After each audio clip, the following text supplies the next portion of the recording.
Morning Matto and Chatto. Hope everyone is well. Up the Malta?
Hello, chat.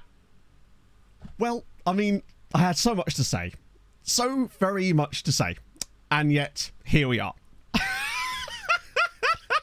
Oh, for goodness sake, bro. This is just... I might just leave it. Can I just put Ratata back on? 3 out of 10 was a... We haven't had a freeze in months. Oh, bro. All right. I forgot how we even do this. 1 second. This is... I'm not used to this level of incompetence. Who am I joking? I very much am. Right. Hope this is actually going to work. Boom. Boom. Hey, we're back. And you saw nothing. Yeah. I always wonder when it does freeze like that, if it's going to catch me in some particularly strange face. And it wasn't great. I'll be honest. Salty Scotsman, thank you very much for the 31 months. I'm sorry you had to see that, chat. An account user as well. Thank you very much for the tier 2 at 15. That is wild. Do you know what it is? It's the England shirt. I want to slow play it. I haven't put any right backs in or anything of the sort, of course. Oh, dear. Well, I mean, hey, if you're going to get the nonsense out of the way, I would argue in some ways that that's actually a very good intro. It seemed to excite you lot. In a way, it's done its job. Oh, dear. Oh, good. I thought, Vaughn's not here. It's fine. The freeze won't end up in the Discord. No, it's in there. Okay. Let's make a separate chat for that. It'd be kind of like less used these days, since it doesn't happen that often. It gets people going. There you go. It built hype and whatnot. It builds that interaction. I've been told that that's good or something. Although I think that's less for Twitch, more for YouTube. But still, if this was on YouTube, it'd work.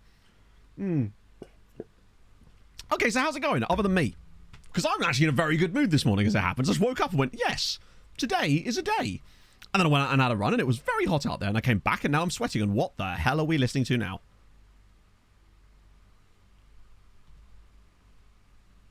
Bear with.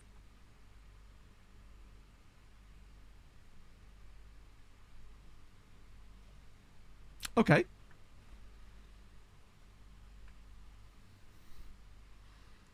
The intro song was Hyperdrive by Sebastian Forsland. It's just a like piece of stock music that we've come to love over the years. Right, let me turn that down for a second.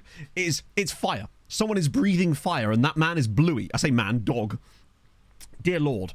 Could tell who has kids and who doesn't, or has friends with kids. So Matt Fulham, yeah, it was fine. It's fine. We definitely didn't lose. I believe, wasn't it the longest penalty shootout in English domestic football history or something? And then to lose it, Bluey's a girl. I don't watch Bluey. I just see dog. I only see dog, chat. EFL Cup. Oh, fair enough. Yeah, wasn't great, was it? I wouldn't have minded if we'd won, but then we didn't. So there's that. I did see a bit of Bluey when Pog and I were at our mate's parents' house, and they had the kid, obviously. The kid, they have their child, which is their baby, and they were watching Bluey. So I've seen a bit of Bluey, but that is my yeah. Would I rather be feared or loved? Easy. I want people to be afraid of how much they love me. It's true. It's my biggest curse, but also my biggest gift, and I bless you with myself. That sounds really odd there. Thank you for the 100 bits, so I do appreciate that. Longest penalty shootout in history. Yeah, that's never going to be the case. Isn't there some that have gone to like the 30s? It's super funny, and it's also like, we lost to Preston. Like, can we not?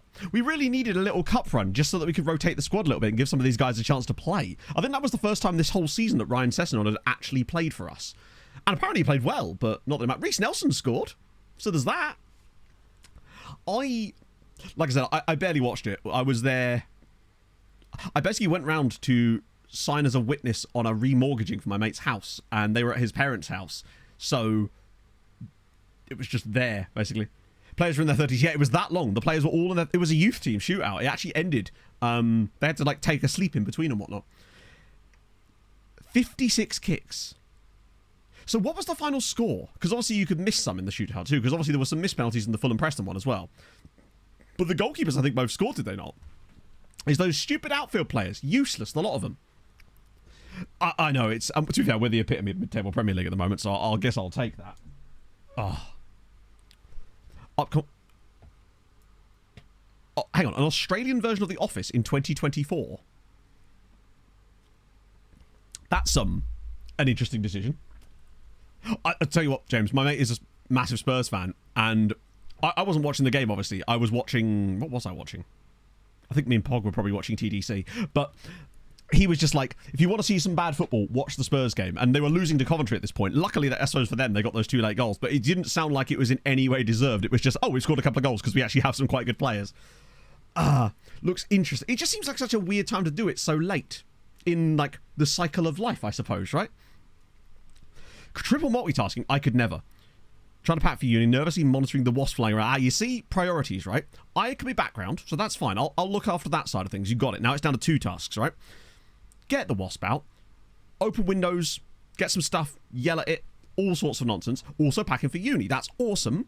Congratulations. What are you studying? Hello, Pog. It's a long sentence. How's it going, Pogster? What up, Chief? Oh, right, okay. Careful, don't fall over. everything. Because you have bloody shoes. Yeah, I did say that we need to wear those. Just nearly killing Pog. It's all good. Yell at it. Why not? Zoology, nice. So you all know the difference between different types of zoos. You'll be like, that's a safari park, sir. Move aside. All the staff work from home. That'd be the 2020 version, isn't it? 8 changes for rough. Yeah, I mean, Coventry City would never be an easy game, would it? Really? Like, you'd still think you'd have the quality to get through it, though. Because didn't I see Jed Spence was the one that scored the equaliser in the end?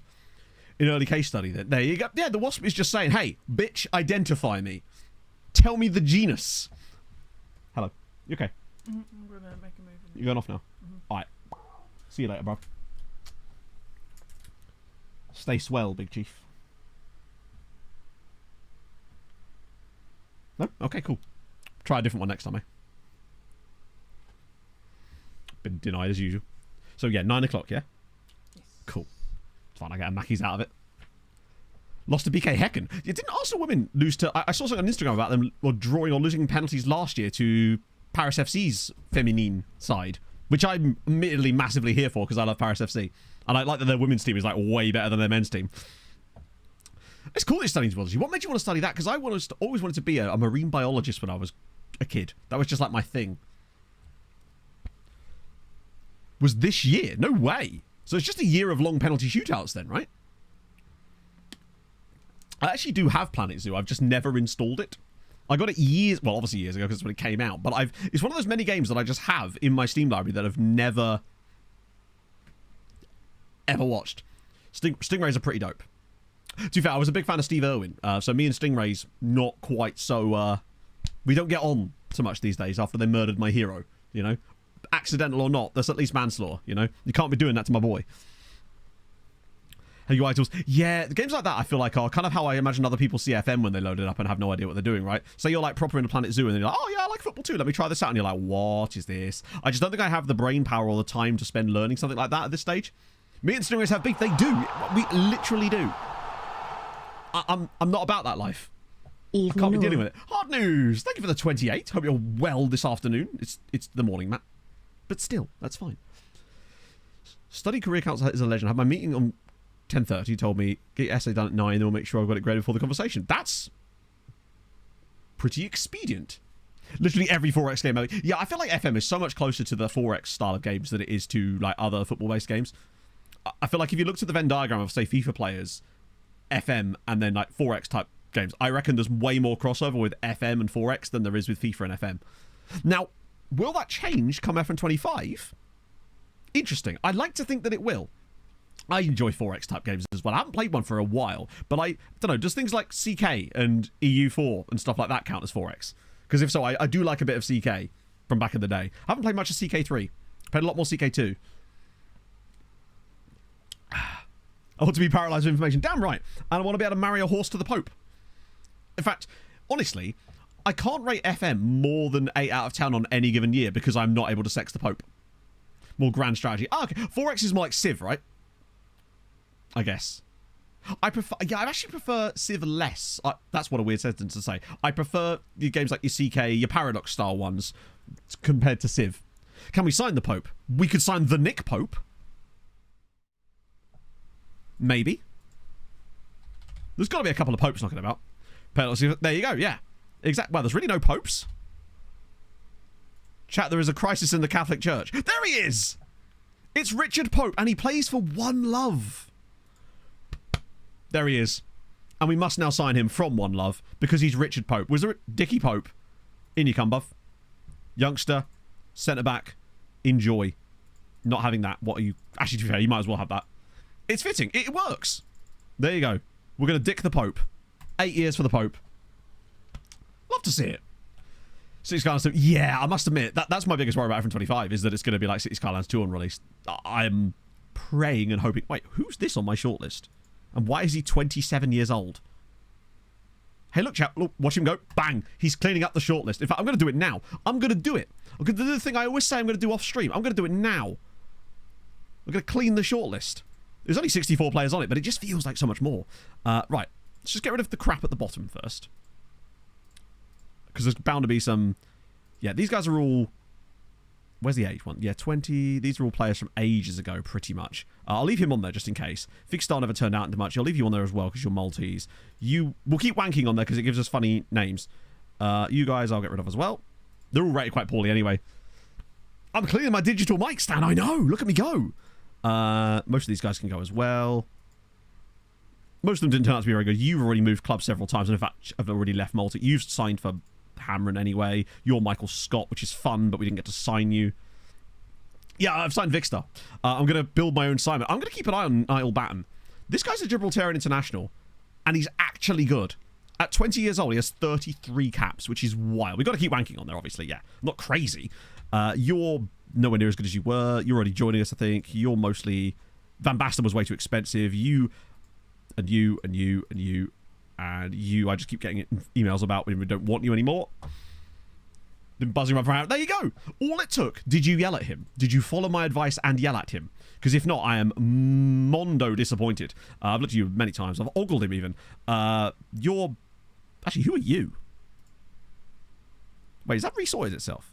Oh, it's the potential, of course. Wagstaff's already joining us, so I might as well just get rid of him as well. Rule set doesn't change if your brain likes it. No, you're absolutely right. I don't like ambiguity. I like really clear and defined rules.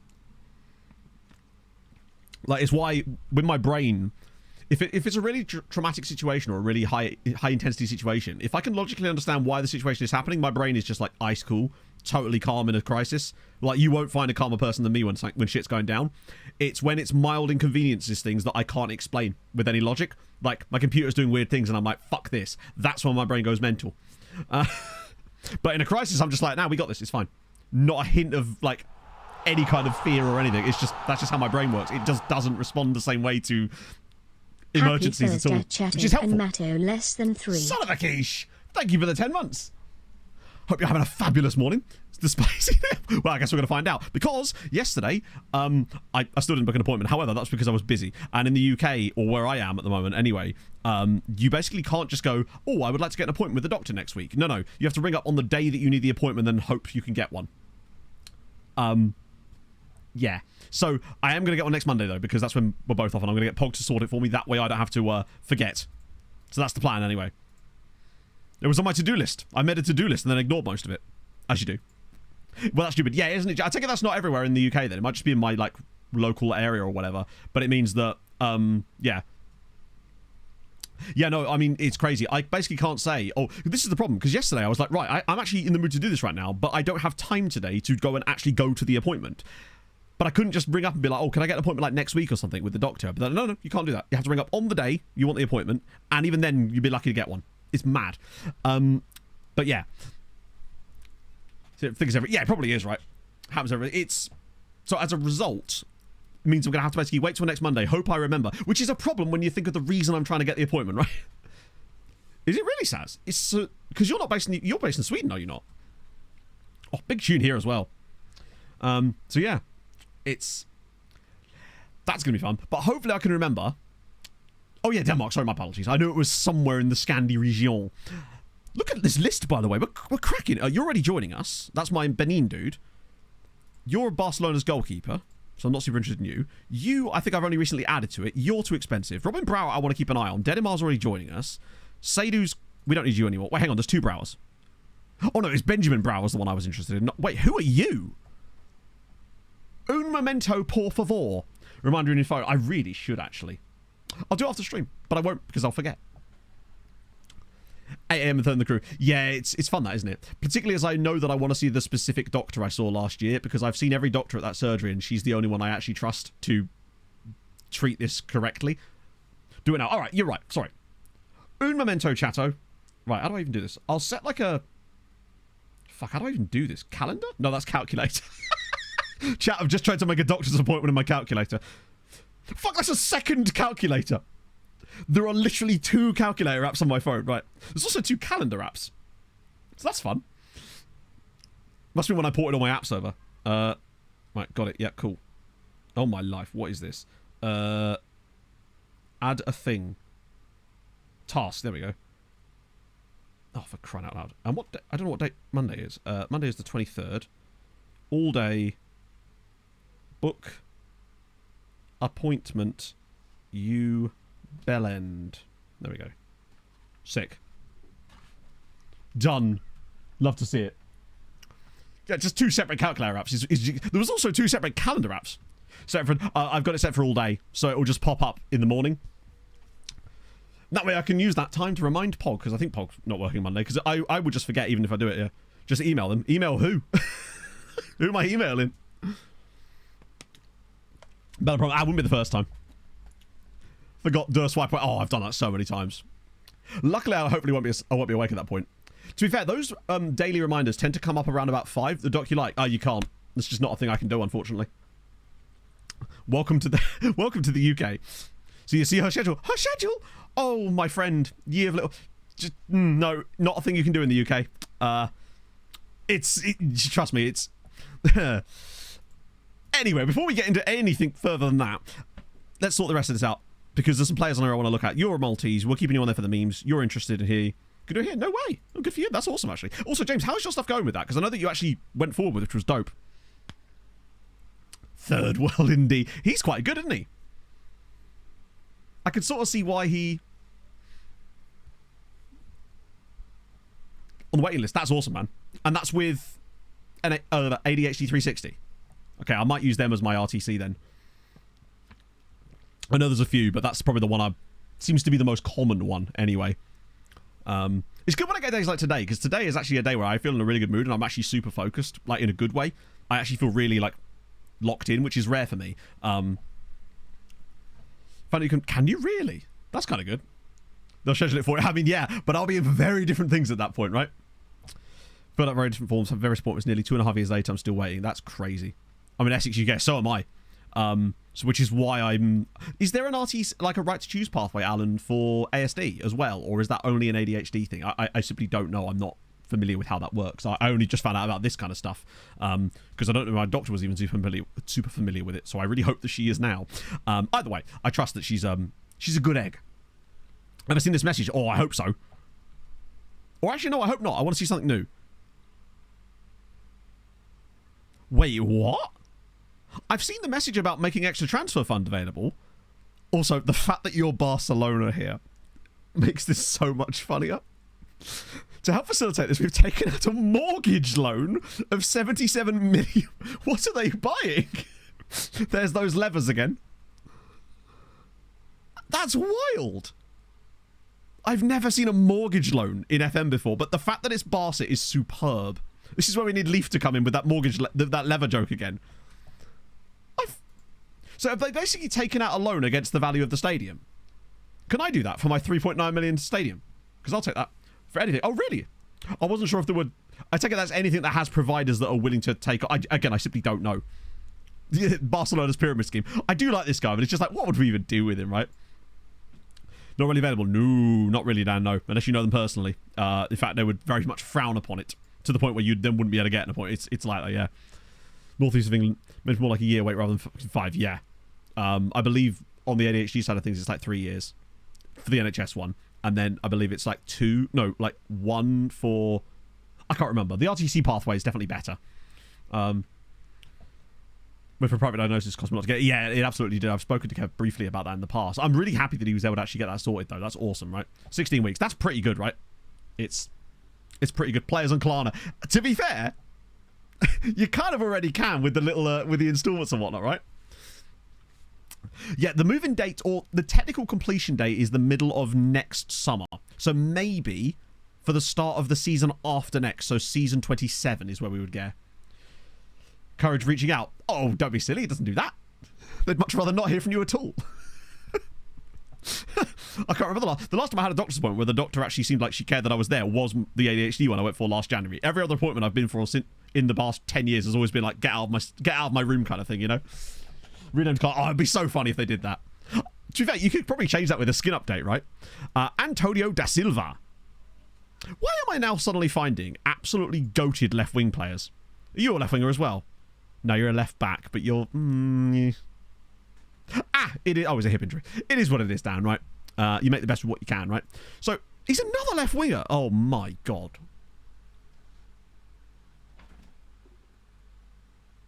We just simply don't need him at all, do we? We simply don't need him, but look at the state of this human being. Robin Brower, 24 years. How, in the name of the Holy Ghost and the Jesus himself, has he not got caps? He's 24. He'd never go in the loan. You could flip him, right? He'd have to be. There's no way they'd ever loan him. He's too good. And he'd never accept a contract that would allow him to be loaned, but we can have a look. Oh, you have to, don't you? The value of his contract alone. Plus, it would give us a backup left-sided winger until Fageda comes back, because he's not going to be back this summer, because he's got a 2-year loan, and he's in the middle of it right now. So having someone like Brower would give us options on both of those wing spots. And it may also encourage me to try out a version of the tactic that removes the attacking playmaker. And try with 2 inside forwards instead. 1 on each side. I don't know if it would work the same way, but it would be interesting to try out too. Yeah, if he's happy being a squad player, maybe he's not as good as I think. No international... Sorry, no, like, release clause or anything. JMC, thank you very much for the... What the fuck?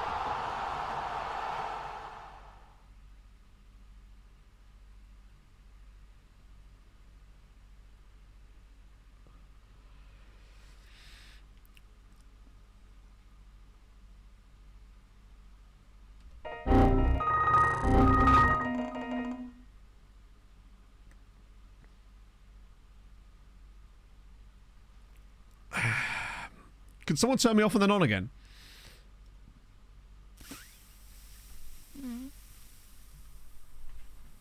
QS0. I hope that was on purpose and it wasn't meant to be 3.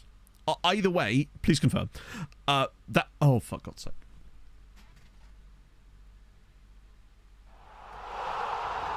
Thank you so very fucking much for the 33 gifted subs. James as well with the what is going on.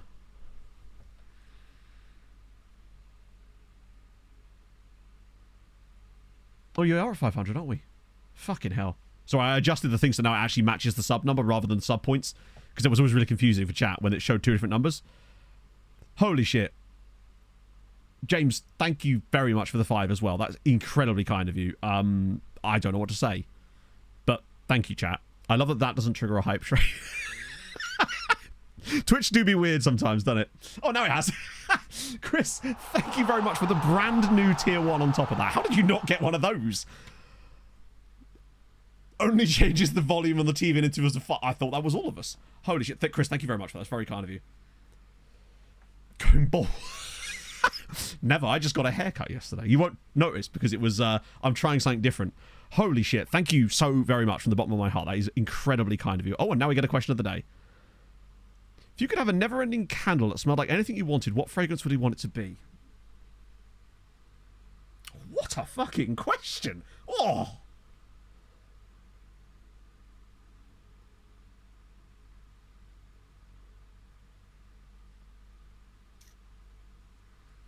Meth, you, Napa, we're not. Petrol. Honestly, do you know what, Inferno? That was my first thought as well. I swear to God, that was my first thought as well, was petrol. Which is the most outrageous thing I can possibly say. But I do really like the smell of petrol. It smells quite nice. Like when I'm filling my car up, I'm like, you know, I can see how people huff paint, you know? I'm just saying. Holy shit. What's just happening, Q0, is that we were just about to sign a left winger that we don't need for the memes for like £20 million because he's ridiculously good. Hello, Hal. I was just talking about how I'd like a candle that smells of petrol. Petrol make a great candle too. It'll never go out. But Basie's used bought. Well, maybe, yeah. Oh God, I don't know if I want to click this. I love that you came prepared with memes. I rate that. Apple pie. I'm just fish and chips. But the thing is, I like the smell of things like fish and chips. The problem is the smell would get boring over time. Well, we do have the money. This is the thing. We've got a transfer budget of £318 million. And it would be good to have a backup left winger that we can always flap around. What is the sentence I just said? That we could use a little bit in place with Tejera. 24 mil. All right, so we'll go 20. No. We'll go 20. Fuck. They have a strong financial position. I think we'll still be able to sign him, but that is a little bit annoying. I do still quite like this guy, but he's just so expensive. I do feel I can pretty much guarantee that this guy's going to end up becoming a worldie. He just is unflappable. He is red injury prone though. Actually, yeah, no, I've had enough. Oh Christ! So chat, what counter would you have? Also, we're in a bit of a weird situation right now, which we do have to sort of navigate quite carefully today. Yeah, well, good. He's going to stay out on loan this summer anyway, for sure. It's this.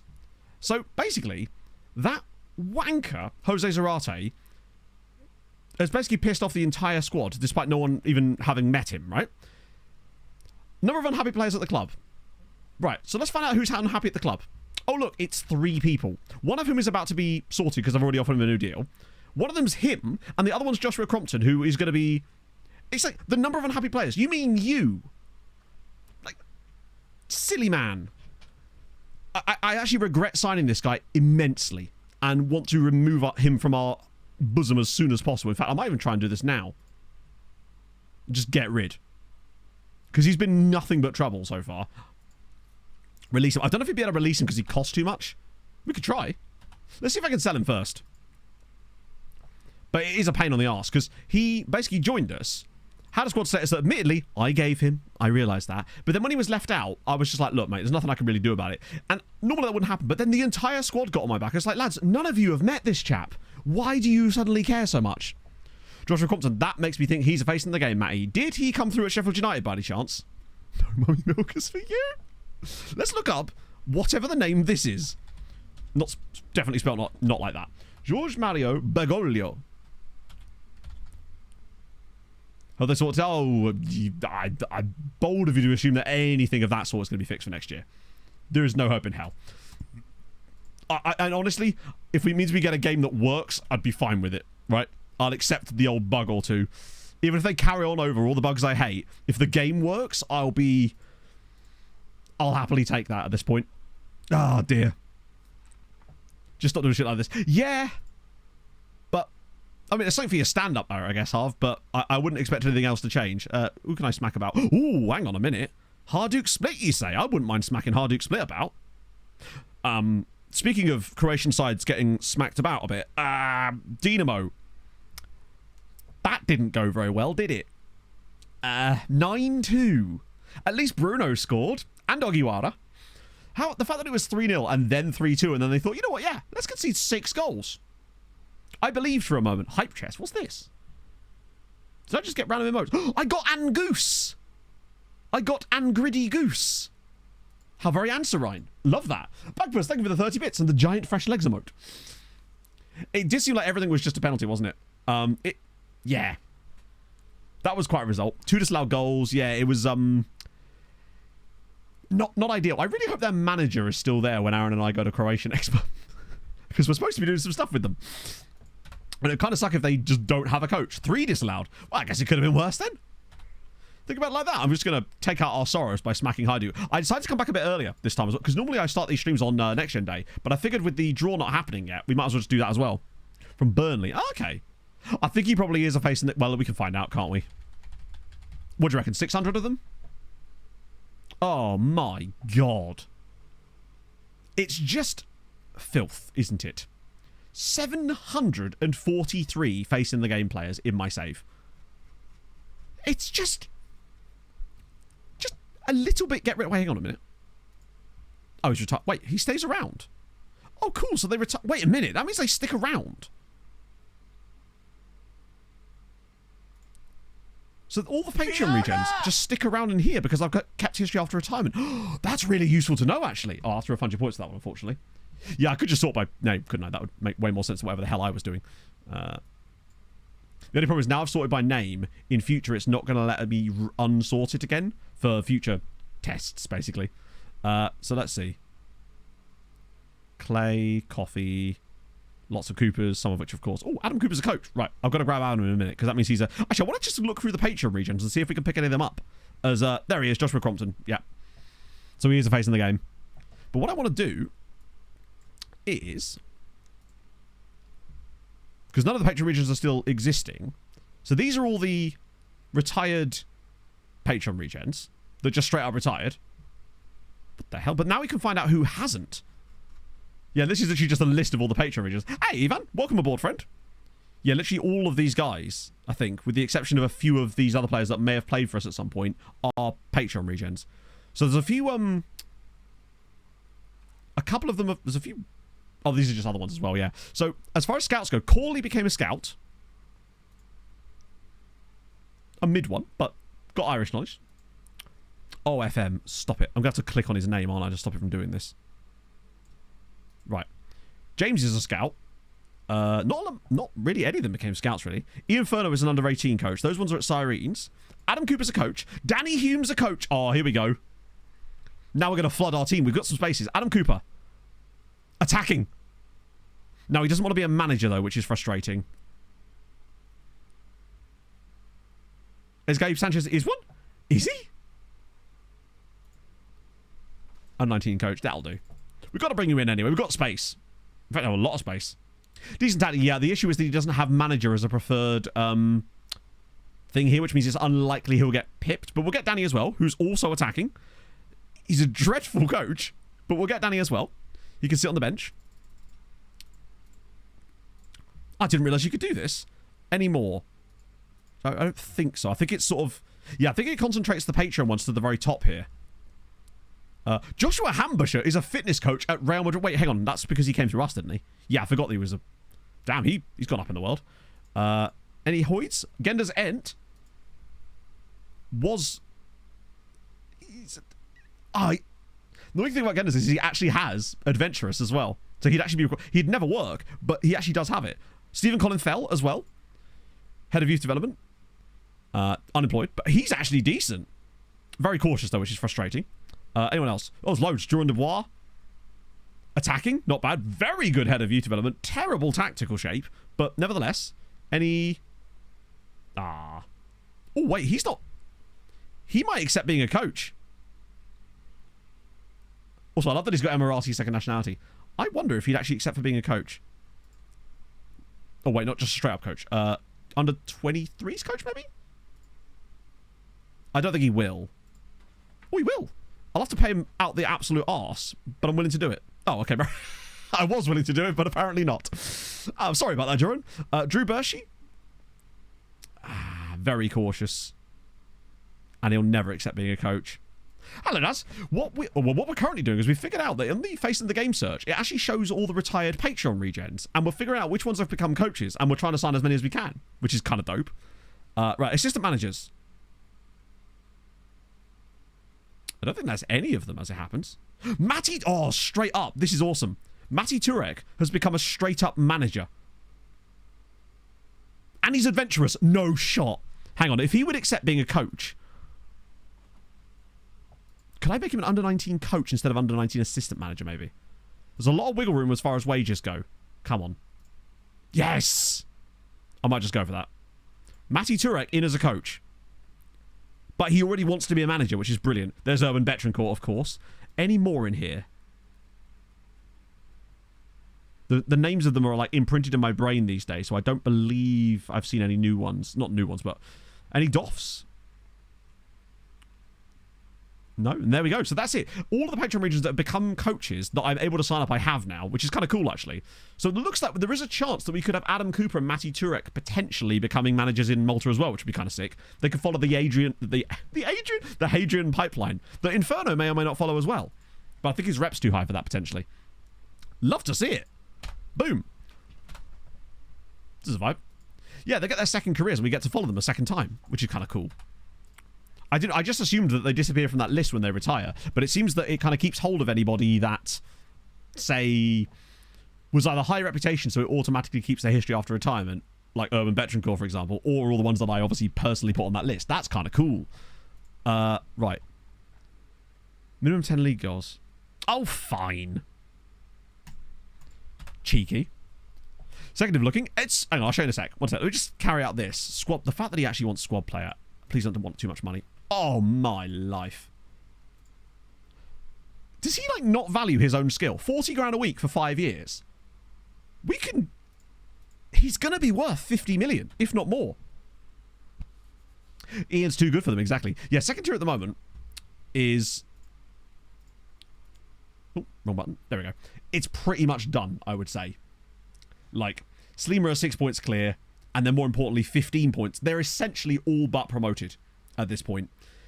And Luton are 9 points above them as well with 3 games to go. It's basically going to be Sleemer and Luton coming straight back up again, which is a shame. I was hoping someone different might finally get in there. Dingley have had an absolute shitter of a season. Not as bad as Asha or Msida, who have had a really, really bad time of it with the 76 goals conceded. They're going to have over 80 this year, I think. It's just a lot of yo-yoing, right? But at least Nashar are not yo-yoing quite as much anymore. They're right, I say right on the cusp. They're not going to qualify. Yeah, Balzan have had a shocking year. They sacked their manager. Luckily, they did actually appoint a guy who's even better. But as long as they don't get relegated, and I don't think they will, I'll happily take Melita and, Floriana are gonzos, right? 820 days, no way. Liver and kidneys were failing. Instead of trying to play football again, he was fighting for his... Jesus Christ, that's amazing. Yeah, wasn't that a really good result for Sparta as well? Wasn't it like 3-0 or something? I have all the score notifications turned on as well. Another multi-sides in the fight across the board. Technically yes, but practically no. So Birkirkara are technically still in the fight against Inter, but they lost at home. Only 1-0, but they're not going to win at San Siro, are they? It's just never likely to happen. It's really just us left now, which does put us in a bit of a pickle. But on the plus side, I think there's a very strong chance that we're going to finish with higher points than last year. And we're still right in the battle with these other teams. It's just... And England actually aren't having the best year so far. England might get like 20 points this year. We're sticking in the fight, really. It's all you really can do at this stage. Next year will be a tough one for us to get 18 points. But the fact is, the way I'm looking at it is, we've made progress as far as how well the Maltese sides have done in the Champions League group stage. So last year, Goodyear got 1, Sweetie got 5, Hammering got 10. So they got 16 points between them. This year, it was better. Goodyear got 6, which is still not good, but it's better. Sweetie, of course, managed to get 10, and so did Hammering. So they went from 16 to 26 points. So it's a nice step up, and they both qualified. Now, next year's going to be different because it's not going to be Goodyear, because they're 7 points behind Zabar with 4 games to go. It seems very unlikely to me that they're going to catch Zabar now. So I think it's very likely that Goodyear are not in the Champions League next season, which might be good for them to have a little break. Now, the issue then becomes what Hadrian's Zabar can do in the Champions League next year, given that they've not got... Well, they've got some loans. They're just not of the quality of, say, Tarshin's loans. It's actually kind of terrifying me how many loans Tarshin have got and how many good ones. Also, do you know we bought that guy off of Tarshin, or returned that guy so that they would play our player? Yeah, they're still not playing him. It's the weirdest thing. Where the hell has he even gone? Oh, he's there. So he's only made 8 appearances this season, and I checked his form. So he did start getting in their team, and then in January they obviously brought someone in, and then he's not played again. So I think he's going to come back in the summer, basically, because there's really no point in him being there if he's not going to play. I thought this was going to be a good move for him, but in their squad they keep playing this guy here, Cedric Kurz, who's actually, ironically, not even a new player. He's been there for ages. He's had a couple of loans, but he's the guy that's really come into that spot since then. And it's kind of annoying because, like, he's probably slightly better currently, but Cortege is clearly going to be better, and it's annoying that they're not giving him the game time. But there we go. They splurge. Maybe, but the thing is, the teams in the Champions League haven't really splurged. That's been the biggest problem. Like, Hammering have spent a bit of money over the time, but they've still got 65 million in the bank and a 30 million transfer budget, which they don't spend. Hibernians obviously only have a... It's mad, the wealth disparity in this league now. Obviously, we've got 300 million. They are established for sure, yeah. Sweetie have 34 million in the bank. Tarshin have only got 840 in the bank, actually. Valletta have got... How have Valletta got £8 million in the bank when they never do anything? Oh, I'll tell you what it is. I reckon it's just because they keep winning the second division and they keep getting the parachute payments and stuff. So they're actually just building up a nice one-could change. Zabara got a bit of cash. Balzan have got a nice mac of money. Birkirkara have some money. Floriana have 0 money. Goodyear still got 17 million pounds, but they are in a huge amount of wage debt. You think they just move some of that across? So Hammer are the ones that are in the best shape right now. Hey, Biff. But it's still not amazing. Black Rock is 13 years old. Wow. Did you guys see that, was it Anguilla? Oh, my life. Biff, thank you so much for the 5 gifted subs. What a day this has been for that. My life. Thank you so much, chat. That's incredibly kind of you. I really do appreciate it. That's just so very, very nice of you. A nice Wonka change. Yeah.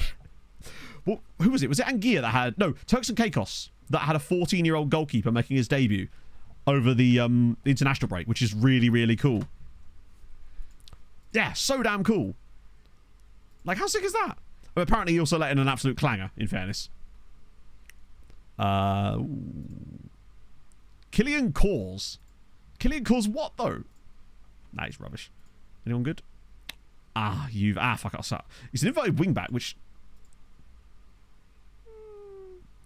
That usually just means they're slow, more than anything else. Jan's... Ooh, okay. Okay, there's a couple of actual usable players there. Maybe. Potentially. Your first side after months report. That's amazing, Frash. Congratulations, man. Seriously. Please don't feel any obligation to sub at all or anything. Oh, Icarus with the gifted sub to Frash. Thank you, Icarus. That's so kind, man.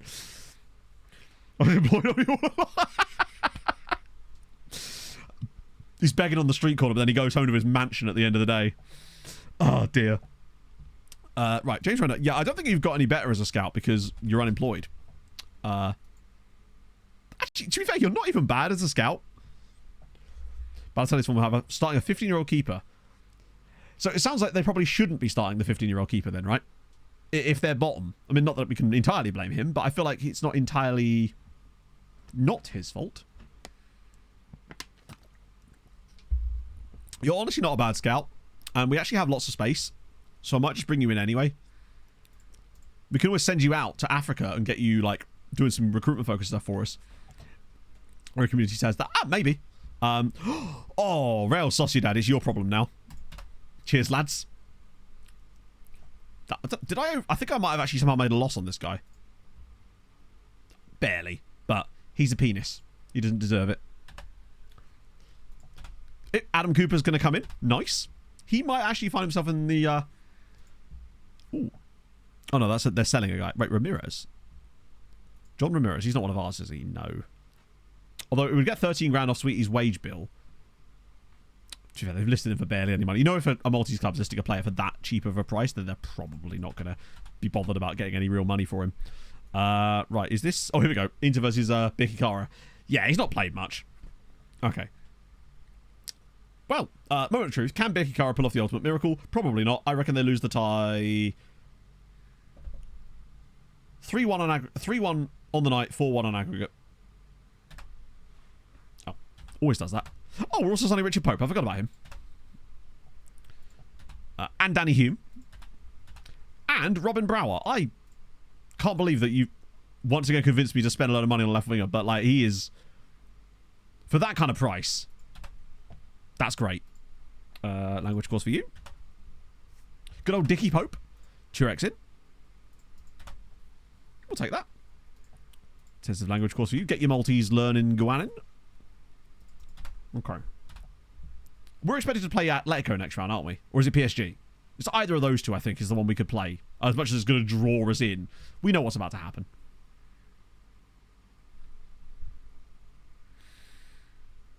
Did you see that?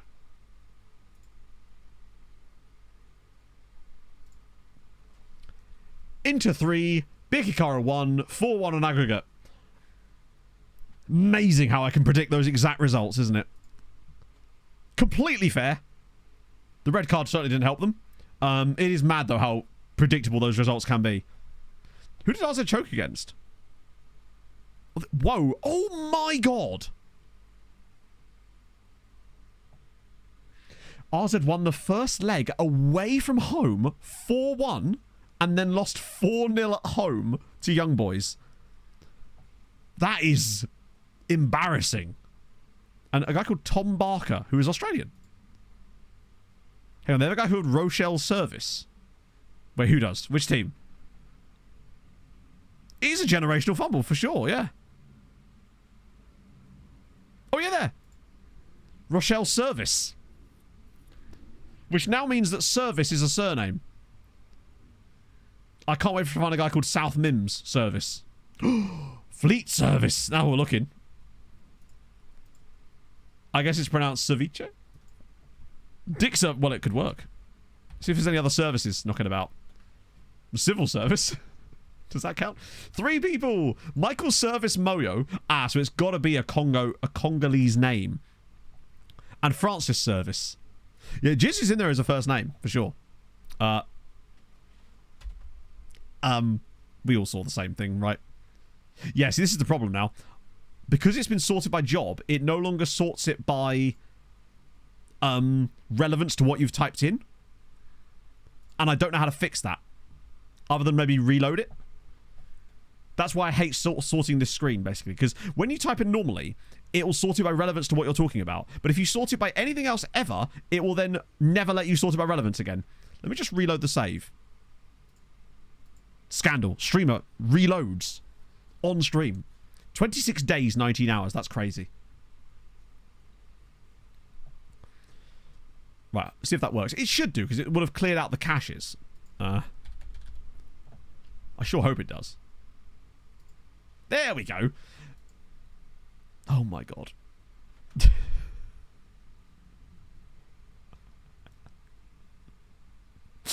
Chat, I'd like to introduce you to Jizz van der Water.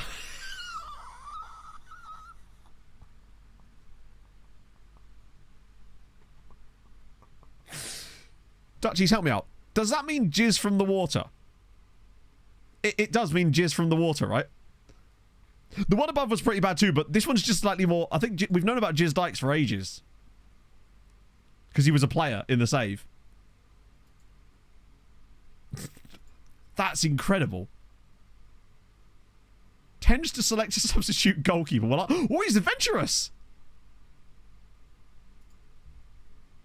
Well, it'd be rude not to bring Jizz van der Water in, right? Particularly as he's an adventurous coach. This is incredible. I hope I've got enough space in the under-19 coach. Please accept for it. You can lead a van to water, but you can't make it jizz. Glad that clause is in there, actually. Come on. Yes! Come on! We're getting Jizz van der Water. That's incredible scenes. Oh, I'm very glad we did this. Why is Jimmy... I guess Jimmy McDonald comes up because it's like nearly... It's nearly Jizzy McDonald, I suppose. Oh, that's glorious. Under-19 manager. Shit. Who is our under-19 manager, actually? I meant to make that under-19 coach. I'm worried that they won't get poached otherwise. Is it Mouillon? Yeah, you're right. I mean, I guess if we lose like Mouillon, it's not the end of the world. But I would have preferred to have not... Maybe the reason he never left is because he was under-19 manager. That might be the problem. Perhaps his managership of the under-19s was the issue. Because we've never had anyone bid on him. And it might just be because his reputation is 4-star rep, though. Oh, I really hope I haven't fucked it on Jizz van der Water. Let's just see if I can change contract offer. And then give him loads more money. I don't know if this is ever going to work, but we'll try it. Wait, I can't lock it in. I will give you 8 grand a week. Yeah, I thought you might accept that. I thought you might like that. Because I don't think they go after your under-19 coach. Yeah, because he keeps winning stuff for the youth league, doesn't he? Which would be my guess. Right. I don't know why I'm even concerned. We know who we're going to get drawn against, right? Bribery. Bribery always works. So we're going to get Atletico, aren't we? That's who we are predetermined to get.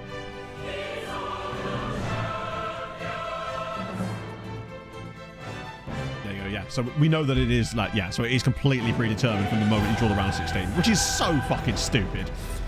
So that means we will have to play Arsenal, yeah, which is what we thought. So we'd have to play Arsenal. I think we can get past Atletico relatively straightforwardly. It's the Arsenal Man United. Then again, we won at Old Trafford. What's the other side shaping up like? Porto. God, that could have been Hamron. It probably should have been Hamron as well. That's the worst thing about that. They were probably the better side. Not that hard to randomise. I know, it's crazy that they don't. That you can predict the whole of the Champions League draw from the round of 16 is mad to me. Kravis has got a new contract. Cool. Wait. Oh, yeah. I don't know why they even ask you to watch that. We know what the draw's going to be. It's going to be Arsenal Man United. Sorry. Arsenal Man United, right? I imagine he took that very quickly because I offered him 8 grand in real life. Sorry, in real life? I haven't offered Jizz van der Water 8 grand in real life. That would be silly. Right, that's one less promise to deal with. Has that improved other blokes' impression of me? Not that I care anymore because he's leaving. Pleased to see an improvement. Okay, cool. Have I got a game in 3 days that I can put Joshua Crompton in? I can't. It's an international break. He's going to kick off about the lack of playing time whilst we're in an international break. He only gave me like 2 more weeks. And all of it was in an international break. Oh, God. Oh. That was a bit worrying. He's just going to kick off again, isn't he? And then say, we've reached the point where... Wait, snubs Real Madrid. Real Madrid, sure. I'd like to think that I snubbed them for him, but sure. Panacio started work. Cool. We'd like to see that. He's one I'd really like to get a nice move for. Render signs a new...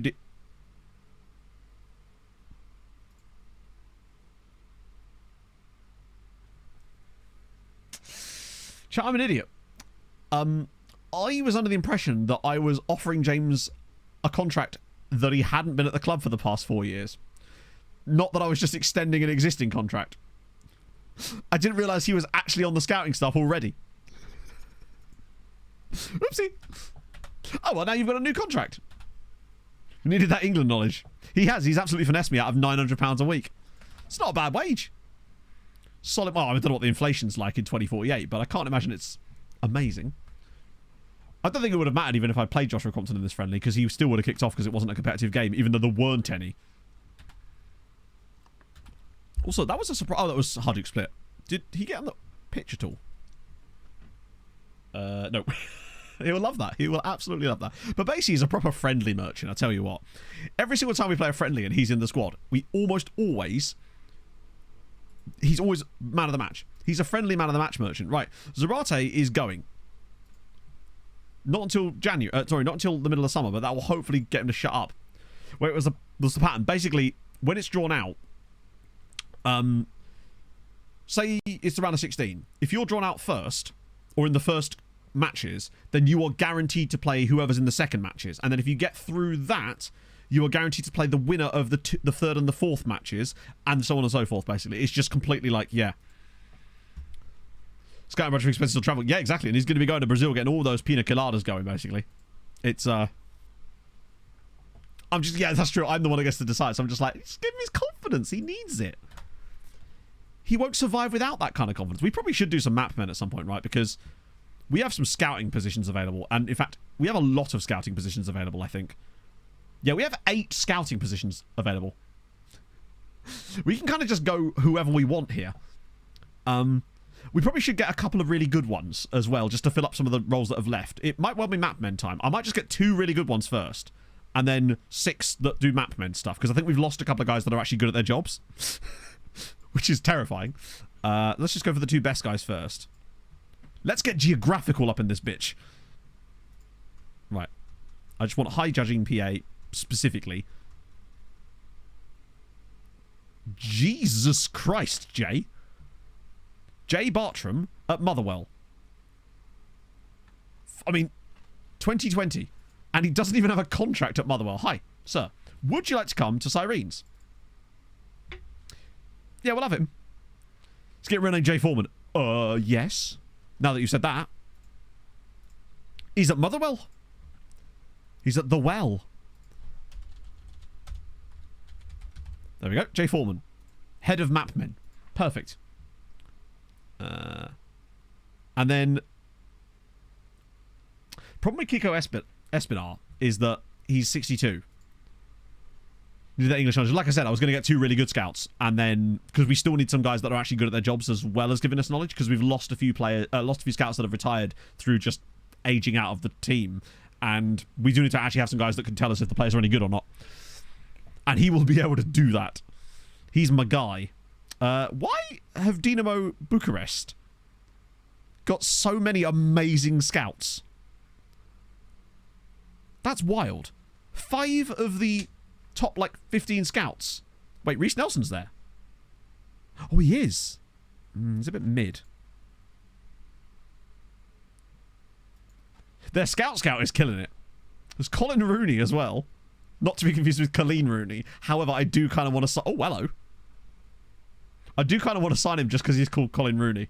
And then just change his name to Colleen Rooney. Because, chat, it was Colin Rooney's account. Including for the first team. Yeah. Because it's... Yeah. I think Colleen Rooney for the second one. And then we can look at Mapmen. Because he's actually quite good. His name's Colin Rooney. What more do you want? If we could just find Rebecca Vardy, then it'll be perfect. Okay, so what's missing other than lots of stuff, probably? Because we've got 6 more spots. Jay Foreman, Wagatha Christie, it's perfect. Where is my... Oh, it's here. Scout and coverage. Right.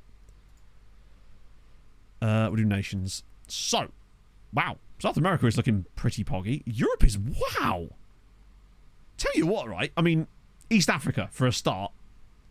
Is that Honduras? So, Honduras, East Africa. Well, scouting coverage is actually pretty good, isn't it? Did Rooney have Honduras? Ah, okay, cool. We'll leave that one then. But look at Europe. Yeah, a bit of Western Asia, because we've got, like... Well, you sort of got Middle East down here.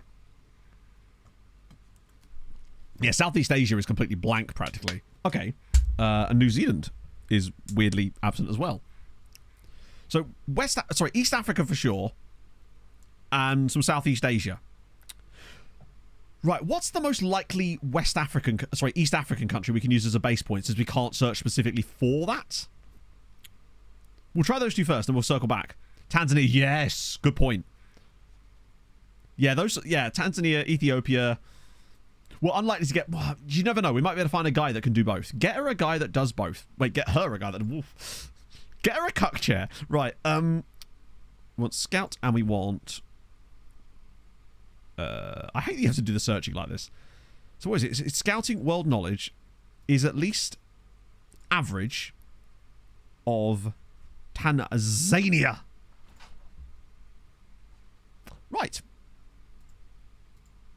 Oh, I thought above average is... Wait. Oh, fuck me. I hate this search so much. Basic? You're telling me there's not a single scout that's aware of Tanzania? Okay. I think this is just the point where people just yell out East Africa countries. Ethiopia. There we go. 3. Ah, okay. He's shit, but does he have Ethiopia? Oh, hello. So he's got Ethiopia. That's annoying. He's only got Ethiopia.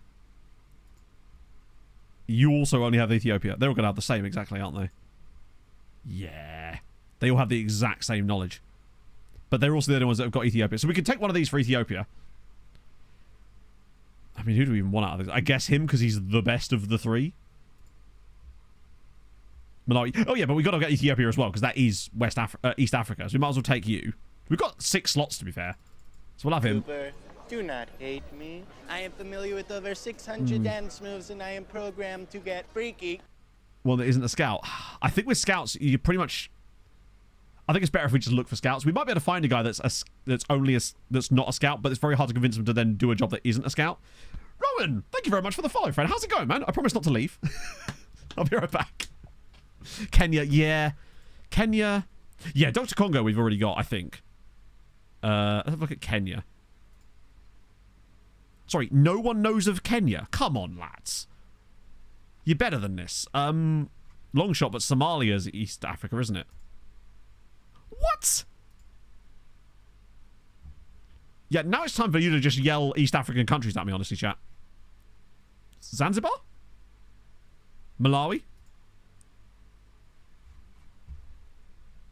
Malawi, surely. Wait, what?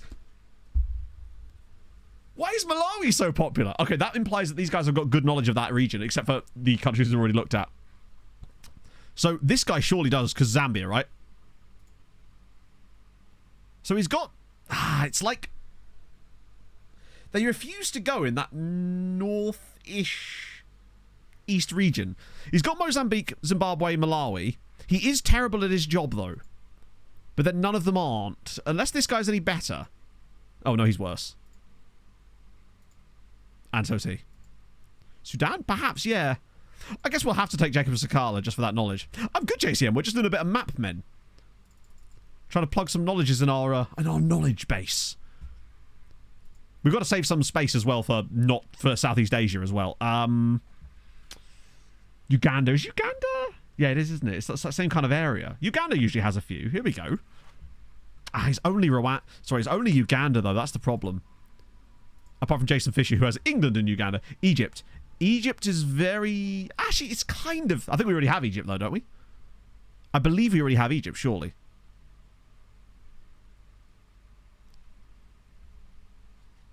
Yeah, Egypt's too north. We're looking for sort of the East Africa, I think. Because I know Egypt is sort of the northeast, but it's sort of actually quite central in terms of the entire continent, isn't it, I guess? Let me just check it. I mean, there will be Egyptian ones, loads. But I'm fairly certain we already have Egypt knowledge. Enzo's live. No way. That's so sick. I hope he's still live later when I actually finish. That's really cool. I'll have to raid him later. Eritrea, you tend to get the Norwegian guys, right? The problem is it's not... I don't think we need knowledge of Eritrea. Oh, apparently we're not getting it either. Mozambique. I think we've got... That other guy we just approached has Mozambique already, so that's not a problem. I didn't look at Rwanda, did I? Never avoid Rwanda. Cool country. There we go. Madagascar. Oh, hello. This guy's got Rwanda, Burundi. And you've got... Oh, okay. He's kind of good because he's got Rwanda. He's got Zambia. He's still bloody... And then England. Djibouti. I think we're just unlikely to find anyone good from Djibouti. Oh, this guy's actually kind of... Oh, is it Tarshin, though? Do I want to steal Tarshin's scout? F-55 stuff. Oh, okay. Fair enough. We could look at Madagascar anyway, though. It's one in Kenya. Maybe. I don't know. I think we already have Egypt, though. And my point is, if we're not finding any guys that have got knowledge of those countries, us searching for Egypt isn't going to get us that knowledge, because it will just get us guys that have Egypt knowledge, which I think we already have quite in quite depth. Oh yes, They are building it now. We some K-Beast. Thank you for the follow. Yeah, we'll just have a little look for Madagascar, and then we'll just look for some of the Southeast Asia gaps, I think. Madagascar, there's usually a couple, because you get the French guys. But they usually... Ole Bogang is a superb name. And Jeffrey Petard... Now then. I know he's absolute shite. But he is called Jeffrey Petard. And if I need hoisting occasionally... We're getting Jeffrey Petard. Hoist him in. Yeah, he's got a bit of reunion as well, which is always nice. What was it? We'll look at Sudan, I guess. There will be guys with Sudan. Or not. Okay. Oh, we got 26 scout slots, which is quite a lot more than I expected. So we're actually trying to fill a few gaps up. No Sudan or South Sudan. GT driver David Petard. I didn't. Actually, no. We just did Madagascar, South Sudan. Okay, so we're not going to find much else. I think we've kind of explored most of what we can in that area. It just seems like the game is just not giving us anything. Djibouti? Nah. It's pretty off. Yeah, I mean, my impression of Egypt is that it borders into the Middle East, but that's like... It's sort of like... It's at the top of Africa, right on the border there, but Africa as itself spreads out quite a lot farther east underneath. Comoros is an island, but that doesn't mean he's not travelled. Apparently it has. Medical team clean up what? No, it's really not. Medical team, literally, you need one for each position and you will gain nothing else after that. Tahir? Okay, let's try Southeast Asia then. Sao Tome. There is sometimes a Sao Tome guy, because you usually get a Portuguese dude with Sao Tome knowledge, right? Or not. You do sometimes see it, to be fair. I understand why you'd think that, though. Wait, was this a song request on Jizz Van der Water? Did it actually work, Adam? That was like a while ago. Let's look at Southeast Asia, then. So we're looking at, like, Malaysia, right? Oh, yeah. But also, can we talk about Mr. Kim O'Hirvanen? Just a random Malaysian Finn. And then we've got this guy, who has just Malaysia. Indonesia makes sense, yeah. Plus, I feel like we're more likely to get better knowledge with Indonesia anyway. Or not. We're going to get East Timor, Indonesia, and Brazil. Good. That's a weird one. We'll have him, just because that's awesome. Yeah, we're likely to get better players. It's so strange. Yeah, it'd be cool if there was an attribute for knowledge that we could just use. Cool. Yeah, look at Singapore. Why not? Thai knowledge. Yeah, I think we've got Thai knowledge. I think we have Thai knowledge. Because usually we get pretty good reports on our Thai guys. Although, maybe if he has knowledge of... So, yeah, that's a bit further north. I just want to see that bit a little bit more. But we've also got to think, like, realistically, where are we going to sign players from? And it's like, I've never once found a player from Myanmar that's any good. Vietnam might be quite a good one, actually, though. Then again, we were looking at Rwanda. Oh, no, Vietnam! New Zealand, actually, we kind of do need to get. Because we actually don't have knowledge of New Zealand, weirdly. And he might have some other, like, surrounding area knowledge, potentially. Like, this guy here's got Cook Islands. Weirdly. Oh, it's because he's from the Cook Islands. And then Brock Pocock. Oh, Brocky boy. Now we're talking. Brock's got that knowledge. Has to have a few. Oh, it will have a few, but, like, are we going to find a player from Singapore who's any good? Just 2 blocks from but I suppose, at this point, we've kind of exhausted most of the players where we're going to get good players from anyway, so we might as well fill it up, right? No Singapore! IG Yadan, thank you for the follow. Pick up knowledge fairly quickly. Fuck it, should we try that as well? Because we kind of tried that, but we didn't actually get a guy that specifically had high adaptability. Basically, we had a guy that was doing focusing on Africa for like 4 years, and he at best got to average knowledge. And then the moment, if I'd have taken him out of Africa, he'd have lost that knowledge within 6 months. No, but the only thing I've got included here, I mean, we could just add in reserves and youth team, but I don't think that's going to make any difference. Because there aren't youth team scouts, are there really, particularly? You get an achievement? Nah, you don't. As far as I know, anyway. Maybe we should just find a guy that has incredible adaptability and try that out. Just turn that off for a second. Find the best, most adaptable man who's actually quite good at his job still. So, like this guy, Lubinsky. Or Lubinchi. Adaptable as fuck. Actually good. We'll bring him in as well. Unless he signs a new... Wow, that's so cheap. I love how cheap players... men that have clubs. High determination. Does he have high determination as well? Perfect. He's a really good scout. Like, do we not have Belarus? That might be one to get, actually. Oh, hang on. I mean, whether we'll get it or not is a different question, apparently, but... Yeah, we didn't look at Philippines, you're right. Where's old Philip? And his peens. Ah, Raymond Gonzalez. I don't know if it's worth it. I wish he just had that little bit more with him. It's so hard to find those guys that basically actually have like good knowledge of loads of places. Oh my god, okay. Well, that sure covers a lot of that. I love that he has Malta... Wait. He was a scout with Sirens until 2 years ago. No, scout's attributes, as far as I know, are fixed. I believe so. We'll have him back anyway. Because I must have signed him for the reason, right? So I just like, well, we're going to find out if that guy's going to leave Dinamo Bucharest. What I want to do is progress for a bit, because I don't know how many we've actually approached now. I know we had 8 slots to fill, but I don't know how many of those have actually already now been filled with that.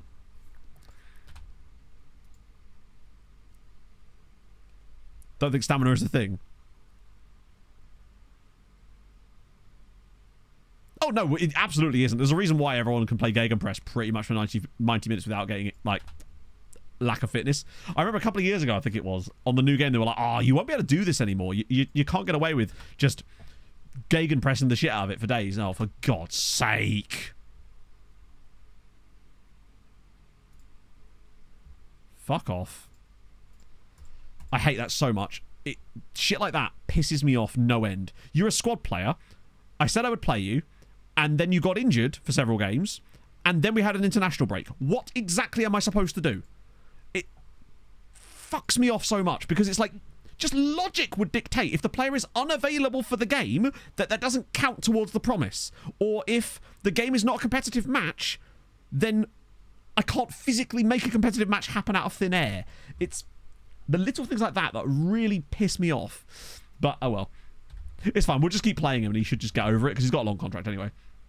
Yeah, the stamina stat is absolutely mad. Or sort of... Well, is he the only petard in the entire game? Do you know he is, chat? Dynamics is utterly messed up, yeah. And it won't change. And it will absolutely be an FM25. But at least you'll get it... You'll probably get delivered in a console-y fashion instead. Massive of all of those. I would be amazed if we see even the slightest changes to them. Okay, so that's one scout. So which one was he? He was the guy that had Ethiopia. Cool. And various other African knowledge. I feel like our African knowledge could always be improved anyway. Ribeiro, he's the cool guy that had not as bad in console. Oh, I guess maybe it will improve then. To be fair, the international cap pissy thing, I believe that actually isn't in the game this year. I've not seen it. And I think they actually made a point of specifically taking that out, in fairness. Be a deciding factor. Well, yeah. So Petard is in. Another ongoing focus. We love to see it. Remove player interactions. I mean, honestly, I think if they said that they were going to remove them, I don't know how annoyed I would be. That's one of those things that I would stomach being removed, just so it wouldn't annoy me for a year. You know, I'd snooze it. Nothing else. I think you're probably right. Oh, that was not what I meant to click there. Who are you, and why are you on this now? Ah, so he's the guy that took over after Scott Donnelly retired. Do you know what we could do? We'll open our own hotel. We're going to build our own scouting knowledge. I mean, instead of doing a really specific scout report, sorry, instead of doing the one where we just sent him to Africa, we could send him to the exact region of Africa that we want that knowledge of, and then we'll just get the knowledge. I think. That seems like a thing we could do, right? Who was the really good one? It was the guy from Dynamo, wasn't it? Hey, Viva! So Jay Foreman's in. Wemp coach, in it. Right, it was Radu. Radu's the one we want. Right, so Radu's in, as is Brock Pocock. That's a lot of scouts, actually. So he has no knowledge of those areas, but we could send him on a specific recruitment focus designed to do exactly that. Since we've lost one anyway. Which one is this? Is this the... Yeah, so that we'll get rid of this one because we're not using it for anything useful, and it doesn't find anything. It doesn't find anything anyway, so we want any, and then transfer, and then that, and then that, and then 21, and then areas. I should be able to be more specific than just straight up Africa. East Africa. I'm curious to know what the game considers East Africa, but I guess we're going to find out. I'll make that ongoing. We'll sign that to our new man, which is Rubczynski. Oh, so we did actually experiment with this, because Dominic Voller we bought in because he had the 20 adaptability as well. So that's good to know. And he has now got knowledge of 20 nations. Whether we gave him that or not is a different matter. Included items. Nope, we don't want any included items in that. We'll call it African Adventure.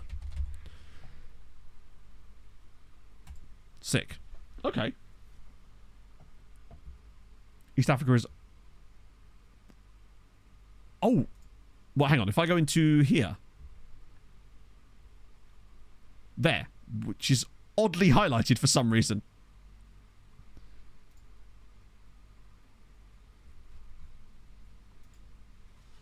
Okay. So it's because we've obviously built up a little bit of knowledge there. Weast! Won't look for right backs. Maybe not, yeah.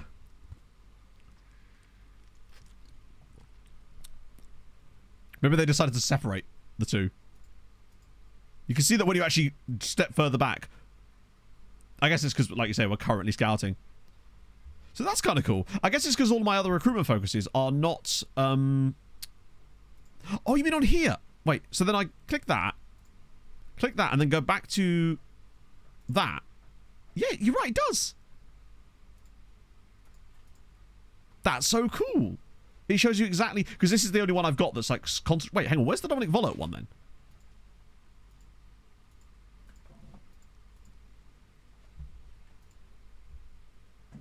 Is this just world? Ah, he's doing the second. So that's the one that's specific. The one we actually want. And this is the other one. The one we're using to improve his other stuff. So what with this one, I think what we'd be better off doing in a way is setting this one to Southeast Asia, perhaps. Sending Dominic, because Dominic's got great adaptability. We may as well just send him to somewhere useful. Southeast Asia. Boom. And that should now, if we go back to here... Ah, see?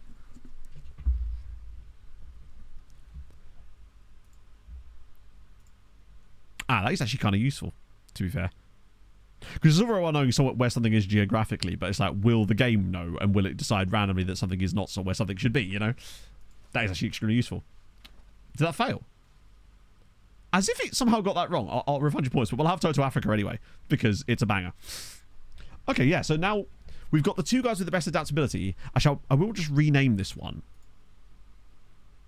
That's the wrong one. Fuck's sake. I hate the way it reorders them at random. Where's it gone? Oh, it's there. Right. So now we can keep an eye on how much knowledge these guys gain. But believe me, it takes fucking ages. Like an absolutely obscene amount of time to actually get any kind of knowledge. Was he? Oh, that's from the previous report, yeah. Ah. Lordy Lord. So Brock is in. Oh, God, there's more. Foreign in. Have I run out of scouts? And Colin Rooney. I think that might be all of them, you know. That might well have exhausted. Have I just... Oh, I actually got too many scouts now. Do we really care about... Nah, we'll get your knowledge from someone else. Sorry, but I'm almost kind of glad he's coming last. Yeah, so literally, it took like 4 years for our previous Africa scout, Scott Donnelly, to get even like average knowledge. And it's just like, that's ridiculous. That means that it's kind of almost pointless to even attempt to like train your scouts to get scouting knowledge. You're better off just trying to find guys that have already got the knowledge. It shouldn't take 4 years to get an idea. And the annoying thing as well is if we'd have moved him anywhere else, he'd have lost all that knowledge within about 6 months. So it's like, what's the point? There's so much that could be done with the scouting systems in FM. If they want you to use recruitment focuses and scouting properly, the way that I feel like they're intended to be used, then they have to make the underlying systems actually do stuff. Otherwise, they're not worth it. You just can't find players at a rate that is sensible. Oh, so good, wasn't it? It was so good. I guess that, again, that's overpowered, but they always go back the other way when everything's overpowered. They'll go, hey, we'll just make it really underpowered to the point where you don't want to use it. Because I think recruitment focuses and the way that they're set up and the way they function is actually a really cool system. But Soul Nations are not regions. I guess. Maybe. I simply don't know. But even then, that would sort of defeat the point as well, because you're not going to want knowledge of a specific country. You're going to want regional knowledge, and that's the problem, I guess. I can understand it, but it's like, maybe us sending to a smaller region will enable him to get... Because obviously we were doing an entire continent. Now we're doing like a region within that continent, so maybe it will get further. Maybe he'll get it faster. Who knows? But they always just seem to punish good features, because recruitment focuses could be so much fun if they actually found players at a reasonable rate, but they just don't. Like, the ones we use barely find players, and they are the best ones that you can get, pretty much, I would say. Any news about for 25? Nothing since the last piece of news, but I don't know what news you are aware of so far at the moment. We got Next Gen Day in a minute, though, so something to be excited about, which is directly before the Balsan game. I probably should have rotated the squad for that, actually. I'll do it now. Boom. Makes sense. Poor Brazilian, you know everything about Brazil. True, yeah. Oh, that's frustrating. Also, I was looking through our dev center list. I saw Jack's leaks about dates, but didn't they already come out and like revert that or something? It's sort of in around where I was expecting it to be anyway. I think I predicted it was going to be the 29th. Yeah, so I was looking earlier at the players we have out on loan, and I realised there was this guy out on loan at Zaboog. Who the fuck is he?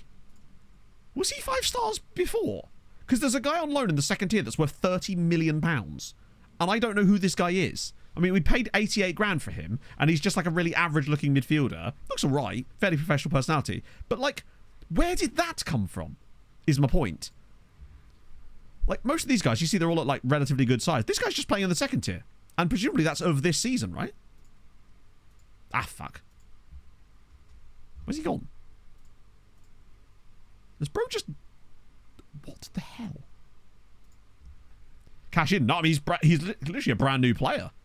But maybe we've actually got something really good there. And we just didn't realise it. Either that or he came in and he had like really low PA and it's just a... Not really low PA. Our coach thought he had really low PA. And him being out on loan has actually caused it to become more accurate. Or it's less accurate now. I don't know nothing about it. Exactly. No, I don't really watch a lot of FM content, honestly. I try to keep my brain outside. Plus, you know, when you've been playing FM all day, the last thing you want to do is watch more of it a lot of the time. 4.5 star. Oh, really? Maybe it's because he's gone to that 5-star bit. That's why all of a sudden I'm like, hello. Yeah, we've certainly gained a lot of cash out of him at least, but maybe he could be someone good. It just threw me a little bit because he was on loan at like a random team. Team get mad if you try to sell them on. You literally can't sell a player that's out on loan to any team that isn't the team that they're on loan at, which is why the May 1st thing actually works really well. Playing with myself. Well, I actually do sometimes, but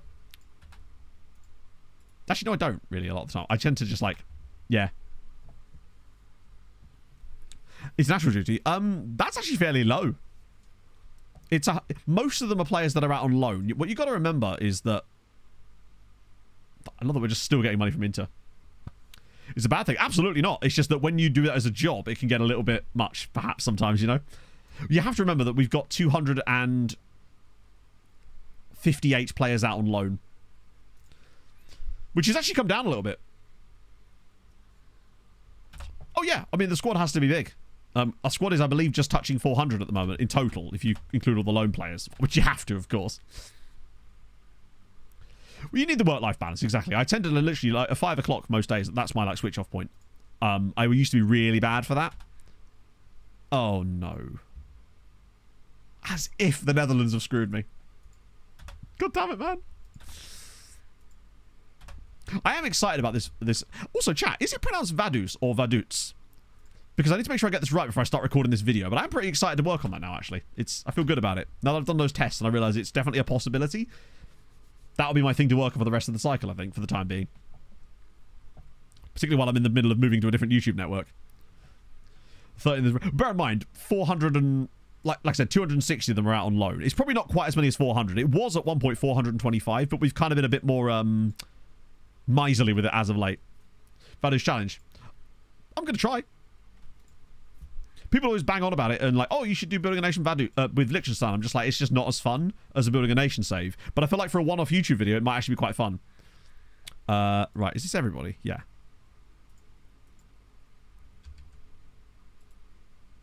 $372. So Vaduz.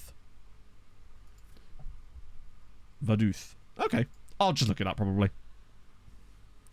Hadn't realized half the challenge before. Yes. But actually, in my test where I literally didn't actually manage any games, I just gave the club a little bit of extra money and then up their facilities a little bit, just to sort of give them a bit of a head start and just simmed it with the tactic. They still got to...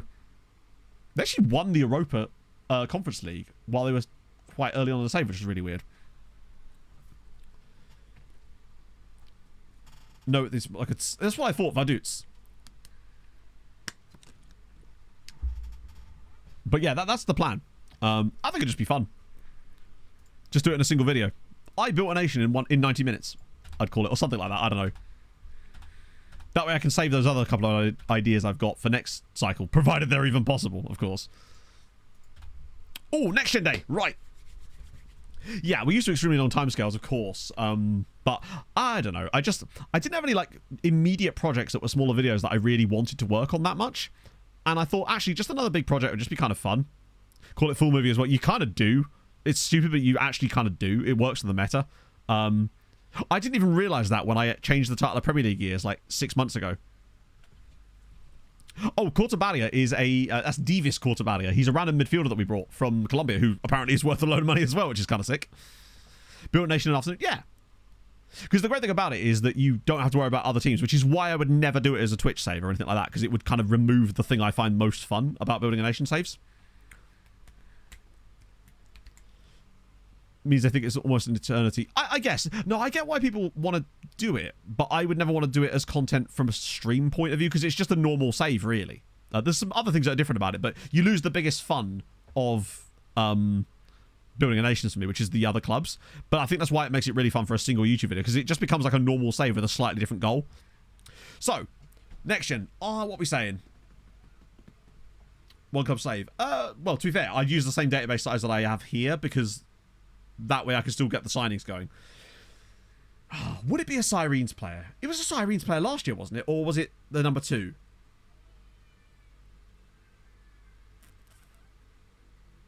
Do you know what? I'm going to go Spain, Tarshin, and hope that it's Cortege. I don't think he's played enough, though.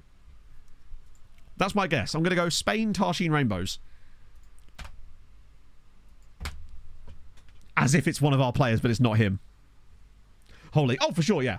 Which allows a lot less having to worry about the loan farm, JCM, which you can just focus on building your own club up and go full on Wonder Kids. As if it's a fucking Zabar player.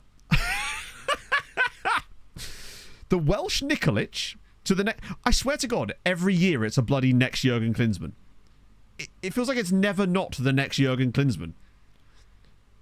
Sonetian Wonder Kids. Salamal da Silva. Okay, ooh, there's some interesting looking players in here. All right, so Mohamed El Tazli.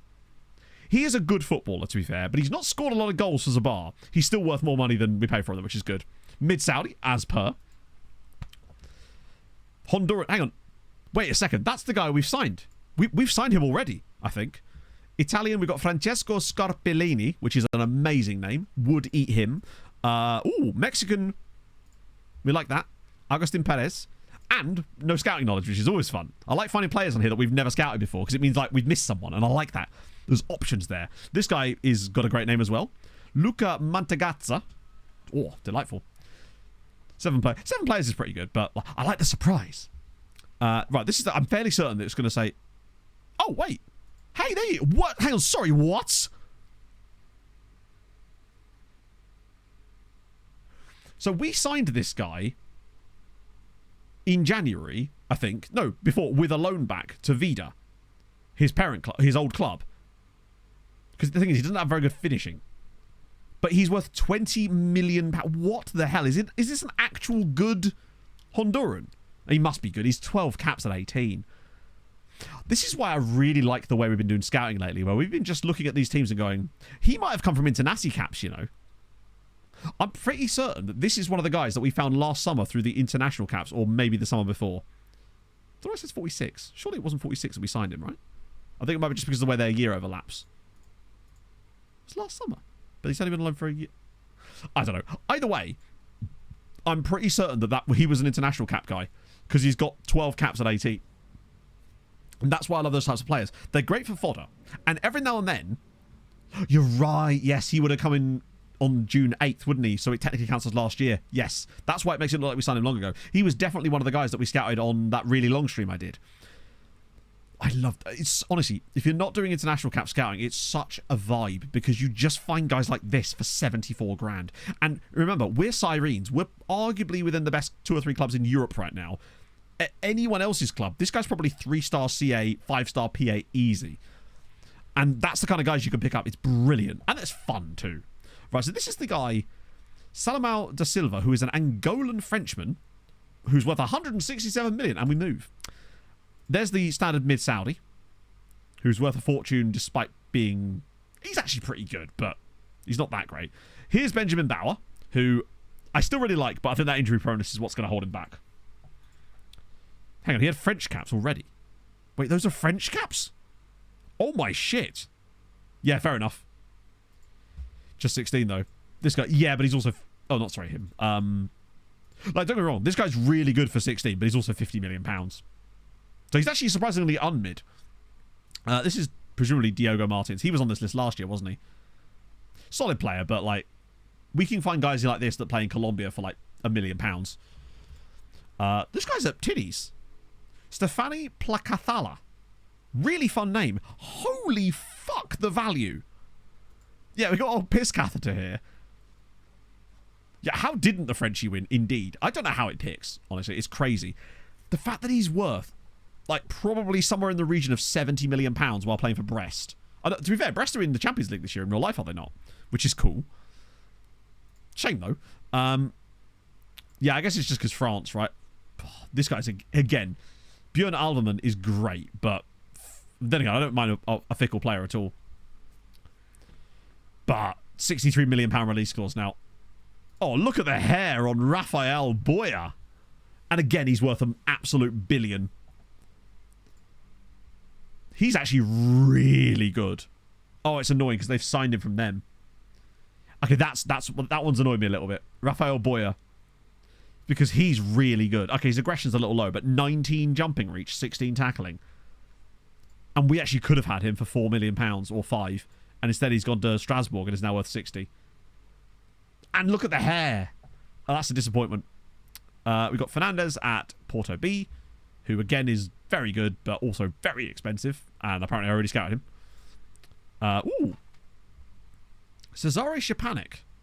Oh, he's at Mainz. Oh, yeah, the hair's amazing. There's a lot of players that are actually considered wonder kids in it this year. It doesn't always consider them wonder kids.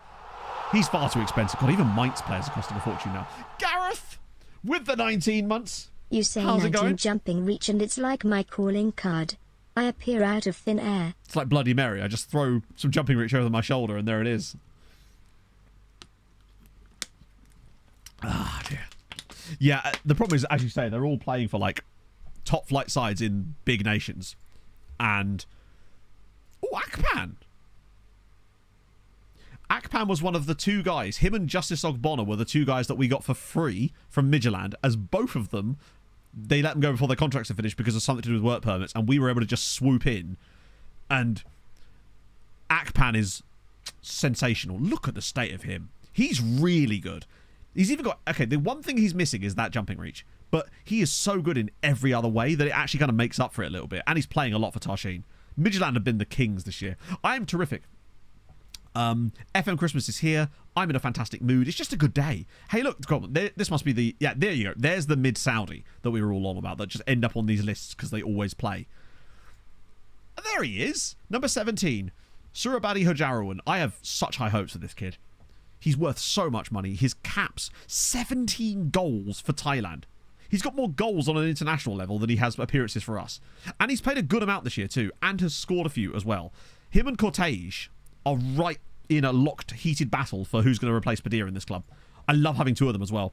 I feel like the future is really nice. It's really well set in our attacking midfield spots, which is great. There's this guy here who's English, but he's called Rob Dahl. Can't he be called Roll Dahl? I'll scout him anyway for the memes. Cool name, though. Born in Kick.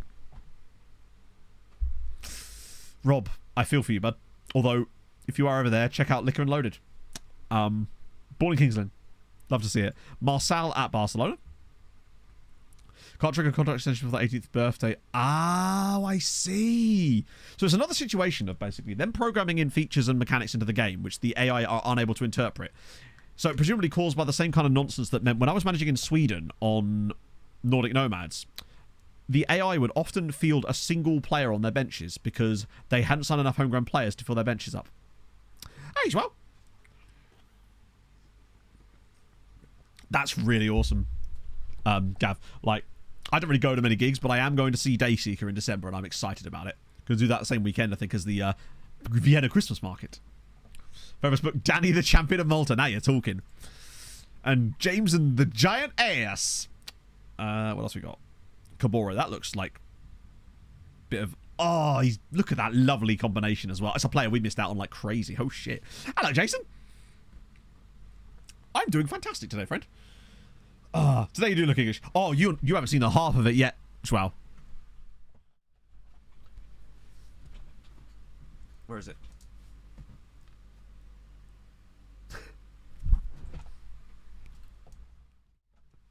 I am a full kit wanker today, chat.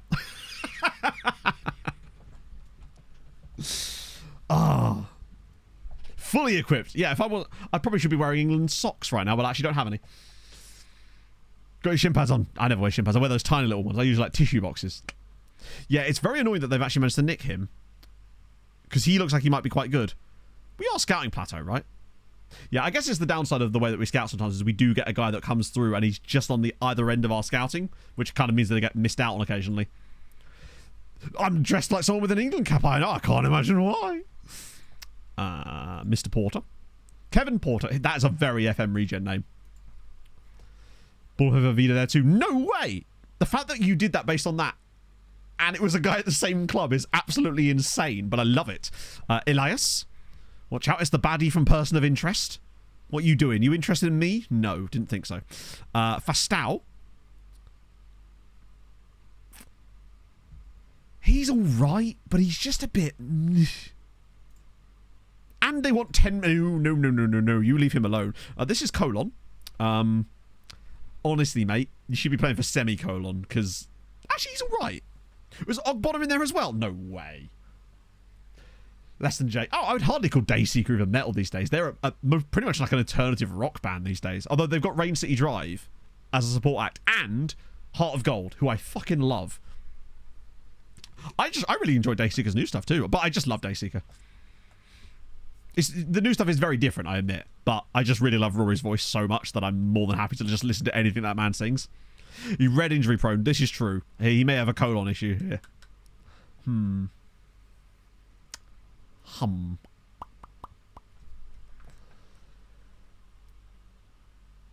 Wait, Johnny Craig was in Rain City Drive? Really?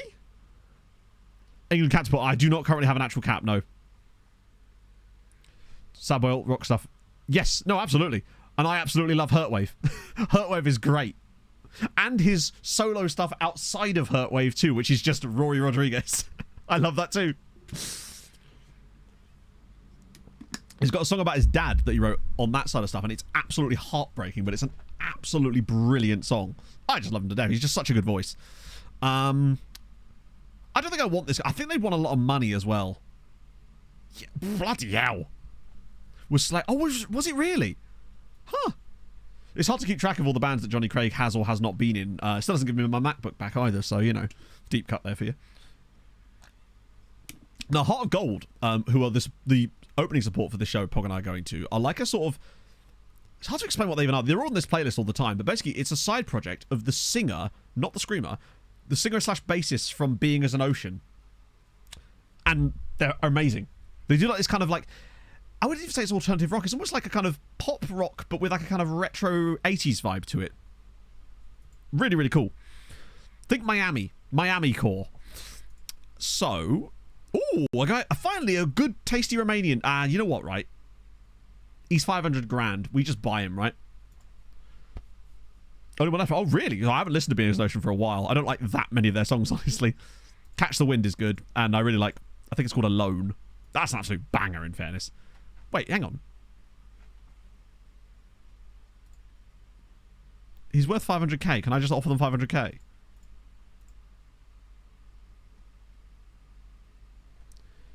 Has a minimum fee release clause Sorry, hang on. Chat, I'm confused. Bear with. Angel has a minimum fee release clause to this value.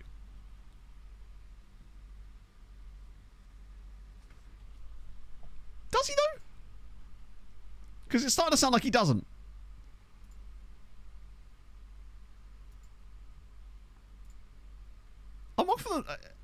I'm confused. Usually, I guess it could be an old report, but I just asked his agent, didn't I? And his agent... That's weird. Unless I didn't ask his agent, I just totally missed that. See Ghost Inside. Oh, that's so sick. I would love to see Ghost Inside, honestly. I saw While She Sleeps at Ali Pali with Architects many years ago, and they were absolutely amazing. Although I must admit, I don't like any of the stuff they've released in a while now. Yeah, 500,001. He could be a face in the game, and if that's the case, I don't know if I want him, honestly. Right, let's have a look at Ogbonna, even though he's one of our guys. We were in 2018 with Counterparts. Yeah, that was the same gig I went to. Counterparts for the opening act, right? Not that I'm super into Counterparts, but yeah, I was at that same gig. Pog and I went. We were supposed to be meeting with Viking and his missus, but he was really ill. Still a good show, though. Had a great time. I love that we were talking about all this while fucking... Was that Passion... Not Passion Pit. Whatever the hell we were just listening to was playing in the background.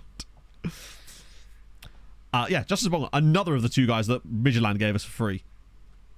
I think they're both on loan at Tarshin as well. Naked and Famous, yes. We've got Eric. He's going to be on loan, isn't he? Yeah. Disappointing. Sort themselves out. Yes, they have. They are finally sorted properly. Our players are certainly much more within the realms of where I would expect them to be, which is cool. Hello. Abraham Martin, you say? Chat, we found an American. Isn't this the same guy from every year where he's just from LA? Because I feel like I've been caught before. The Welsh guy at Malaga is intriguing. But what I will say is we have found two Welsh players that were not from Welsh clubs or English clubs or any UK clubs. We found one guy at Slovan Bratislava and the other guy was at Academica Coimbra. I'm just going to go LA because I think it's the same guy. Oh. Okay. No, he's from Leesburg, VA. Is that Virginia? Or is that Vermont? Or one of the Virginias? Yeah, it is Virginia, yeah. I couldn't remember if it was what the actual, like, thing for it was. Oh. It's very Civil War, but to be fair, it's in Virginia, so there's every chance that it could have been a Civil War battlefield. So the question is... Also, there's this guy here. Is this Lee Wright? Yeah, it is. Okay, the fact that I know his name means we definitely looked at him last year. Wait, was his last club just Leesburg? Oh yeah, Richmond. Richmond Kickers! We'll kick the shit out of you! They've got John Jolly, though. And Will Williams. This sounds like these players aren't real. What about... Okay, the question then. With Mr. Wood here, who I'm speculating his name is going to be Will Wood, because obviously... Is he actually a Malaga player, or is he on loan from an English club? It's 100% Will Wood as well, by the way. Right? It has to be. I'm just trying to think what other names it could even be. It's got to be on loan from City or something. Although, Malaga. You think if it was going to be a loan from City, they'd be at Girona. It's got to be Will Wood. It's William Wood. He's on loan from Liverpool. And he's actually... He's okay. Well, that's a massive letdown. Born in Cardiff. So he was at Cardiff. So basically what they've done is they've bought him off of Cardiff for 11 million quid and then loaned him to Malaga. That's a lot of money Liverpool have just spent on him, considering the potential that he apparently doesn't have. Ruskin! Less than 3. With the no, not with the 30, with the 41 months, which is wild. Thank you very much for that, Ruskin. How's it going, man? Yeah, that is crazy. Yeah, you're right. That's like 6 million adult. Even 11 million is a lot for him, though, right? Leesburg was the site of Battle of Balls Bluff. No, was it actually? Rotate Mabro, thank you for the follow. That's so actually there was a Civil War battle there. Then of course there was. Let's see what else we got here. Ooh, Union Saint-Gilloise. Carrera at Bragantino. Oh, he's only 18 as well. It's nice seeing a player on the next one that isn't just a 19-year-old. We've also got Frank Demoulin or Demoulin. I like him. He's all right, ish. Khalil Cisse at wait, sorry, hang on. Just to clarify, Valletta have a player on the next gen list who is not part of the Sirens system. That's cool. 2 cats for Guinea. Big fan. Waba as well. Just another random Benfica player. There's this guy here. Oh my lord. I realise this is obviously like a native Mexican name from like that sort of region. Cuauhtémoc?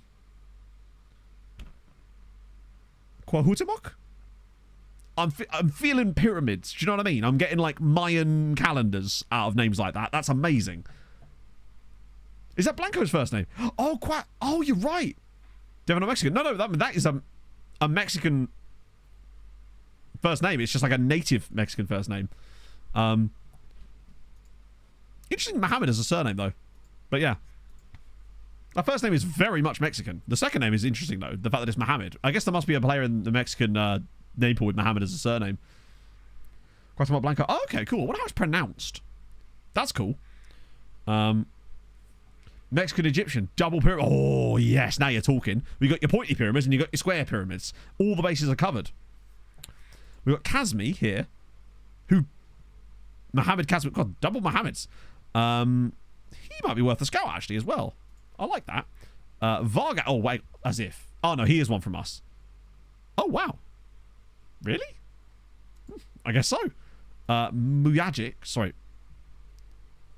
Yeah, Mujagic. Or Mijagic. He's okay. 19, though. Gauto. Wait, who is this? Ooh. Ignacio Gauto from Sporto Lequeño, who's wanted by Pierre. All right, we're just signing him, right, chat? 16 tackling, 13 jumping reach, 6'3", might be quick, can't head a football, but that's fine. And he's Paraguayan. We don't have a Paraguayan. Coming to the first team. Okay. Fair enough. Muyad. It's somehow, oddly, that's somehow more confusing written down. I actually feel like I know less about how to pronounce it than I did before. I would have gone with Mujagic, but I might be wrong. Oh, clearly I'm wrong. Kevin Doyle? No way! Wait, I'm thinking of Kevin Davis. Fuck, why aren't you at Reading? Ah. I just confused Kevin Davis and Kevin Doyle. That is cool, though, that he's at Bolton. There's a Bolton player on this list. We like that. He looks quite interesting. There's some good players on here. Like, fun ones. There's Windows. I recognise that name. It's Chapel Rowan Windows. Or as what was it? I think Chloe, Mike's missus, was saying this, I think, at the weekend, that her friend of hers referred to Chapel Rowan as Chappelle Rowan, and I'm like, you know what? I can't unhear it now. Sandro. We've never scouted him before, so I'll definitely do that. Did I do the thing again? Oh, yeah. Do you know what? You might be right. I don't think I did. Nope, I didn't. Thank you. This is the exact reason that my pop socket took a week to come, because I apply for the thing and then don't put the bid in. I'm a klutz. My voice, no. Mr. Windles, the Swissy boy. Yes. Ooh, Defensa y Justicia. He could be fun. Good acceleration. Good to see. Wait, surely Balzan have not got... I'm loving the number of players on this. Look at the value on this list that are not... From Valletta have got another guy on it. Oh, another Honduran. Oh, we'll scout him again anyway for the memes. There is definitely a Porto guy in there, I think, further up the list, I believe. There usually is. There's usually at least one Sporting, Porto, and Benfica player in this list every single time. We've got Anas Al Nas. Oh, that's our guy.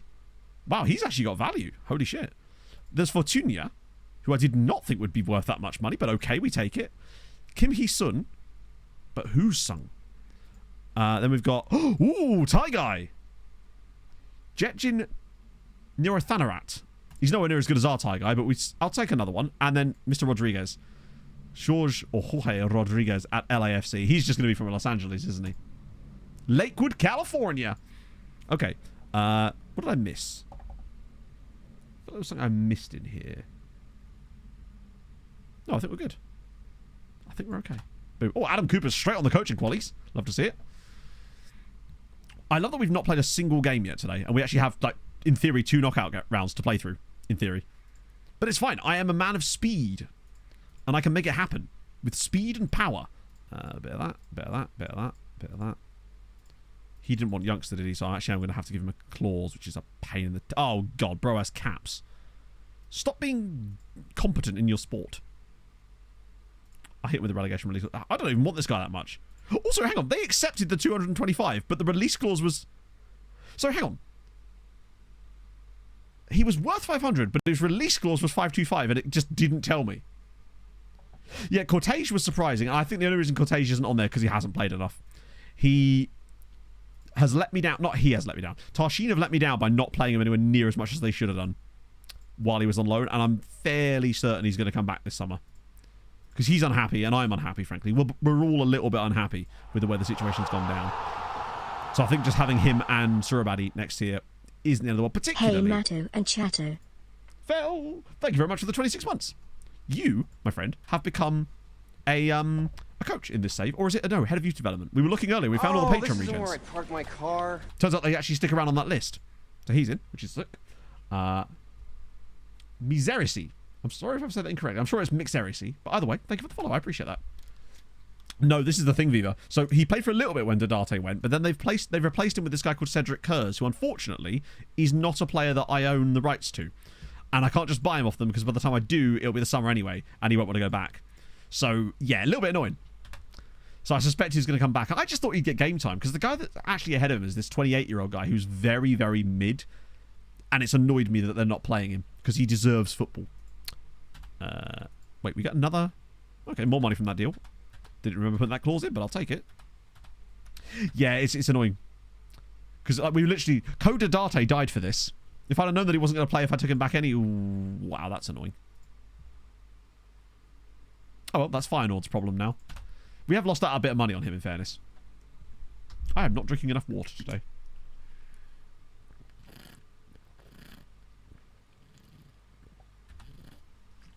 Wait, did I just see that we actually had, like, bright green rating on something for once? That's unlike us. How did we manage that? FM? Oh. Not sure what... Oh, was it here? Could not be happy with the strong support and backing from the players. Okay. Take that bloke. Mix. Nice. Story of the save. The story of the save is we're basically trying to make Malta the best league in Europe. So, obviously, that implies we have to do good stuff in Europe as well. Which we have done. We have won 2 Champions Leagues. But that's old news. What we're trying to do, however, is build the whole of Malta up. Not just us. But we're doing that whilst still being manager of one single club. So, what that means is we're trying to improve all the other teams in our league with us whilst not being in charge of them. And the way that we've done that, so far anyway, has been by building a loan farm. Also, what the hell has happened at Deportes Tolima? Apologies for the slight segue here. What in God's name is going on in their youth system? I love it, but my goodness, I can't wait to see what those guys turn out like. And yeah, that's what we've basically done. So currently Malta is sitting second on the coefficient list now on the European charts. So we've managed to get about as far as I feel like is physically possible unless England drop an absolute dog egg. which I think is unlikely, but you never know, right? We just need the other Maltese sides to chip in a bit more in the Champions League at the moment. That's been the biggest issue. But they are getting there. Those Cadiz guys, I love the cheap scouts, the cheap release clauses in Spain. It's such a gold mine. It's the one guy from Tolima that we actually have scouting knowledge of, and I like the Driven Unflappable is amazing, but I don't know if I can bear to have a man who can't dribble. His mouth is so dry that it is like the Sahara Desert in there. Like, it is impossible. Dentists hate him. Or like him, depending on their fetishes, you know? Do we sign him anyway, though? Nah, probably not.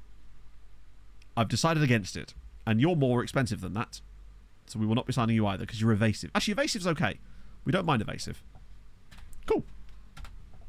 What a strange sentence that was. Now, when it's actually... 7 days, so it's perfect. We can go full strength here. Oh, no, we can't, because it's that stupid cup game that occurs in the middle of international break.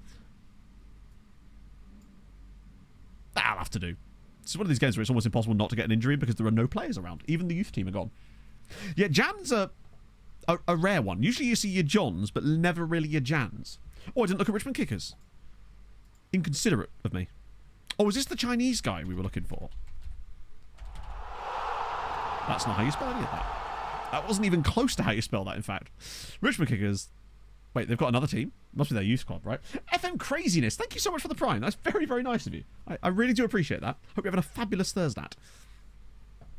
All Time Low, I Prevail. Wait, there's a song with All Time Low and I Prevail? How have I not heard this? So this is the Chinese guy, Rob Shepherd. I mean, obviously, yeah, because he's a grayed out player, we have no actual knowledge of him, which is a bit sad.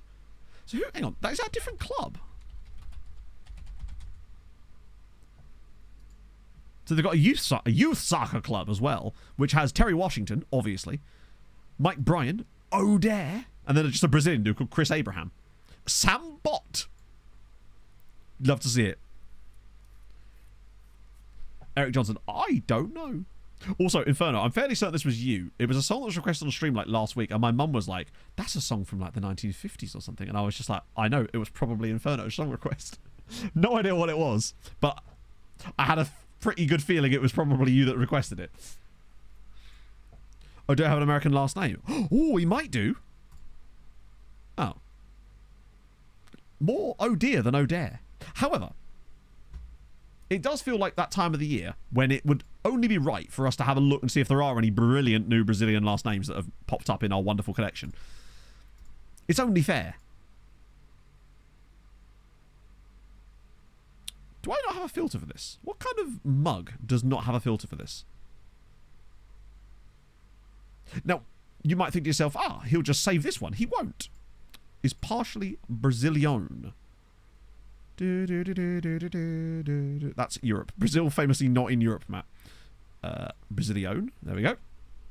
Okay. Wait. That can't be how I do it. That's 2,700 Brazilian players. Is that how? Oh, no, I just sorted my second nationality, didn't I? We just used that one. And then second natties. There we go. Right. Martinique. We're looking for younger players' names because obviously if they're older, then they've probably already been noticed before. So there's Oscar, who is Martiniquois, and he's Oscar Etile. Oh, yes. Very nice. Uruguay, that's boring. Oh, probably, yeah. Peru, just looking for the... Basically, we're looking for players that are like 20 or younger. Weren't in the Eurovision Song Contest. To be fair, good luck explaining that to anyone now, given that Australia are in it, right? There's always one random Lebanese Brazilian, but he's 20. It was a 19-year-old. It's going to be all Spanish, isn't it? Lots of Maltese ones, but these are guys that have just declared. Wait, I'm sorting it by...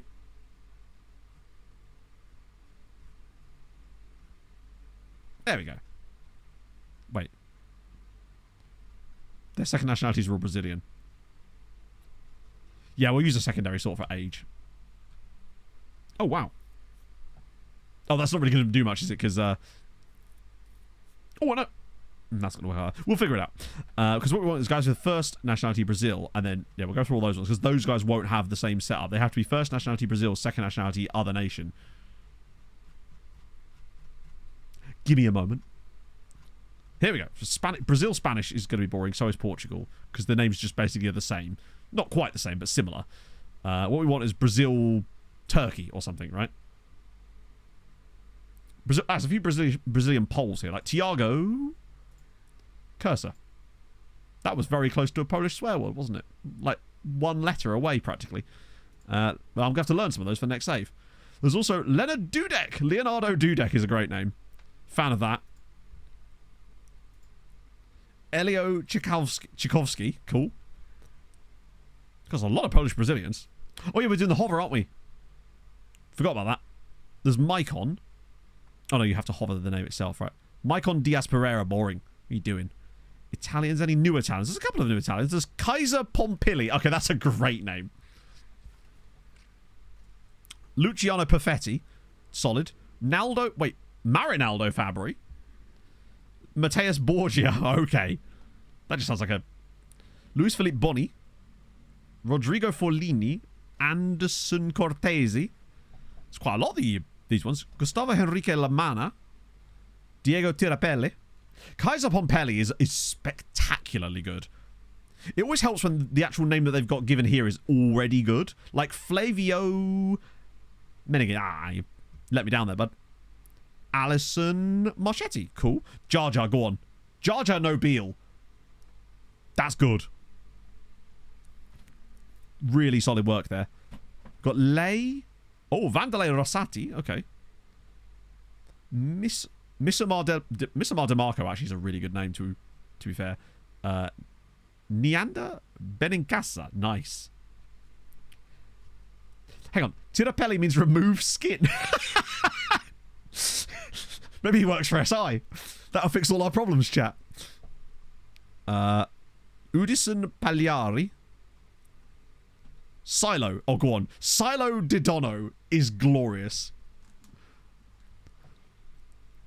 I gotta say, Silo Didono, big fan of that. Also, Aloar Cordoni.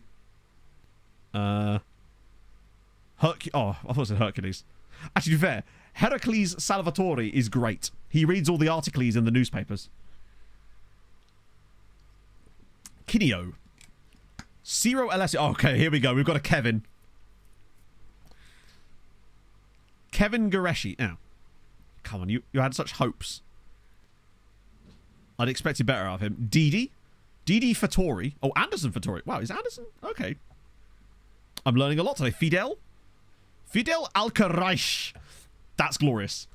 So many things going on in that sentence. Fidel Alcareich. Because now into the Germans, which will be even better. Fabio Blanca.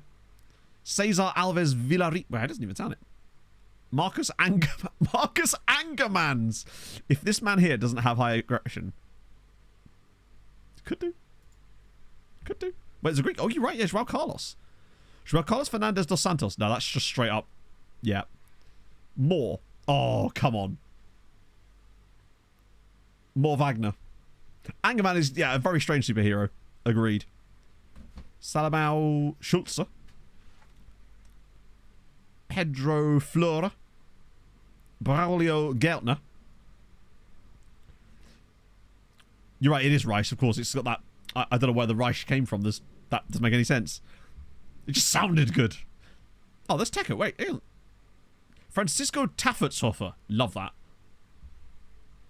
that. Cipriano Anya. Arthur Bachman. I actually, for a second, Reese, thought there was a player called Bill Murray, and I'd be totally down for that. There's Dada. Adil Senmaya. Do if I promised my player a new contract, we tried negotiating once and it collapsed, and since then the agent doesn't want to try and talk with me again. So you can't do the thing where you can like go back into contract talks where you can like reconsider it or something? There's like an option. I've done it once before, but it doesn't always work. Fiavio Flavia, yeah. Valmir Markovsky. Now into the French, which occasionally can produce some quality. Nildo Arnoux. Oh. There was a player called Arnoux in Premier League years, and I can still, in my head, hear Gavin saying it. Arnoux! It was great. Speaking of Arnoux, we've got Alan Franzen. Nathan DeRidder. Oh, Jonathan DeRidder. Oh, here we go. Israel Rechberger. Good. Oh, there he is. Oh, there's another Teco. There's a lot of Tecos in this save. Agent doesn't want. It might be one of these ones where, how long has he got left in his contract? Because you might just have to wait like 30 days. That could sometimes fix it. A few Americans here. Actually, wait, we've got Armenians. What am I doing? Daniel Manukian. Marcus Aurelio Voskanian. Amazing. Like, sensational. A couple of Americans, though. Francois Dampier is great. Reginaldo Cobos. Nilsenio Marsh. Guillermo da Silva. Oh, that's just straight up Guillermo da Silva. Japan. Pedro Henrique Takei.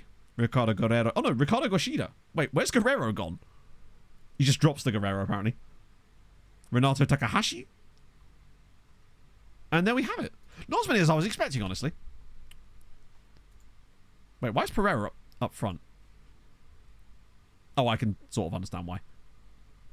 I will give Jeffro a run out. He'll enjoy this. 8 months. You should be okay. No, you'll be alright. You can get to January. I think you just wait a month. 30 days usually is okay. Or even just a couple of weeks. Just have a little look each time and you should be alright. Yeah, Zarate's been shipped out. I've sold him to Real Sociedad. He was causing way more trouble than he was worth. 2 more assists for... Yes, he's already leaving. He kicked up such a clusterfuck of a fuss that it was actually in a situation where it could have upset the entire team. And it kind of already did. I dropped him for the Champions League squad and he then kicked off so much about it that like 10 of the senior players decided to get on my back about it, even though none of them had even met him. It's dramatic, yet in it. Flavio Briatore. I'm sure he'd be a fine individual with a name like that. Ah. Guy can dream, right? Okay, we are through to the final of the cup, which is against Hamron. So at least there's that. Babasi on form again. He does need to get his form back. He's only got 10 assists this season. This is really bad. Upset that nobody's upset. No, that was him. He was the guy that was upset. So hopefully that sort of calmed down a little bit now. Although knowing FM, it probably hasn't. Oh. So it's cancelled, but positively, because I've already sold him. So he doesn't care now that he's being sold, which is helpful. Last thing I want is him caring. Right, we've got Atletico coming up. We can finally play a Champions League game, chat. Look at me go. It's been an exercising distraction today from your boy, but it's what I do. We haven't even looked at the scout reports today, although I don't know if we've even really progressed far enough for that to matter yet. That track's got a minor injury, that's okay. Santa Clara. That's where they eat the peoples. Chosun won. I feel like Babasi's no longer on the top of this, which makes me a little bit sad, but Cho is, and that makes me happy. Loan that guy out and cancel the bring the guy to sell. Well, I guess he can't settle if he's out somewhere else, right? Maybe him being loaned out has actually fulfilled the settling promise of a player at that club. I don't know if loans really count for that. We must now be in Scotland for these. I probably should start, if I can, assigning some of those to that new scout that's like absolutely goated. Oh, by the way, Woolaway, out on loan at Newcastle, is now worth £45 million. So he's actually playing for Newcastle out on loan, and he's worth a shitload of money, as is that guy, that other guy that I've got on loan at Newcastle. We've got 2 guys on loan at Newcastle that are both worth like 30 million, 40 million each. So that could be a really, really profitable summer for us. They all don't count. Yeah, it's weird. And then... Oh, Christ. Because it's like, what's the odds that they're going to know this next Brazilian that I bring in? Like, bit rude, really. It's like, are they implying that all Brazilians know each other? Our loan farm is worth a fortune. Yeah, we have players on the loan farm that are worth like £80 million. Figueira being the most prominent one of the bunch, I would say. God, I really hope we don't go out in the quarterfinals here. I feel like we've actually got past the toughest test so far, which is as if they're the favourites, which is Liverpool. And I think Liverpool are genuinely still better than Man United or Arsenal. We've already beaten Man United anyway. I think it's been a while since we see any new ones on that one. Willoway's transfer option. It was quite a lot, I think. But I think it's unlikely they'll trigger it because you know they just don't. Optional future fee of 26 million. They might even trigger that, honestly. But they just... This is the thing, right? They have an opportunity here to get a player who's worth £45 million for 26, but I bet you they don't trigger it, and I bet you I can still sell him for 40 in the summer. Yeah, exactly. Oh, you're a real Brazilian. Name all the Brazilians. Curtain is where... Yeah, it's a bit windy out there today. Quite warm outside too, though, as I sweated like a crazy bitch when I was out running today. I guess that's the problem when you have a haircut and your hair looks the same length, because I'm trying something. I'm growing my hair out. I'm going long hair, not like super long hair, but like longer on the sides and the back. I'm trying something different. Pog is buying me mousse today. In fact, I believe an update from Pog. I got you 2 mousses because I wasn't sure which one was better, so I can't wait to have mousse in my hair and find out that it was actually just like shit yogurt. Mullet Matt. Oh no. Emo French. To be fair, right? Like, it does go pretty low as it is. But I just want to be able to do something with the moose. Outcast to Icon's length. To be fair, back then, it wasn't even so much that it was long. It was just big. Right? It was just kind of big. I used to have quite long hair, like down like my collarbone length hair when I straightened it. But that's just unmanageable. This is just something... I just want something a bit different, you know? I got bored of having the same hair all the time. So I thought I'd mix things up a little bit. Right, this is definitely a Tesco's Express droppy day. Peters, Babasi, Vieira, Pires, Gudmundsson. Yeah, that's cool. And Kravitz. Boom, boom, boom. Perfect hair for money. I mean, yeah, it's the only thing I've got as far as like features go that I'm actually pretty pleased with is my hair. It's very thick. It's like I can do a lot with it, and it means that it doesn't need to use a lot of product to make it stay in shape, which is kind of nice. It's the one good thing I've got genetically like that, so I like it. Teeth are okay as well, actually, but like hair especially. If you said, "Oh, what's your best feature?" it would be that easily. Just big. No, it actually was though, because my hair doesn't really grow down so much as it grows out because it's so coarse. Budget. No, Paul Scott. Yeah, like my mate. He'd always been like quite sort of, what's the word? Like straight-laced, I suppose. The amount of time I'd known him, which was literally since I was 3. And when COVID hit, obviously he was working from home, and he just started growing his hair out, and now he looks like Geralt from The Witcher. It's like that type of length hair and that type of style hair too. It's amazing. His missus loves it, so he's like never cut it since then. I don't think he's actually had a haircut since before COVID. It's that long. Was it Viking? It was not Viking, no. What happened there? Oh, Tesco's Express is Tejeda. We had a sort of discussion about how his name was pronounced and settled in the end on Tesco's Express. Because, hey, he's fast and he delivers. Can't go wrong with that. Right, I nearly instant resulted a game against the Madrid team. Turned into ringlets. Now, that sounds cool, though. My hair's too, like, it's too straight. I ain't got no waves, chat. I am waveless. Like an empty ocean. Right.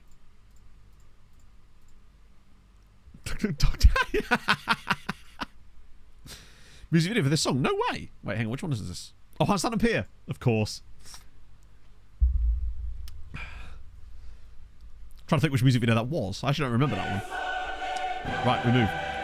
He was in the band. Oh, no way. That's kind of sick, actually. So during like the friends, no, before Friends Like These, that era. I would never instant result a match in a European competition against the team from Madrid. What kind of mug would do such a stupid activity? I mean, not this guy. They're full of posts like, yeah, no, I enjoyed those early days of Death of Anna. Cigarettes and Alcohol, that was a great song.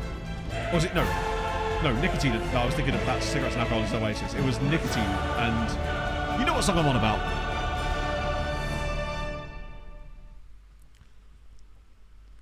Hey, it works. We get sometimes, well, the best nicknames come from the strangest places, and now we've got Tesco's Express. We were going to call him Tex-Mex because we had a player. His name works for that really nicely as well, but we had a player on the last save called Tex-Mex, and I felt we need something different. Nicotine and Alcohol Saved My Life. That's the song, yeah. Oh no, we haven't scored before the end of the anthem. This is catastrophic, honestly. We need to be winning this game, though. Preston Vulnerability Shoot. Oh, God. Don't even begin with that. I just can't. As a clown's hair, we go, kinda, yeah. Go on, just get a nice corner or something. Was it school days? Yeah, I watched a documentary about them on YouTube years ago. Like, back when I was in bands and stuff, we were sort of in that exact same scene. They were obviously just one of the massive bands within that scene. So I never actually got a chance to play with them. But my mate, the singer from the band I was in, went to West Suffolk College with them. And Ed Sheeran, weirdly. Right, come on. Early goal. Although it's starting to lose the point of being an early goal as we get the early goal. Facundo Pereira's finally done something this season, and it's another assist for Big Mo Peters. Just beautiful. We finally get that lead that we so did. God, Peters was easily... He might be my favourite signing of this season. And we've made some good signings, but Peters and Tejeda have been amazing. It's actually just nice to see Pereira do something. He's had the, what we call in the Ballon d'Or hangover season, because Gonzalo Reynoso had a very similar season after his Ballon d'Or, and Pereira's not even broken 10 goals yet this season. He got nearly 30, I think, last year. Yeah, halfway into the first half. It's still an early goal. It's an early goal when early goals stop being early when I say they do. Oh, go on, Peters. Oh, he's beautiful. They've responded the other way. First Peters assists Pereira. Now Pereira assists Peters. It's the love connection that I didn't think I needed. I'm sure the smut is already being created as we speak. Early goal in the 180-minute tie, exactly. What are we listening to? Whatever it is, it's not. Shouldn't be on my plate. Oh, actually, speaking of De Havana, there you go. More De Havana. Okay, 2-0, we take that. The PB connection, indeed. They're docking, chat. Qualify the Champions League. However, trying to establish a loan fund. Yeah. So they don't accept offers despite me paying 100% of the wages because they don't think the players will sign for them. That's exactly the reason. Yeah, so basically you have to start establishing the loan farm pretty much the moment you start the save, particularly in the smaller nations, as if he scored again. Because if you grow even slightly too fast, you end up outstripping them, and then the players, they won't be because they don't think the player is realistically going to sign for them. That's basically what it comes down to. The only thing you can really do to bring it back at this stage is to sign a load of Brazilian players on free transfers. That's great from Pereira to shuffle that. Then put them on the unwanted list and offer them out for free and not on loan for like transfer. And you can stack teams in your nation with those kind of players, and it will bring their squad their squad quality up just enough that you might start able to get the loan farm happen again. We had this exact same problem on this save, and that was the way that we managed to fix it. But it was time consuming, believe me. Are we about to get a fourth goal? Just to clarify, midway through this first half, I went, this is not doing that well. And then we got a goal. And now it's 3-0 and could be about to be 4-0 in the first half. Play base for them? No way. That's cool. Who's that? It could be a hat-trick time for Pereira, although I'm not sure. It might actually go to Padilla because we took that thing away. We'll see if it gives it to him or not. Oh, it is going to give it to him. Cool. And this is why your mother hates you. Still, very good first half. I think I might have left that one on. I think the one I didn't leave on was the one about rotating penalty takers. Because it should be Padilla normally. I mean, we've done well, and I'd take a 3-0 win. I think 3-0 would probably be fine, but 4-0 is just different quality of gravy there, you know? Hang on, Feduno. Feduno's that guy that I sold to Dynamo Kiev for a lot of money many years ago, and now he's found his way all the way back here. It's a good pass to the keeper, to be fair. Right, come on. Knocks it across. Oh, that would have been a lovely little headed cross. Come back after me. Oh, I was talking about Pereira. He's just missed a penalty when he could have had a first half hat-trick. And frankly, he's not done a lot this season, so I was begging him to actually like step it up a little bit. It feels like Babasi kind of lives on the edge. He's almost always like one away from a booking, and I've just realised I didn't put Hans Zimmer on the bench. We'll get Hajarowan in. Why not, eh? We've got options. In fact, one of those options is to punish Pereira for his horrendous penalty taking and bring on Tejera.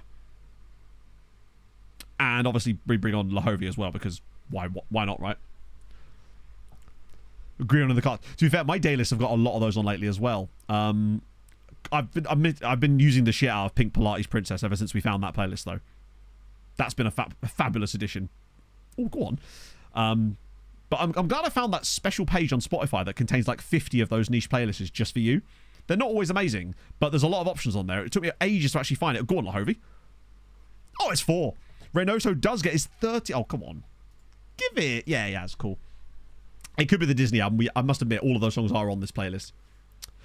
Sarashniga's got a few games, but honestly, no. And his contract runs out at the end of next year, and I'm tempted to let him go at that period because I feel like his work is done. Or we could just sell him in the summer. Because now, with Lahovia and Peters linking up, look at this.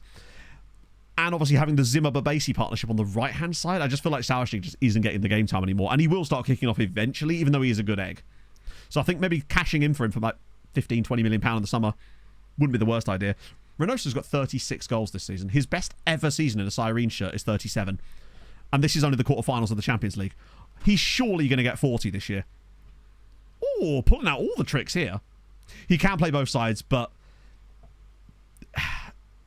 he's third choice on both sides. And like, if the money's right and there's interest, I wouldn't like force him out of the club or anything, but if the money's right and there's interest there, I'd be tempted. But worse, if not, then I'm not going to like force him out of the club. I'd happily just wait until the end of next season and let him go on a free. Oh, it's Jasper Douse. I can't believe he nearly scored, but then when he did nearly score, I also can't believe he didn't score. He's hit the post and the bar. That's agreed, Andrew. Let It Go is such a weak song on that album, particularly since the only artist on that album I'd never heard of either. Was she like the daughter of like one of the executives at Disney or something? Because there's so many good covers of Let It Go as well, which made it worse for me. It's like that song just doesn't need covering again. Come on, another Reynoso goal? Loan him out on loan. He will never go out on loan. He's too good. He's too good, too old. And if I did loan him out, it would only be to another random side in Europe. It wouldn't actually be another Maltese side. So there's no... Basically, when a player's like 24 and they've got the squad statuses they have and the CA, they're never going to go out on loan. You have to go them out on loan early. Topoto was just presenting himself to the defender there. We're going to concede off this because he's going to play it short. And our defenders just apparently don't know how to defend. Yeah, like, I wouldn't... Put it this way, like I said, I wouldn't like force myself to sell him, but there you go. Like, what? As if he's missed that. But what is that defending? It's crazy that that's still allowed to exist. We've been really bad in the second half, despite scoring a goal. Third choice can play both sides. I mean, maybe. Bear in mind, it's the end of next season that his contract expires, so it wouldn't be soon. We'd have the whole of next year to kind of figure it out. Ill-timed injury, I guess. Basically, yeah, maybe I could extend him. He's not super old either. My issue would be that he might want a squad status and he will complain about it. Because the last thing I want is another player that's going to be around and complain about it. I don't know how it's actually crazy. Some sick country music. Oh, I wonder if I've got a new playlist yet, actually. Hang on, let's just see. What's it this morning? It refreshes in literally 12 minutes. Mine today was Teen Rock Emo Anthem Thursday morning. But I think a lot of that is influenced by this stream playlist. Although... Just saying. Apologies, Voddies again. It's Chapel Roan.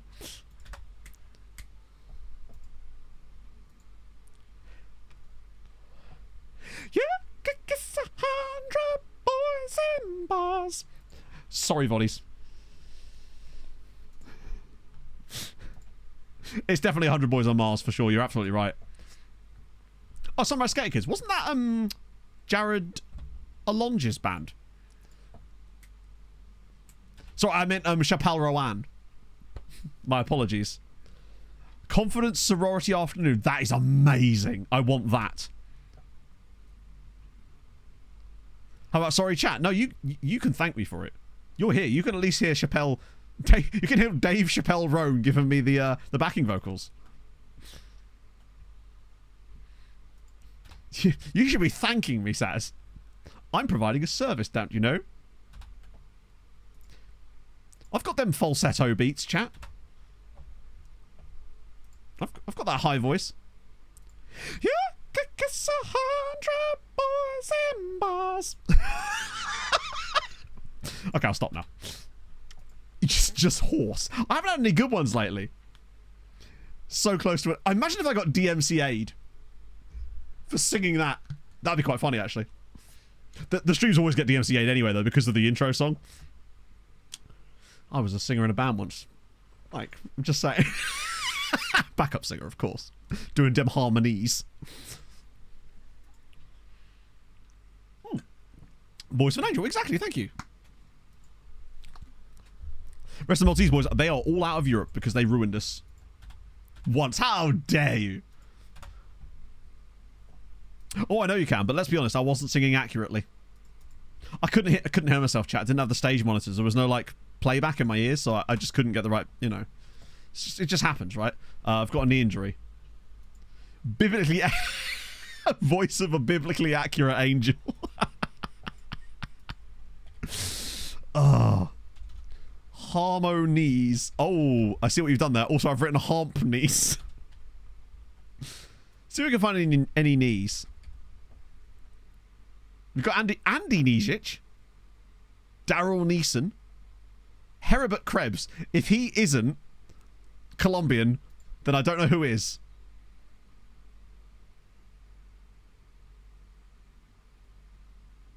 He's Austrian. Took me so long to figure out where he's from. Oh, welcome in. If this is your first stream, what a time to come in while I'm singing fucking Chapel Roan. Interloster Young Boys. They just got beat down at the Wankdorf there. What's going on? Maybe Inter are just kind of shit. That would explain why they only narrowly beat, well, sort of. Such a tight singer. Yeah. I mean, bear in mind, like, I was the guitarist. Well, one of the guitarists. And I did, like, backing vocals a lot of the time, for the most part. I'm an okay singer, genuinely. Like, but not, like, that good. Anyone that's heard me sing Enrique Iglesias will know. Cooper. Do not hate me. I am familiar Sure, with Ben. over Thank you very much for the 600 follow. dance moves, I'll beat and down the I am wangle if you heard. programmed to get freaky. It's all in the video, isn't it? Wait, what? Oh, it's that. I'm fine. Irish for some reason. I could see how you could think that, yeah.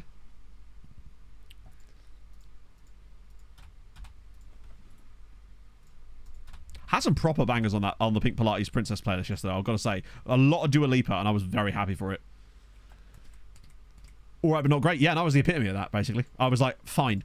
Like, can sing in tune, kind of thing. You wait till you hear the solo stuff. A chaperone cover? Oh, God, not of that. Straight to a joke. Yeah. You don't upstage the vocalist. No way, that's awesome. How did you actually get, was it just from finding our videos, or was there anything specific? I'm always curious to know how people got into FM, you know? You reckon Glazius, oh, am I going to sing along? I'm not, chat. Don't worry, Voddies. I'm not going to put you through it. It's on the second channel if you actually do ever want to subject yourself to that nonsense. That was years ago. EFK. Oh, we should probably look at the scout reports now, actually. We'll make it okay time now. We've done the first leg. I'm feeling good about getting to a Champions League final this season. I think it feels tight. I put this at 27 now, didn't I? Seemingly almost like diva pop. Couldn't really expect it. Oh no, just to clarify, we were actually discussing this earlier, Justinian. Like my music tastes, I don't have like. I'm not one of those people that has like a thing where they're like, I like X music, right? That's the thing I like, and I don't listen to anything else. I listen to loads of stuff. Like, my playlist, if I was to listen to my overall playlist that is just everything I like, it could go 1 second, it could be Lorna Shore, the next minute it's Sabrina Carpenter, the next minute it's like Luke Combs, then we're doing a bit of like 80s retro with like Berlin or something. I just like things that sound good in my ears, right? I'm not concerned with the genre that they're in. I just like stuff. Name 3 bands. Oh, Elastic, Head, Waste. Fuck yeah! We move. That was an extremely witty comeback, by the way, just in case you were wondering. So, just in case you didn't need any help with praising my superior intellect and humour there. Gastric, yep, I could do one of those, honestly. The band of the and the...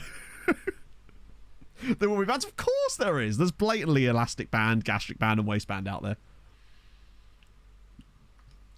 Languages, yeah, exactly. It's vibes. I do care about lyrics a little bit, particularly when I'm in my sad boy era. Sure, Ben. Hopefully I'm saying that correctly, by the way. Please do correct me. I will probably still get it wrong, but I'll do my best. I really do appreciate the brand new tier 1. That's so very, very kind of you. Good old Laura Shaw. Oh, you know, Pain Remains, 1 through 15. Come band, indeed, yeah. I've been in that band before.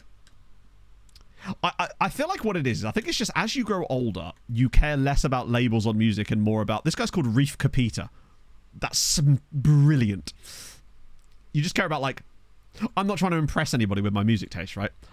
I'll happily listen. I was driving yesterday with Pog and my mum in the car, listening to my Pink Pilates Princess playlist. I say mine, the one that I stole off of Hadrian. Right? Various artists slap. For sure. Zabar win again. That has wrapped up Europe for them for next season. Well, it haven't, has it? Oh, no, it hasn't technically, but they pretty much have wrapped it up.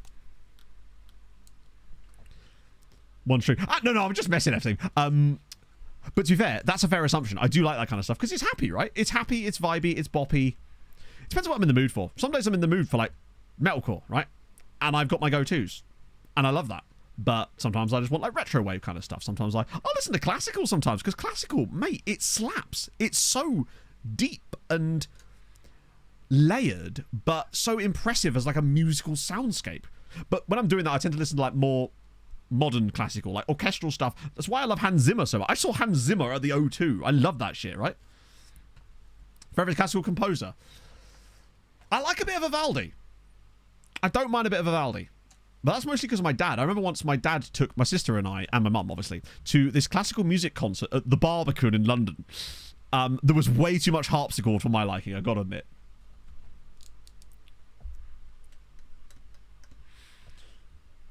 Yeah, Holst... superb. Whatever that dude that wrote top 10 most respectful moments in football, absolute guy. That actually hurt. Trying to ripping off late night dancing and sticking a rap verse over it. Do you know what? Don't like the method, but I unfortunately do sometimes like the results. I can't pretend I don't. You heard Vivaldi live? Yeah, I did. Got his autograph and everything. Signed my violin. What a chap. Honestly, the only genres that I'm not super duper interested in are things like EDM and dubstep type stuff. And even then, I don't listen to that much rap, but when I hear it, I'm like, oh, actually, yeah, I get this, and I really enjoy the lyrical flow in rap. But I just don't like, I won't go out of my way to listen to it that much, I suppose, right? But I'll still listen to it. I used to really like Logic. My workout stuff. I used to listen to a lot of, actually, that kind of stuff when I was doing workout stuff back in the day. When I would play FIFA on an exercise bike for an hour, I would sometimes just whack on a random EDM playlist. I'm a big drill man. You are. I am absolutely the big drill man. I am actually the reason the channel tunnel is so wide. So there you go. Actually, that being said, I still like Avicii, that kind of stuff. Of that kind of era, I guess. I feel like the more recent stuff I hear that's sort of EDM related, I just don't find quite as interesting. I feel like the songs are often more... They feel more lacking in, like, oomph, I suppose. I used to like those big drops, but, like, with... Yeah. What are we listening to now? This is Rachel Platten. I'm enjoying this. This is a vibe. So why? I must know the story now. Oh, because I'm a big drill. That's literally all the joke was. I was just riffing on what chat was saying, which is admittedly what I do the entire time. This is not a new thing for me. Look, going to put Joshy Cromps in. Why not, eh? Maybe he'll shut the fuck up. That'll do as a backup team. We take that. So that was Murder, Martin Garrix, We the Kings, and Demi Lovato in the Space of... Yeah, to be fair, Demi Lovato re-recording... Or was it Selena Gomez? No, it was Demi Lovato that re-recorded some of her songs, but with, like, rock backing. That's amazing. Such a good album. Respect it. That was it. It was so good, wasn't it? When you had, like, Swedish House Mafia... Yeah, that stuff was so fun. Like, I know, yeah, that's what made it so cool. It's like Punk Goes Pop, but without having to actually be a cover album. It was so cool. It was like a cover album of her own songs. Like, what more do you want? Look at Sauerschnitt again. No Spirit Box because of Demi Lovato. Really? That's cool. Took me the longest time to realise that Spirit Box used to be I Wrestle the Bear once. I'm not really that big into Spirit Box either, I must admit. I think Holy Roller's alright. I'd like Yellow Jackets, but... you are not getting number 60. How dare you suggest it? What's the worst number? 2. That's right, you're number 2. Because he's poo. Just so there's no confusion here. Like, I fully respect the incredible vocals that the... I can't remember her name. Is it? No, not Tiffany. The singer from Spirit Box. But I just don't think their songs are that... I don't find their songs that... It's just the same reason I don't really like... Fuck, what they called. They were Masks. Not Slipknot, obviously. British band. Sleep Token. Courtney LaPlante, not Tiffany. Courtney, yeah. I just don't really understand or like Sleep Token that much. As if Bro's injured now. I don't find their songs that interesting to me. And as a result, like, I just don't like... Yeah, I've never listened to one of their songs and actually enjoyed listening to it. And as a result, I've just kind of never really bothered with them anymore. Forza Chris, thank you very much for the 2 months. It's just one of those bands I see people, like, constantly chatting about in that kind of genre of music, and I've just never been able to fully understand what's the big deal. Yeah. Whereas other bands in that kind of thing that get blown up like that, I do enjoy. I love Bad Omens. And even there, actually, some of their newer stuff I'm not super keen on, but, like, yeah. Involves people that were in the original. Oh, that's a good point. Big Hikaru in the Conference League actually would be somewhat good. I'm just worried about what Zabara are going to do next year. That's truly what it is. Mick the Brick, thank you for the 10 months. Welcome in, Shorman. Thank you so much, seriously, for the sub. That's so fucking kind of you, man. Don't know what other people say. Yes, let's do it. Goth Scooby-Doo chase music. A sensational description. I love random analogic descriptions like that of various things. It's one of my. Oh, I told you guys about the way that Jack described FM to me when he was. Well, not to me, to the cabbie when we were in Liverpool. It is easily the best way I've ever heard FM described. It's like chess, but the pieces have free will and are sometimes shit. It's a bargain with the Champions League. Oh, damn right, yeah. Yeah, it's one of these things, right? I'd never criticise anyone for their music taste, right? Just not for me. Like, I like what I like, but I also like quite a lot of things. I just don't happen to like that, right? No, I promised the Volleys that I wouldn't sing it. Like, oh, there actually is some Keshas. We've got Kishorny Bryan and Kishorny Farrell, who's a referee, no less. Which means Kishorny must be in the Jamaican name pool, because the other guy was also at Montego Bay United, which is, of course, a Jamaican club. Computers Abutio. That just sounded nice coming out of my mouth, honestly. Unlike vomit. Like a nice kind of vomit. Like a good pizza. Patting in the background. Hey, that's fine. I'm here for it. We don't often talk about music on stream really often. Which I suppose is probably why it gets confusing with what my music taste actually is, right? Because I don't really talk about it much. It's just like, this playlist has a bit of bloody everything. And it gets corrupted by the things that chat request often. And that's okay too. That's why I dropped the price of the song requests. I did an okay job of singing this that time. It wasn't as bad as I was expecting it to be. Oh, that's naturally right before the second leg. Oh, God, is Hadjarawan going to have to play against Atletico here? There's a real chance that could happen here. And I can't wait. My friends and I all have very sporadic music. Actually, not that different. Some of my friends, I literally know nothing about their music taste, which is really strange, now that I think about it. To be fair, I think that my closest music taste friend is probably Viking. Like, in fact, closest by some distance. Ben Wood out for. To be fair, Ben Wood is... Oh, good point, yeah.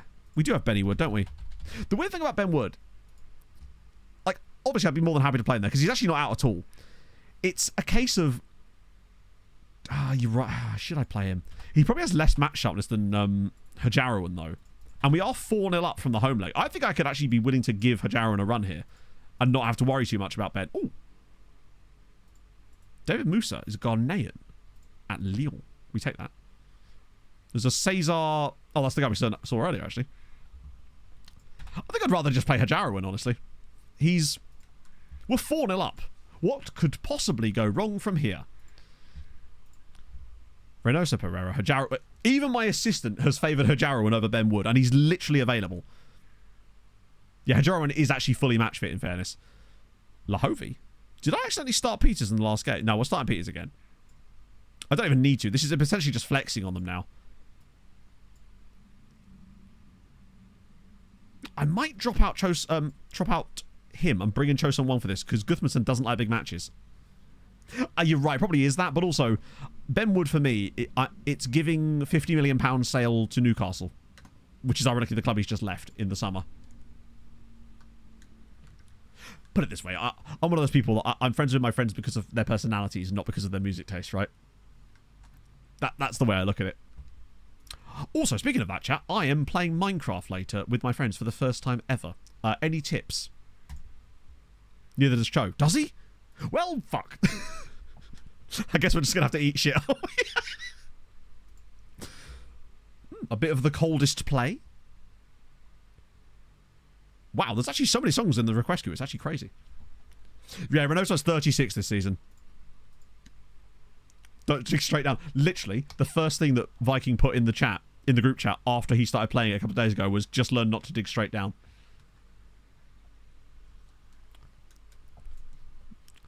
I hope Shirabadi has a really good game here. Green guys and I just want hugs. Play Balatro instead. I wish there was a multiplayer Balatro, but sadly not. We've had some fun. I know, I like it. I like it. Today's just been a good vibe, honestly. I had a feeling it was going to be as well from the moment I woke up. It was just one of those days where I just woke up and actually felt good, which I must admit has been rare at times over the course of this calendar year. So I just woke up and felt all right. Then I had a run, and that obviously made me feel even better. Listened to Sweeper Pod out on my run. It was good times. I'll be even better when I can finally sort my hair out again. From the moment of the freeze, I knew it was going to be good. I knew you lot were trouble when you walked in.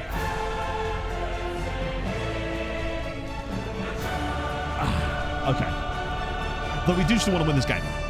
The fact that we've come up against a side of the quality of Atletico and just clubbed them 4-0 at home shows you how good the team we're building actually is now. I think this might be the best team I've ever had on any FM. The way that this team is currently set up with the tactical style and the way the players are playing within it. Oh, surely that's offside.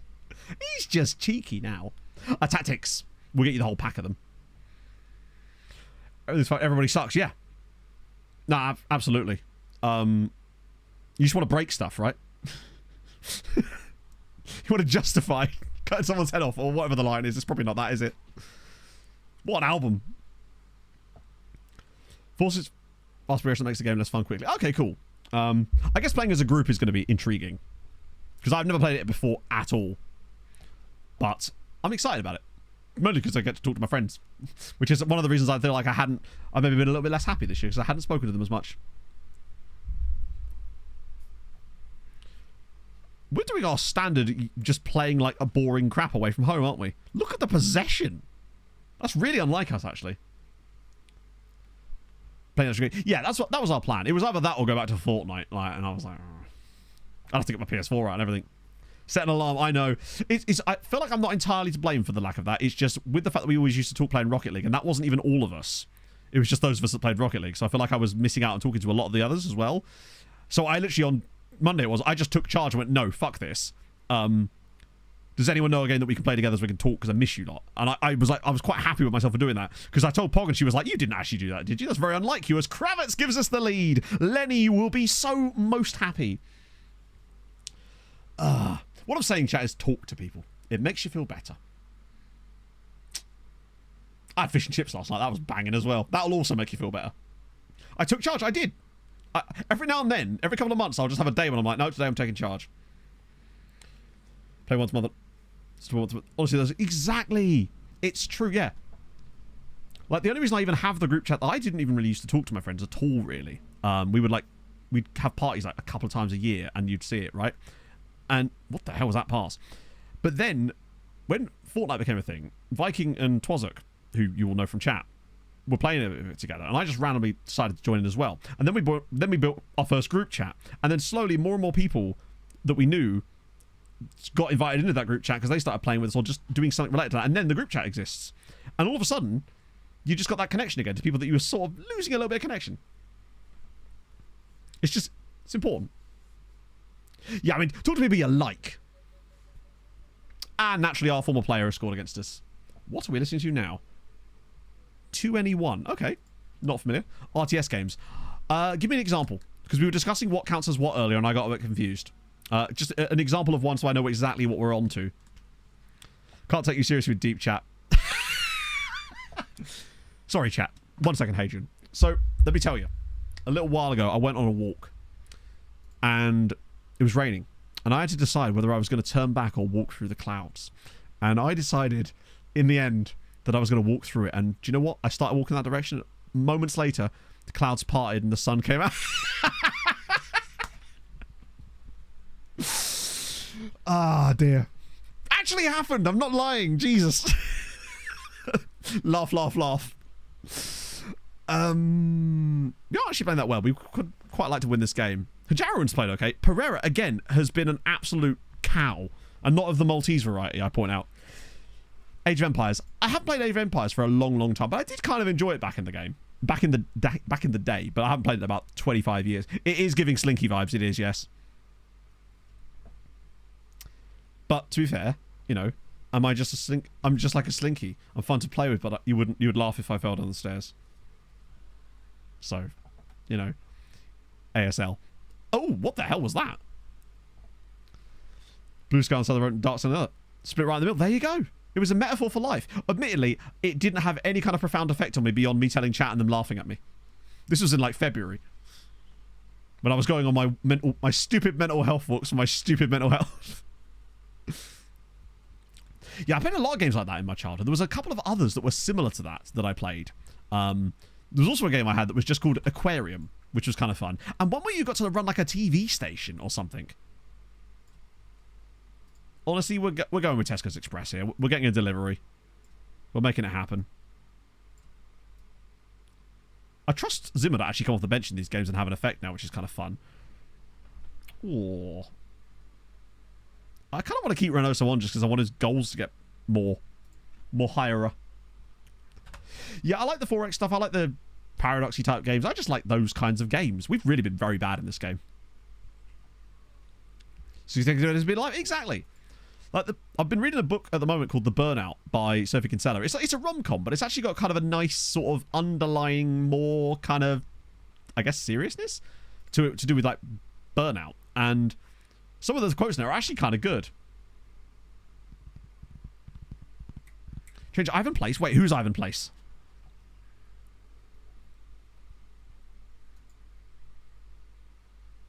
Is it a Fast and Furious fanfic? Do you know it is? Play the wrong spot. Oh, shit, you're right. Sorry, my apologies. I read that as Change Ivan, and I forgot that we had a player called Ivan. That was a really poor performance from us, honestly. But, hey, we scored the goal. We won the game. Well, we didn't win the game. We scored the goal. We drew the game. You know, I'm going to yell at them. Yeah, fuck that. Get good. I don't want them slacking. That's dropping us coefficient points now. And there's not exactly a lot of them available at this point. So once again, Q0, that's my inability to read as Man United go out to Ars and all with Milan Kaiser. Great name. Insane player. Okay, we're in trouble. Reading a rom-com. I know, look at me go, reading a rom-com. I needed something to cleanse my palate after I read that 1,000-page historical epic. So I'm okay with that. Well, admittedly, since then, I have read 2 rom-coms and some smut. And I have a new Portia McIntosh book to read after that, which is more rom-coms. It's on the other side of the cloud. I haven't got to that part yet, Q0. God damn it. Let me walk, bitch. Right. Bit of that. Different work times. Yeah, that's the difficult thing. Which is why we're trying to find something that we could all do in the evenings. Like, my mate Dean, who, again, some of you know from chat, he was at work till 2 o'clock this morning. Because he works for a massive tech company. And he was doing some, like, kind of system update thing. And, yeah, he was there. I woke up to a load of stuff in the group chat from like this morning that was at like 2 o'clock. What would you recommend in the smut genre? Ah, right, Lee. So admittedly, my forays into the smut genre have been fairly shallow end tippy toe kind of shit, right? And I'll be honest, the only reason I was reading that is because it was about ice hockey. So if you are interested in ice hockey based smut, may I interest you in Hannah Grace? Because there is smut in the books, but it's not like over the top smut. And the characters that she writes are actually genuinely engaging and have really interesting interactions with each other that are actually quite funny. No, not pucking around. It was called like, it's by Hannah Grace. Try a Brandon Sanderson book. Definitely short and I've already read the whole Mistborn thing, and I've read the first one of, you know what I mean, Stormlight Archive as well. I've read a decent amount of Sanderson. You put the puck where? Wouldn't you like to know, friend? Yeah, Quartabadia has suddenly become really good, and we're not entirely sure why. Rivers of London, yep. I recommended that to you lot. Dad's read it because I recommended it to him. Coming December. Yeah. Read the rest of it before. I don't think I'd be able to. I'm enjoying my 1,000-page Ken Follett books at the moment. Oh, one British team in the semis. Potentially, which would be good. How are we doing? Yeah, look at this from England. They're having the kind of year that we needed them to have. The issue is we've not been able to capitalise on it as we've only got 16 points. Yeah, I just love checking from behind. To be fair, it's actually not the way that you'd think. It's not written like a porno script. Do you know what I mean? Like, he's come to fix the sink with his hockey stick, etc. I can't remember the name of the fucking book. The second book's called Wildfire, because there's actually 3 books in this. Oh, come on. Well, I believed for a moment. Discover through the years. I keep a list of them, but I make them into videos rather than keeping a list of specific things. It's more a case of like when someone asks me about a certain thing, I have an answer for it often, rather than a specific list. Although that might be something I will do for next year's game potentially.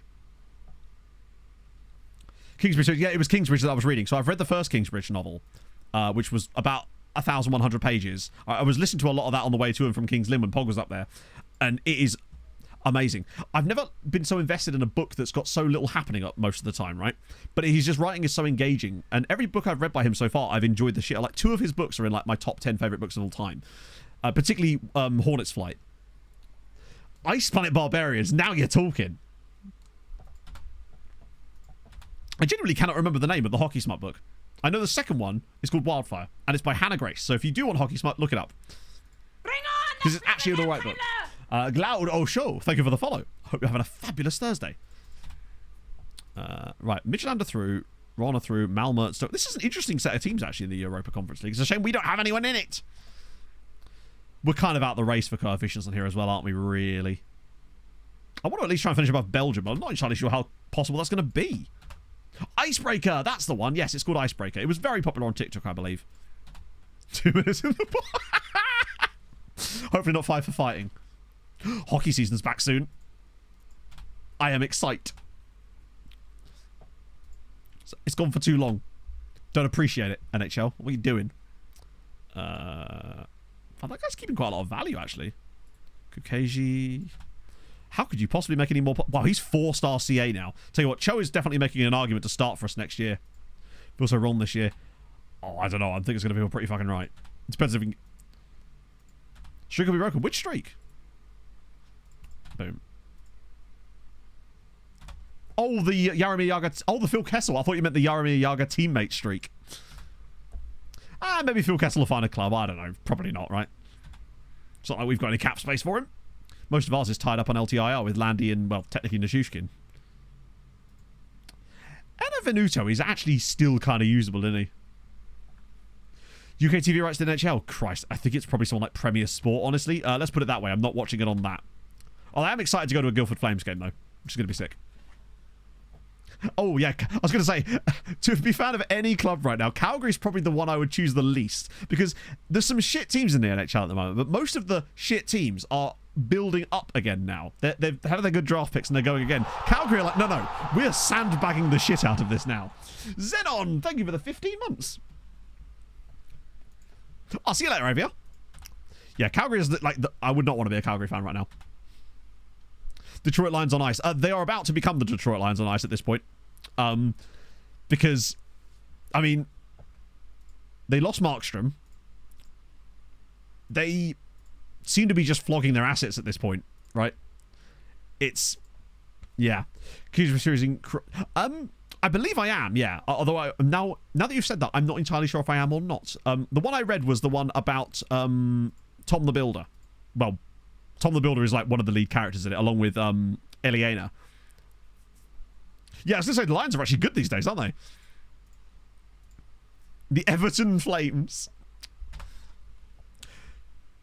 Ducks. Oh, yeah, I forgot about Ducks. It just depends on what you do with Trevor Zegras, right? Is he going to be good again, or is he just Zegras? Can he even stay fit? Yeah, I saw that he's done a couple of prequels, but it was definitely... Oh, no. This is why we... You're right, chat. What mug suggested we should sell Sauerschnig? It was me, wasn't it? I was the mug. I regret everything. White socks on ice. Yeah. Check out the second corner. Oh, yeah, sorry. I was reading it in order of publish, basically. Yeah, sorry, you're right. There is the prequel, isn't there? But yeah, I'm reading it in order of it was published, basically. Because that just happened to be the one that was knocked down on Amazon when I bought it. But well impressed with it. It was super, super good book to read. Really enjoyed it. Even if it did take a fucking long time to read. And you know what my brain's like? That kind of does suck for Hans. He was having a good year. Ah, shit. Let's kind of get more information on these Deportivo Tolima guys. Sorry, Deportes Tolima. Send these guys around again. But that's not my first say. Oh, yeah, so sorry. My apologies. I missed that. I'm not looking for an easy time. I'm willing to suffer. To be fair, you've got to suffer to learn in FM. However, what I would say is your best bet when taking over FM for the first time is still probably to manage either one of the big sides or the club that you support in real life, because it'll allow you a leg up in the game in the sense that, say you're a Juventus fan. Obviously, these are not real players anymore because we're 26 years into the save. But say you're a Juve fan and you took over Juventus. You'd be able to know what Giovanni Mora is like in real life. Again, this isn't a real player. But you'd be able to look at that and go, I understand why that's the case. And it just kind of gives you a bit of a leg up. You know the players already. Yeah, Juventus have been cooking. To be fair, it is Juve, right? But that would be my suggestion. But if you want to just... the first save I ever did was with my local side on an extended database. Would not recommend. Had no idea what I was doing. Lost Treasures in the third one. Interesting. Okay. I just really like reading Ken Follett books. I just really love his writing style. Like, for me, Hornet's Flight is one of my favourite books ever. And Never is fucking amazing too. Mora. I just don't know what we do. He's a perfectionist. He's quick. I'm not convinced that he stays 5, even with that little extra star. But worth a shortlist, perhaps. This guy here is annoying me because he constantly comes up and I'm just like, he's just not that good. Bauer, on the other hand, looks to be really good, but that injury proneness. Juve have had another. He's a lot cheaper, in fairness. You're at Barca. Can we have any guys that aren't at Juve or Barca? Oh, that's the Mainz guy, who is really good, but is also £37 million. Start as low as possible. I guess you could kind of throw yourself into the deep end. There are some better guides out there than there were in the past. I must admit, there's more resources out there than there were when I started playing, and for that I'm extremely thankful. I really hope they do actually improve the tutorial for next year, but I'm not entirely confident they're going to do that, sadly. Duarte. Mailson we've looked at loads of times. Europe Man United. Oh, one of the Deportes Tolima guys. Oh, he's just not very good. And he's not amazingly cheap either. This guy here at Olympia, though. Great handling, great reflexes. I'm not sure he's in the right sport. See what is... I just don't like punting on... There's no such... To me, there is no such thing as a punt at £20 million. That is not a punt. That's just massive financial risk with very little reward. Because the thing is, that guy... I don't want to spend 20 million on a player that... I don't like his attributes. That's the thing. His attributes are kind of very mid, which might just mean that he's got really high PA and really low CA, but there's not enough there that makes me want to drop £20 million on it. I'd be willing to bet that within about 3 scout reports, that guy's going to be down to about here as far as his potential goes. He just doesn't look like he's got that higher PA. Now, I'm often wrong on these, but it's not worth me risking £20 million over is what I mean. Plus, I don't think we need him right now. The other thing is, I think we can find players that are of that quality way cheaper than him. In fact, multiple players. We could probably get like 3 or 4 guys for the same price as him combined. And that's where I'm feeling like there's just no value there. Actually, oh no, I really looked at this guy, haven't I? He's a maybe. I do like him, but he's a little bit expensive as well. But he's more likely to be signed by us. Chile hasn't been anywhere near as prolific in this save as it used to be. At the start of the save, it was amazing. Yeah, I like that guy, but like, I can find a Colombian for £1.5 million from Junior FC that's going to be as good as him possibly. Now, maybe this guy's got a higher ceiling, but I would be willing to bet that Juventus guy, once I've shortlisted him now, I bet you within about 3 scout reports, he comes in and he's like 3.5 star PA. Because his attributes just didn't look that good. And I feel like the game, generally speaking, doesn't leave massive gaps between a player's PA and CA. When they all... If a player has really high PA, they tend to have a higher CA to start with. Not always, but for the most part. That's why there's occasional exceptions. Yeah. How much do I bet? £1 English pound. Other pounds might potentially count. I'm a risky boy. I'm also just giving this guy a £1 relegation release clause for absolutely no reason. But I've enjoyed that. This is where we find out that £1 relegation release clauses are suddenly just really good for enticing transfers for some reason. Yeah, it's giving Pescara. Costa Rica. We are checking Costa Rica. We have scouting Costa Rican clubs. We just don't scout specifically at Costa Rica at any one time. There are loads of Costa Rican clubs on our scouting list. So is Jairo Vargas. Oh, yeah. What was Jairo Vargas? Is he still playing or is he retired? This guy was once rated at 5 stars when we had a really good team. I really, really, really want to know what his PA was. We'll have to make sure we make a note of that for the looking forward. So we can go back and have a look at some of those from some of the earlier versions of the save. Because it might have been that he was just overvalued by our scouts or coaches or whatever.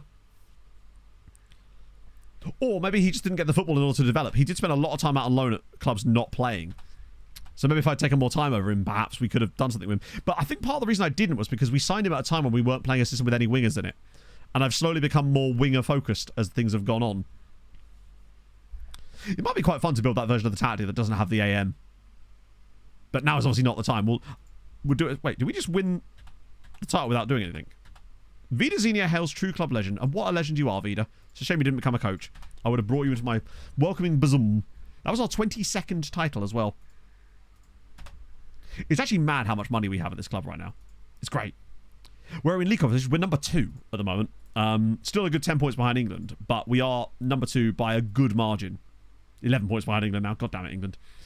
France are having quite a good year here. 6 and a bit above France, which is the most important thing.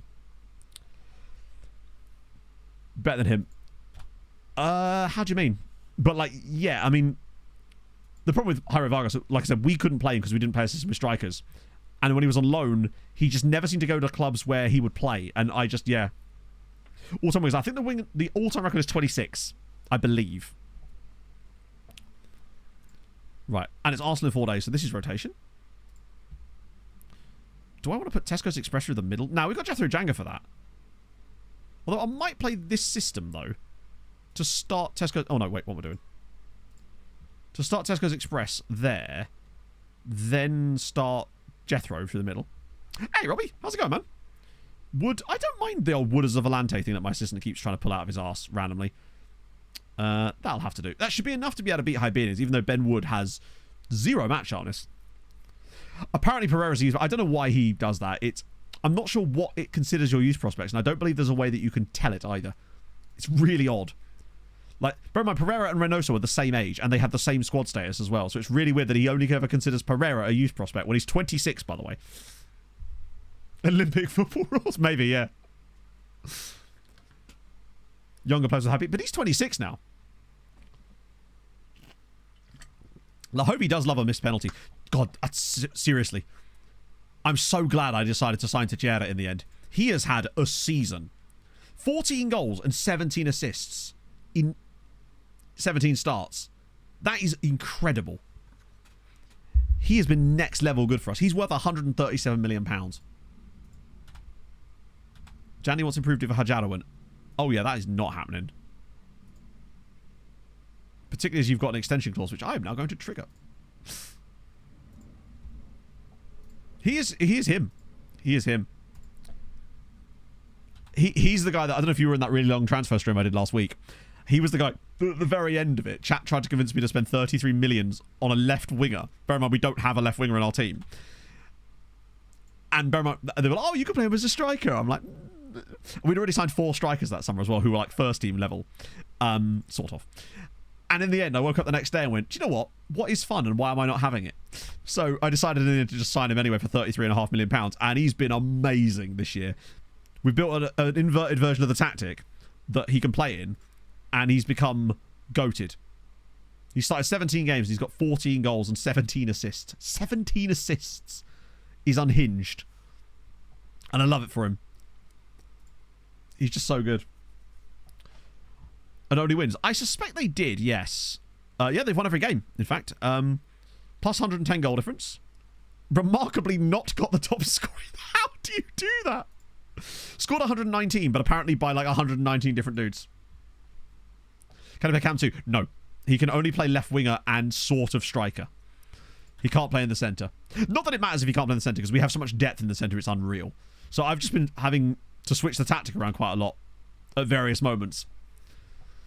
So in the middle of the game, sometimes I'll whip the tactic over and slap him up into that role. And he's done well off the bench too. Oh, absolutely washed. They're not... Goodger are coming for you. Nashar clumps Zabar by 4-0. Fuck off, NASCAR. Suddenly we have a statement from 2311 Racing. There you go. Nice new contract for you. Lovely. Well, not even a new contract. Same contract. But better. Right. Okay, double Arsenal. And we're good to go. Keeping my timing perfectly, considering we didn't play a game for like the first 2 hours of stream. Very unlike me. IndyCar is very much still a thing, yes. I would never suggest such a thing. But there's still a chance that they could bugger that up, because it's a 4-point gap now. Wow, that's nice. Multi-year extension won't sign the charter thing. To be fair, I don't kind of blame them for hanging on to it. Like, Curtis Polk's been pretty clear about it. It's just the fact that it's them in the front row, which is what's so interesting about that. Ooh, that's that guy. What was on loan at Gazira last season, then came back. At least we're actually keeping all the promises for once, which is unlike me. Yeah, he's just keeping it. He's taking it to the wire, just for the fans, right? For the fannies. So this is the one we've got to Radu. Has he got... No, he hasn't built any knowledge yet. But to be fair, it has only been like a month. So I can forgive him of that. I want to see some... Oh, wow, look at that. Hello. Dominic Vollets. Is that 20? Look at this. And just Chile for some reason. What? He is actually getting the scouting knowledge of the exact region we sent him to and Chile because reasons. What are the other guys not? Maybe East Africa is just impossible to scout. Maybe the roads are just really bad. City with a 30,000-year-old Johnny Bedini who's 37 and still this good. That is that's not allowed. He should not still be playing. God damn it, man. Do what for the fannies? Do whatever we need to do. Daylist check. Good shout. Right, Daylist is now updated to... Why is it not updated? Hello? It says next update at 1:30. Oh, there we go. Rom-com belter Thursday afternoon. Oh, I'm in. Get me inside you. That's glorious. You listen to Situationship and Pop on Thursdays in the afternoon. Here's some belter, delicate, Situationship, rom-com, preppy, and downtown vibes. I'm all about the downtown vibes. What we got? We got Alex Warren, Ariana Grande, Benson Boone, Chapel Roan, Dasha, Gracie, and lots of Gracie Abrams, Katy Perry, Hosier, Noah Khan, loads of Olivia Rodrigo. Oh my god, so much Taylor Swift. Give us a bit of belter. Let's see what's on belter. I don't know if hang on. I hope that this doesn't affect the queue. Oh, it doesn't. That's right, don't worry, it's not going to affect the queue. I'm putting on Rom-Com Belter of Thursday afternoon. After this song, it will revert back to... Shit, there we go. I'll get the queue going. There we go. I didn't want it to affect the stuff that was on there already, because those were song requests. But after that, it will come back onto that. I do like the rom-com one. I need to actually favourite the rom-com one, because I couldn't find it the other day. Boom. The rom-com mix one is one I always want. Sometimes when I'm just in the mood for a rom-com, I want to listen to some rom-com music while I'm reading my rom-com book, damn it. It's a bit like, you know, I'm in a full kit wanker today, playing my full kit wanker game. I do regret wearing trousers, though, I must admit. This was not a trousery kind of day. This was very much a... Yeah, the thing is, there is a way you can go into Spotify and actually look at like 50 of the niches, but it doesn't always have the same one. So I couldn't find the rom-com one, nor the Pink Pilates Princess one. Thankfully, I saved it, I think. Oh, shit, I didn't. It'll be on my recently played. It's a shame there isn't just a page that has all of them on it, right? Yeah, not getting Belter. No, this is true. Yeah, this isn't Belter. This is... Was Belter even clickable? Yes, it was. Delicate was also clickable. As was Downtown Vibes. Portuguese Rock. Is there any more than 1,000 on it? Because more than 1,000 are easily my favourite Portuguese metalcore band. It's a slim list, I admit. But more than 1,000 was... They absolutely slap. Oh, looks like it's going really well, actually. We're just vibing out and having some good results. Dopamine. That's cool. I want some of that. I've always wanted to. Ron-com?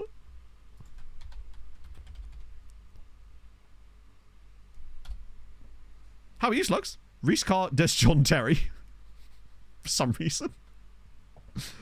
Why is John Terry appearing up on Ron-com? There actually isn't. I can't believe they would exclude more than 1,000. I'm all about more than 1,000. They don't even make music anymore, but I love them. They're so good. Very underrated. Right. Panic Slam Afternoon. It's all a bit of slam metal, I think. I'm assuming. Right, I need to pee. So we can get into these final two games. I'll be back in a moment. As you can start for everyone to be like, do you know you just might be? But I want to know why when I come back. Back in the tech chat.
It was Israel Zuniga.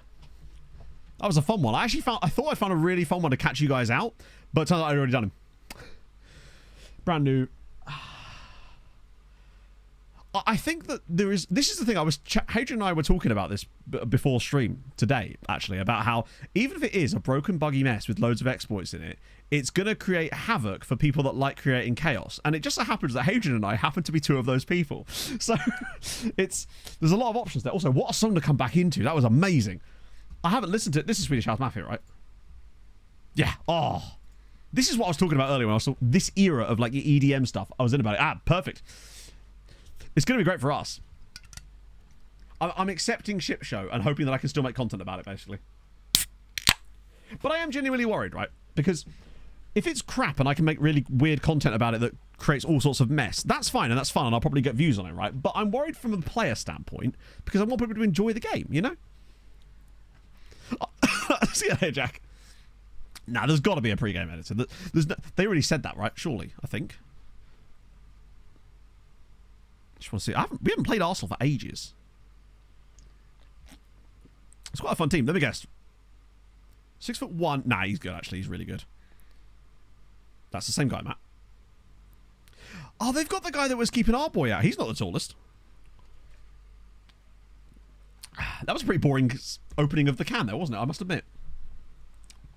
I'm just hoping that it's playable for people enough to actually enjoy their saves, because I actually want to play some saves on it next year beyond just, you know, with my plan to switch back to actually doing a bit more story-driven content again on YouTube. It would be nice to actually be able to do so, you know?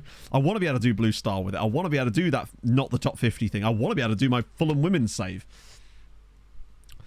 But we will see. God, our team is fucking great, isn't it? It really is. When you look at our squad and you see that Gert Gillet is the least good player in our starting 11, that's wild. And he really is dropping off compared to some of the other guys. Has he got really low natural fitness? Weird.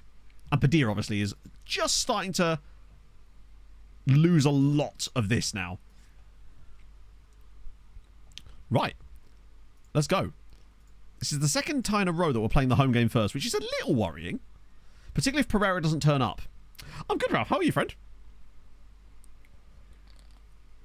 Yeah, there's no way there's not going to be a pre-game editor. I'd be absolutely flabbergasted. My gastids would be flabbered if there isn't one. Too long to mention. Yeah, he had that broken leg last season. I think that's definitely helped. Well, not helped. It helped his decline, so to speak. Absolutely terrible. Yeah, my concern was, right, one of the things I was thinking about, with this new twin engine, I was wondering if that might be an opportunity for them to perhaps do a slight price hike just to keep in line with inflation and whatnot, right? But they can't afford to do that now. Because I feel like it would be one of those things where if they announced that it was going to be more expensive than it was before, I'd be like, nah, sorry. You can't put out a product that's going to be possibly worse and ask for more money. I mean, you can, but like it would be another really bad PR hit. So the bus has to pick them up. True, yeah. But it's a bus. It's one of those school buses that picks up only dogs. I mean, Gertie is just so good that he'll happily. Oh, well, that lasted all of 6 minutes. Well, Jose's in. At least Jose's left-footed, which kind of works with this tactical setup as well. I think Gert's timers are... What the hell? Oh, as if he's cleared that. It feels to me like Gert's timers, our starter here, might be coming to an end soon. I'm just wondering how much longer he can do it for. Says a yearly game. I believe so. I know there's a lot of talk about like it going SAS or whatever, but for me, I don't think they'd ever do that. Injury proneness. I don't think injury proneness can change, can it? A bit of a worrying first 20 minutes of this game. I hate making an early substitute like that. I feel like it always just seems to throw off the balance of the game. Although we have sort of got a bit more control back now. There are chances coming, even if it is only set pieces. But we could do with a nice set piece goal. And we nearly get it through Reynoso, who hasn't actually scored for a while. Well, since the last round, literally. I just don't want to go to the Emirates with like a 0-0 draw or something. That's my concern here. Because we're usually very boring away from home, but we rarely ever get those dubs. Other than that, well, Pereira's been really shit yet again. What is with him in this tactic?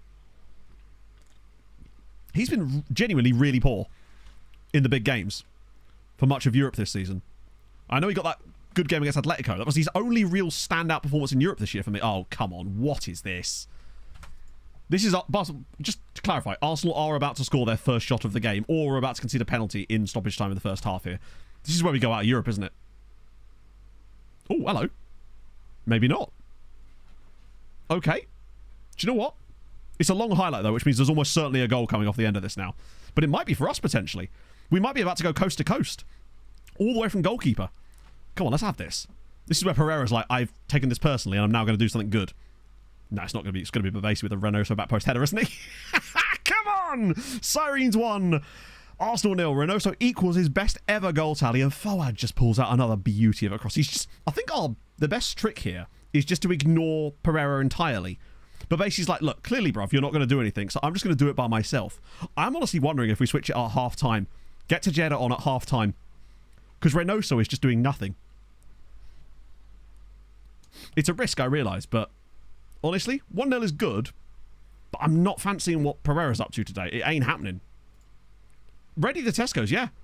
I hope they've got space to fit us in a delivery slot. We're doing it. We're going Tesco's Express, and this time I'm going to remember to swap them over. Arsenal do have a 5'11", 12 jumping reach centre-back who's 34 and has no pace, which is where Reynoso just peeled onto, by the way. I'm almost certain that was against...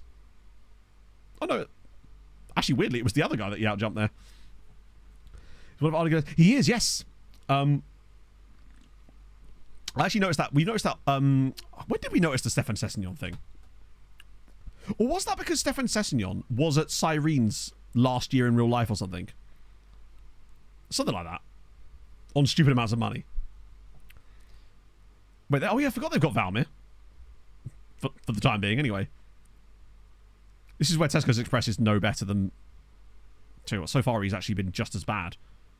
He's holding his rating a little bit more, but...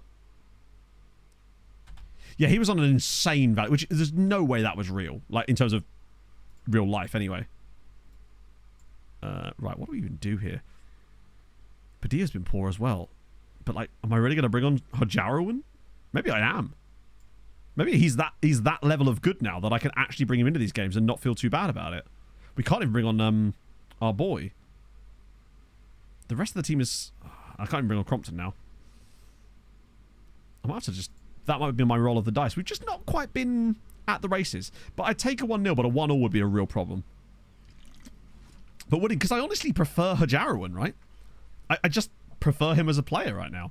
Wood has so little match sharpness as well that he would just be so badly affected by that I feel like it's almost like putting on a player who doesn't know how to walk. He has like the reddest match fitness I've ever seen. Whereas Hajarowan is at least fully match sharp because he plays in all those rotation games. And match sharpness is really crucial. Well, that's nice. He's dragged 3 guys in there. Watch Hajarowan score or set up the winner. Or provide the hockey assist for the winner. I'm adjusting the goalpost a little bit here. Tesco's Express was never going to win that in the other, was he? Go on. Oh, space. Well, out your feet. Drill it across the box. Come on! Same 2 linking up again. Reynoso with his second goal of the game. Boom. Babasi with his second assist of the game. Sirens 2. This has been a tough game, but we've played really well defensively. I love this, but Babasi is just so good at doing this one particular move. Out of his feet, and then just drills it. But notice, though, Hajarowan was right there. The keeper's got to do better with that. That's his 38th goal as well. Was that his 19th in the Champions? Oh, it was, wasn't it? So he's equaled his record from... Well, whenever it was. He's equaled his best ever season in the Champions League, and he's now got 1 more goal than his best ever season in football. He's got to get us 40 this year, surely. 2 from him. Babasi, of course, gets man of the match because the game just loves for Babasi. He loves him just as much as I do. The problem is now he's going to have to either score in the second leg or in the final if we get to it, which is going to be tough. I don't think he's ever scored in a final, has he?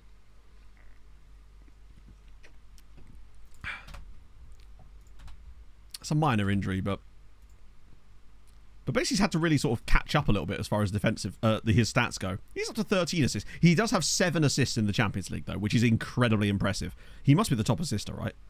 Nearly, other than Seydu. Yep, there you go. 19 goals for Gonzalo. 19 in 13 in the Champions League is crazy. His numbers this year have been off the charts. 38 goals. I can compare him to... Yeah. It's a shame you can't do a 3-way comparison. Check lad's name. Let's have a look. This guy here, Pirok Lubomir. Oh, it's one of these like backwards guys, isn't it? 31 now. No, he's just one of those like random ones where the name seems to be backward. You're right, it should be Lubomir Pirok, shouldn't it? Weird. Yeah, Gertie boy, where Gert really excels. Let's have a look at him compared to Ottavio, actually. God, there's so much scrolling, bro. What? Is he under Jose? Of course he is. So, for the ball in midfielder role on support, which is the role he occupies, Gert is better technically. Just it goes that side. Although his tackling is worse, which does matter, but his passing and marking are really good. He's less aggressive, not as brave. Concentration's the same. Teamwork's way lower. Work rate's actually the same. The one thing that 20 vision is genuinely awesome to have, though. I know it just means that when he does get the ball at his feet, he can find a pass because he's got 16 passing as well. Same agility, slightly. Do you know what? They're very evenly matched. Basically, Ottavio's more of a defensive player. He's not got that like elite football brain when he's got the ball at his feet, and that does matter. Like Gert having that 16 passing and 20 vision is really useful for certain plays, but Ottavio is definitely right there. Yeah, he's much closer than I thought he was going to be. I think that's part of the reason we were happy to bring him back. Kral is a bit different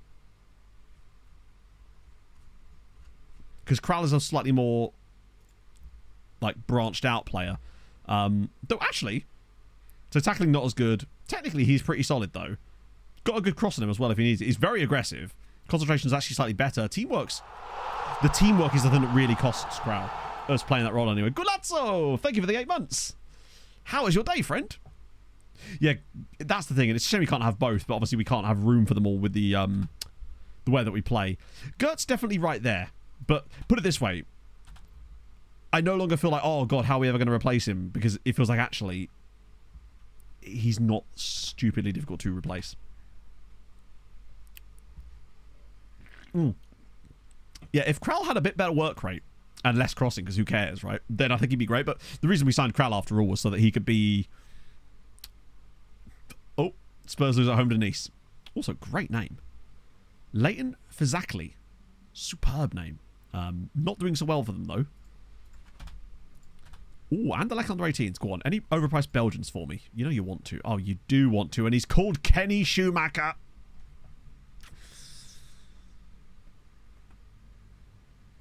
Oh, fuck. The name does slightly ring a bell, actually, but I'm hoping he's not facing the game. Don't know. Oh god, that's a deep cut. We'll definitely have to scout some of these guys too. Add them to the list. Is that guy called Stefan Hall? Oh, he's another one. Wow, all those guys are just from Anderlecht. Christ, they've had a good little run. Erion Kohler is an amazing name. Also, Lorik Mbala. Not bad. He's much younger, to be fair. Kwame Diallo, and he's Togan. Or Togolese, I guess. That's still good last night. Oh, fair enough. How was it? I'm assuming good. And I like to always get your quality players out. It's the first of May. Do you want to try it? We haven't done it for a couple of years. Kenny is tempting, isn't he? I wonder if we actually try this. Play the Arsenal game. Yes, we have. We won 2-0. Reynoso scored both. Babasi assisted both. It was a very straightforward win. Arsenal had one shot in 90 minutes as well, which was nice. Afternoon, right, Matto and Chatto. When are we getting our hands on FM 25? I miss that new FM smell. Not for a while yet, I wouldn't have thought, what with the delays on that. Right, loan expires. Now I just need to do little chunks of these. See if we can... yeah, you're right. There will be a new smell. I don't know how many bids we're going to get, but it's been a while since we've offered anybody out, so it makes sense if we do try at least to do so. Even if this does take a little while. Particularly with the player values being high. That's the problem, I think, now, is because the player values are all through the roof, it's going to be much more difficult for us to sell these guys. Yeah, you know. Offers for Valenhout. Hypothetically, probably still no, honestly. But also, there's zero chance they put the bid in on him because he's valued so high. They won't believe that they can afford him. And because when you offer them out like this, you can't set a price. you're basically just like, hey, lads, do you want them or not? But it's unlikely they'll put a bid in. I mean, if they do, they do. We can talk about it. But I don't think I'd sell him anyway, because I think now that he's 4-star, he would possibly be the last piece of our puzzle. Now, I suspect he made a... Oh, shit, you fucking piece of shit game. Right, I don't know who the last player we offered out was. I hate it so much when it does that. Just randomly glitches out. And now, I don't know who was the last one we offered out, so now I can't figure out where to pick up the list again. Oh, mate, design a game that works. Shit like that is infuriating. Again, what world is that normal? Yeah, I think it... No, I don't think it's... Oh, it does sometimes shuffle it too, yeah. You're right, sometimes it shuffles it as well. Little chunks. That looks like a restaurant, but like that serves solely brown food, and I'd be totally up for it. That's super annoying. Oh, fuck. How many more is there? Oh, there's so many. Let me just try and do a little chunk of these, see if I can get as many of them done as possible. I don't have to get them all done. If I get the majority of them done... Oh, no, what are you doing? Why am I offering them loan deals? I better do it with the others. I'll try and... I think I might have nearly been done, actually. Oh, no, still more. Time to shoot. Yeah, Banashira, I'm trying to sell a load of our fodder. I think we're nearly there, actually. To other clubs in Malta. Oh, I might have actually nearly done it. Bagada. Oh, wow, did I actually do that perfectly? Oh, shit. Okay, cool. I've actually covered them all then. Nice. Let's see how many bids we actually get on them. That's the curious thing. Banashira, thank you very much for the follow. I hope I'm saying that correctly. Or is it... It's Bane is here. It's Bane is here. Why am I saying Banashira? Do you know what? I was thinking of that movie. I can't remember what it was. It's Bane is here. Why did I say that? I'm so sorry. My brain just... It's Please Stop Andrew all over again. I'm still so sorry. No, I was thinking of Banshees of Inisherin. Genuinely, that's what I was thinking of. Which isn't even the same word. That's where my brain went, though. Might be a few out, but it's probably not going to be too... Oh, for God's sake. Hopefully he'd be back for the final, should we make it. I'll be amazed if we get any serious bids, honestly. But you don't know, we might do. So that now... Maybe. Because the thing is, though, if you do, I'll just get it wrong a second time, but slightly differently. I'll get it wrong with style. Also, what I'm talking as if we're getting to this final. We're not even through yet. Like, there is still every chance that we could fuck this up from here. Call you Bane if you change it, yeah. My brain, it just wants everything to be a long word. And it tries to read it as such. Ah, it's the 6th of May when you get the bids, isn't it? Right, we've just got to get through with a 2-0 lead is really solid to be taking here. Any crazy outlying performance out on loan? 33 for Crystal. Jesus. I mean, yeah, Fabrizio's done really well. Lewis Linus with 19 goals. At least it's kept his value up playing in La Liga. Walmart's done pretty well too. And Tabakaro's got 16 now. 16 in 28 is actually pretty okay. His Champions League performances have been poor, but he has started to pick it up towards the end of the season at least. In fact, he must be the top scorer in the league now. Yeah. That's more like it. Like, Tabakaro's done okay. I am worried, though, that he says no to coming back to Goodyear if they don't get in the Champions League, which, if Hadrian's got anything to say about it, probably won't. Oh, yeah, I should stress. This is the Rom-Com Belter Thursday afternoon playlist we're on to now. We've mixed it up a little bit. What the hell? Did the game just try to go into the game for me there? Just as well we didn't actually have him selected, didn't it? Why? What is going on here? FM?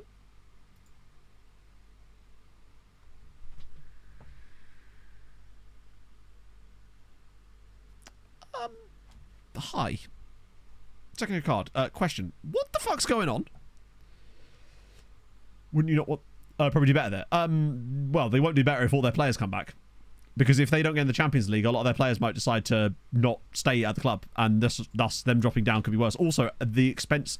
They will be in... Zabar will be in the Champions League at the expense of them.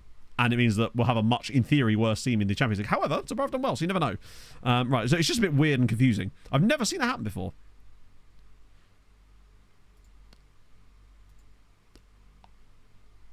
I'm genuinely tempted to start Tesco's Express here. Yeah, it's got no idea what it's doing now, does it? Oh, just go to a player.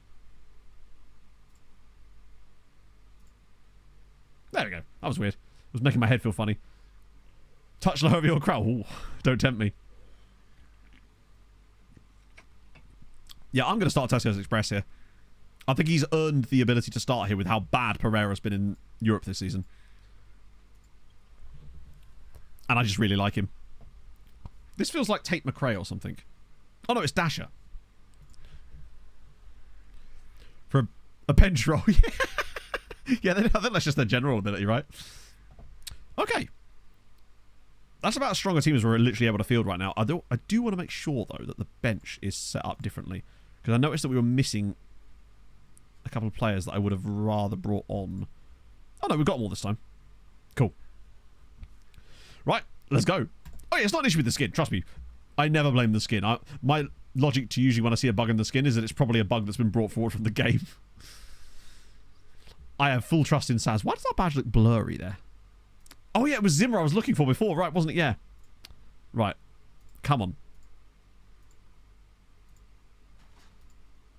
People watching. Yeah, we've got to back up our boy Saz. Exactly. I got your back. From right here. Okay. You know what? Atabulu. Oh, he's been the manager for a while now, hasn't he, actually? This really is just a case of don't fuck things up the way we did against Liverpool that time. We just need to be solid in this game, if not spectacular. Just be decent, take your chances when you get them. Hopefully Tesco's Express puts a good corner in for us or two. The Staninator! Thank you for the follow. Not a lot of possession coming our way, but we are doing a good job of being boring Sirens. So now that we've lost Peters, I feel like he definitely does help a lot in this. Oh, don't concede too early though. Oh, Christ. Oh, he's missed it! He has missed a golden chance for Arsenal there. That could be massive later. Because we don't give up many chances of that kind of quality. Oh, Pog's got some more work tea. Pog, if you're in chat, do you know anything more about the work tea that you could put and tell me in the privates? Because I'm curious now. That sounds strange. You know what I mean? Oh, this is peak boring Sirens. We're doing a flawless away job of being boring Sirens now. Get to half-time at 0-0. Grab a random goal out of nothing as well. We're so good at this. Go on, Babesi. Do your thing. Ah, he's gone long. But it's a chance over Lahovi. Go on, Uri. Yes! Arsenal 0, Sirens 1, Uri Lahovi. He may not have started that many games this season, but he hasn't needed to. When he plays, he does bits. We lead at the Emirates. And surely now, with a 3-goal advantage, we're heading there. Terrible defending from Arsenal. God, Lahovi is still such a fun player. Football terrorism always wins. Exactly. Never negotiate with us. We are footballing terrorists. Let's go. It's just what we do. It's in our culture. Babasi's now been booked, but we're 3-0 up on aggregate at half-time, and surely just cruising our way to a final now, hopefully. Barring any absolute atrocities, which we would, of course, be the ones to inflict. Tesco's Express, though, hasn't had the best game himself.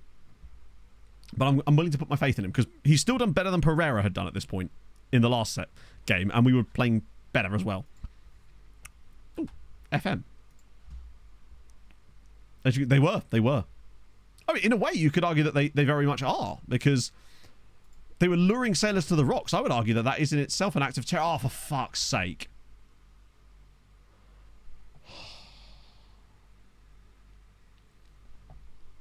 As if this is going to be given.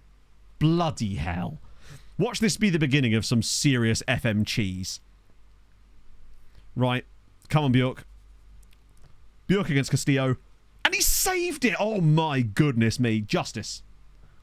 Brilliant from Bjork. This is why Bjork, for me, is the best goalkeeper we've ever had in this save. He just pulls this shit out. He's got that big matches, and I feel like it makes him make things like that happen in these kind of games. Go on, Tesco's! Go! Go on, son! Deliver to your mum! Oh, hello, he's just going for a little run now. We're the cheese, yeah. Turns out we were the Gouda all along. Or the Chowder.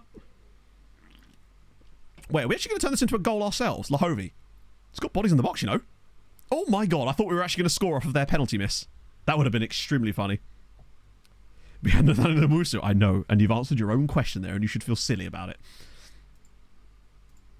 Oh, he's the sultan of penalties. What a guy. Reynoso's actually been kind of poor here. Do you know what that means? I think I know what it means. I think it's time for Roy Fleming. It's Roy's moment. He's been waiting for it all his life. Could bring Braz... I can't do that, can I? Fuck it, we're going to do that anyway. 3 goals to the good. Crompton. I could have brought on Crompton, but I've become upset with him as of late. The gang loses 4-3. I can hear the music in my head now. Go on. Tesco's ball in. Sorry, Reese. What was that again? I couldn't quite hear you over being 4-0 up on aggregate as Gudmundsson surely puts us now in the Champions League final for the 3rd time in 4 years. I believe if we didn't have that one blip last year, we'd have got there as well. Was that Teixeira with the cross?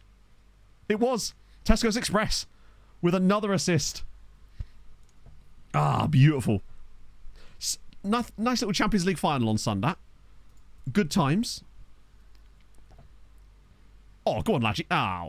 Balls to it. This is definitely going to be a goal for Arsenal this time. Or is it?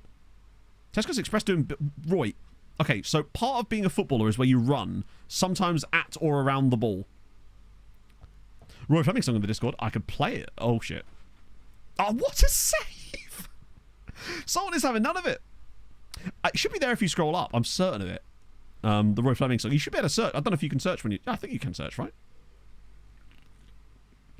Oh. Yeah, make like Andy Townsend and run in and around things. Fleming hasn't been the best, I must admit. He's had a few injuries, hasn't played that well when he has played. But, you know, his time will come. It doesn't help that I've not really been playing him a lot. Even in, like, the rotation games. That's not a foul, apparently. I was getting, like, a red card vibe here. Reese, you're on it today. You've had some absolute zingers. Oh, I love that kind of humour. It just gets me. Oh. I mean, it's been a pretty... Without their penalty, they've basically done nothing. Yeah, we've got the Sultan of Stability. He's the Sultan of no swings. Are you serious? Are we actually going to concede a second penalty? FM is doing everything it can to give Arsenal goals here, and they're just like, no, they don't fancy it. This one must be outside the box, right? No penalty. Good stuff. Oh, fuck. I've just downloaded it. I've just downloaded the Roy Fleming song by clicking that. Right. While we've got a moment, we'll get Gertie Boy off and bring on Hosey Boy. Even though he's on his wrong foot. But Gert's a little tired. Like, 4-0 here is pretty harsh on Arsenal. But take your chances, lads, eh? We're getting our defenders to score goals against you. That's how little we rate you. Suspicious dog indeed, yeah. How did the others do? Oh, they're long gone. We only had one team left at the start of today, and that was Birkirkara, and they went out immediately to Inter Milan. It wasn't the best of seasons from Malta as a whole, but it was great from us. Which we might be able to get close to 16.5, 17 points, perhaps. Point is, we've just made Arsenal look absolutely timid over 2 legs there. I fully expect us to be playing Manchester City in the final, and that might be a really tough one. But honestly, I think we're as good as them these days. Hey, Ralph. 10 million quid. Impresses. Yeah, no, literally, he really did impress. They lost both legs. They lost 1-0 at home and 3-1 away. He is so good. He just ticks everything I want. He's got that error reach, command of area, one-on-ones, and reflexes. Those are the 4 things I really want in my goalkeepers, and obviously big matches. What a guy. Arsenal's a parity. I actually don't know. No, that's that song you're singing. That was the one I made ages ago, I think. I didn't actually get a chance to listen to it, but it was something I made ages ago. Jesus Lord. So yeah, the Premier League's been Manchester. It's basically been Manchester City most years, with like occasional interlude, although less so lately. God, it really is boring in the Premier League, isn't it? Wrexham have been in the league, yeah, for sure. I feel roundish. Veggie, thank you for the 25 months. What is the current state of the Premier League? Wow, that's really interesting. The only single team in there that's like, oh, okay, that's kind of cool, is Sunderland. It's exceptionally boring. You're absolutely right, yeah. It's just like, hey, who's up at the top of the Championship? Probably best put them in there.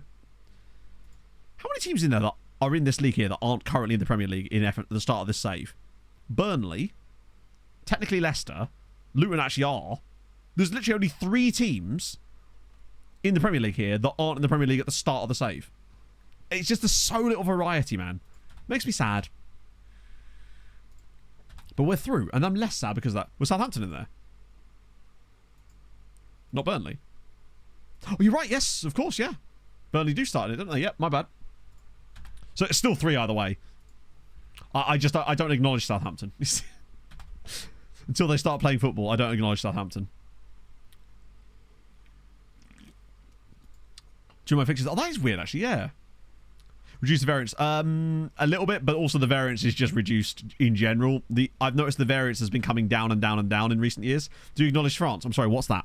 Is that a type of cheese? Oh, Davis is doing bits. Where's Butthead when you need him? God, Davis feels like another one of these guys that's just going to come out of nowhere and be an absolute goatee boy. Portuguese League. We don't want to do like requests for that, but honestly, I'm just vibing today. That is not...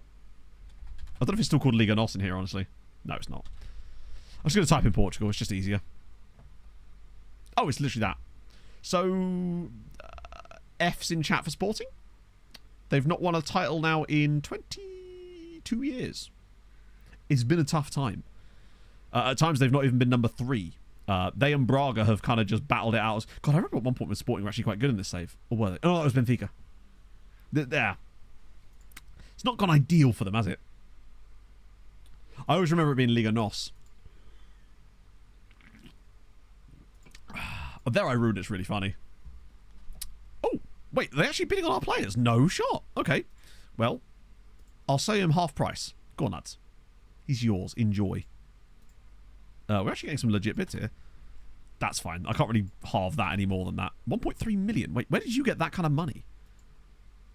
Sure, why not? 500,000. Enjoy. Aquilina. We're probably still making a profit on some of these guys. That's the crazy thing. Miguel Torres. Oh, that's nice. I really like that for him.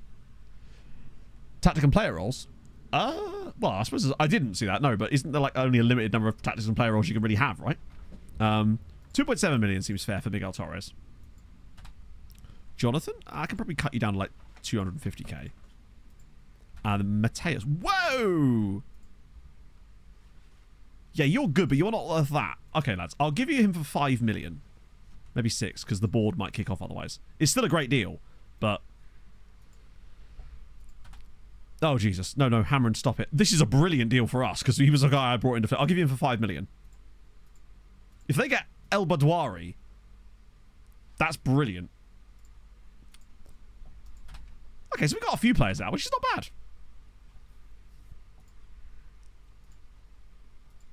Is that a good Emirati? Do you know it is? Yes. He's a guy that I brought in as a flippable player because he was available for free. But he actually went on loan to Hammer because he was so young, which was kind of sick. 7 finishing as a striker. Who was that? El Badwari. I think he's mostly played out wide. Oh, no. I have lied to you. Hasn't stopped him banging 13 goals. Admittedly, 6 of those goals were against us in that ill-fated Champions League game where we threw the game to Hammer and they just about... Hey! No English side in the final. Good times. What are we up to now? Yeah, we're going to barely scrape 17 points this year. But on the plus side, England are going to have a pretty poor year by their own. It's 20 points. What am I talking about? But they're barely cracking 20 points, which is something for them, I suppose. I think there might be no more English points, right? Because ECL is really fun, by the way. And UEL is... Oh, no, Tottenham are still technically in it. Belgium have popped off, for sure. But at least we're playing Barca, so it's something slightly different. It's a poor year by English standards. The issue is we simply cannot compete with it. What's really harmed us this year is the lack of anyone going deep into the Europa or the Conference League. Like, with that stuff combined, we're probably hitting like 19, 20 points ourselves. But because Birkirkara were the deepest side and they went out in like the quarterfinals, it's been a really bad year for other Maltese sides for once, which is really unfortunate. Unfortunately, next year we'll probably have a great year and England will get 37 points. So, yeah. That's the problem. Even a bad year for England is still like mostly a top 2 year in the coefficient charts. Right, come on, Nice. Make it happen. We could see like a Swedish-Danish final of the Conference League. That'd be pretty fun. Anyone said the Spanish team? No, you're absolutely right. All 3 finals that we've been in so far will... Did we reach Champions League final earlier in this save? No, technically we did. We played Man United, didn't we? We have been in a Champions League final much... So yeah, in 2038, we lost to Man United, but the finals that we've won have all been against Spanish sides. So if we win this one as well, that would be Real Madrid, Atletico, and Barca all beaten in finals. Jay Williams was arrested for trying to illegally import 60 kilos of weed. How much weed does one man need? I'm going to guess it's probably not for personal use. Just a thought. Nice through. Come on! So it's a Nice Inter final, which takes more points off England. Holy shit, now we get 150... wait, what am I doing? Is this the song that was written by the guy that played Steve in Stranger Things? Yes. It's quite a good song, actually. So, oh no! Wait, hang on. They scored 3 times in extra time. Jesus Lord. And they left it late. Possession with intent to hotbox, in it. Oh, is this a picture of it? I don't know if I can even show that. I mean, what a waste.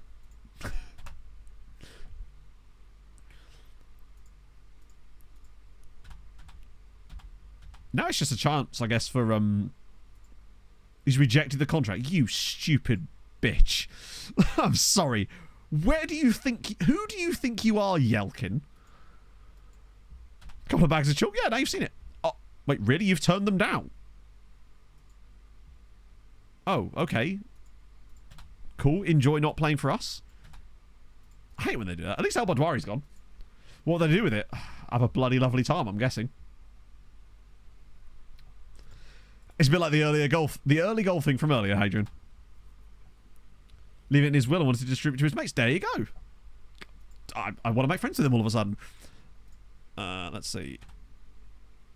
We won every game in both of these competitions. Oh, no, we're getting some draws with the under-19s. I guess that makes sense. There's less good players in our under-19 squad. We do have 69 points, though. We are in the Champions League final, yes. We've actually kind of just monstered our way there today, actually. We beat Atletico 5-1 on aggregate and Arsenal 4-0 on aggregate. We've been very, very good in the second half of the season, frankly. So that's 3 Champions Leagues in 4 years. Which is pretty good. It's just like random blip to Liverpool. I genuinely feel like we could get to the Champions League final every single year now. Particularly with the way the squad's set up right now. Gazira dropped points. It's all about what happens with Zabar and Goodyear here, really. That's the thing. It's the Lucky England shirt, exactly. And the Lucky England tracksuit bottoms. Have you even lost a game? Good question. Yeah, we've lost a Sweetie in the league. Our only defeat in all comps this year was that random defeat to Sweetie, which wasn't me intending to lose or anything. That was just one of those games where the game just goes, no, you're going to lose here. So unfortunately, yes, there is a defeat in there. Italian Ticker. Yes, we're training with... Oh, I think so. Oh, no. We might not be. Because I remember we wanted to do that, but we couldn't change his training until he'd signed up, right? Oh, no. Oh, no. It's going to kick off at me if I do this, isn't it? But I will not care. Yeah. Just to get him... It's weird that he actually can't play that role at all. I thought that was going to be like once we got more knowledge. Yeah, we lost to Hammies, of course. Yeah, true. Whoa. Yeah, I don't know if I want him in the first team, though. I feel like that might harm him. Right, quickie picky. I'm just giving Tesco's Express a little run here. I'm actually content to leave him in the team for the time being. He's had such a good year. Pereira doesn't deserve to start games right now, whereas Tejeda does. Plus, I really want to get Reynoso up to 40 goals before we get to the Champions League final. I feel like he's good value for it. Speaking of which, he's going to have to score in that final, isn't he? If we're going to have any chance, if he's going to get his record. Venuto looks like he might actually have a little bit of PA to him. Not a stupid amount, but like some. This is where we just don't win these games by any good margins. 6-0. And somehow Reynoso has not scored in... Bruv, I'm trying my best to help you here. Tesco's Express, on the other hand, does get a goal and an assist. 2 more for Badia. As if Reynoso's not scored in a 6-0 win. Is he just allergic to getting 40 goals? It's right there for you, bud. You can do this. Padilla, even with a season that's been not plagued by injuries, but he's had a few, he's still got another 23 goals. And that right there is incredible. Yeah, Tuscas Expresses Tejera. He might actually get our record assists for the season. Because our record is 21, and he might actually get it from wing. And he's not even started every game yet. Oh. Yeah, he's not interested in milestones. Jonathan has now snubbed someone, so that's 500k for us. That's 100k for us. That's 2.7 million for us. We take that. The question is, what does Hadrian get up to today? A brief update from the board. Oh, good. Lovely. Can Hadrian do... Oh, they're playing each... Oh! This is massive. Zabar host Goodyear United. So if they lose that, they could be in real trouble. Oh, it's done. Hadrian's side wrap up Champions League qualification. They've done it. 46. Oh, is this that new Sabrina Carpenter song? It is. I love this song. Sweet, you grab a little dub in there. So Hadrian's team, Hadrian's Zabar, will be in the Champions League next year at the expense of Goodyear, who at the moment, oh no, have wrapped up Europa League. I think I'd take that as a setup, honestly. God knows how Hadrian's team is going to be over the summer. Oh, if I could bid Chelsea up for Joshy Crompton. No, I like Crompton still. He's just being a bit of a wet, like a bit of a wet wipe. Because you're a national. Have they caught up to them? Oh shit, they have. Oh, you're right. Actually, they've got a worse goal. I didn't realise their goal difference was that bad. Keeping the club players happy. So long contracts is one way of doing it. So that way you don't have to worry about keeping them happy. Because if the club comes in and you're not interested in selling them, you just piss the player off until the club's no longer interested. That's one way. The other thing you can do is having players that you can convince to stay. If they're a team leader, usually if they've got a good personality, you can convince them to stay by basically telling them that they're a team leader. The other thing you can do with players that aren't like that is, if they've been there for a reasonable amount of time and they've got like good social groups, is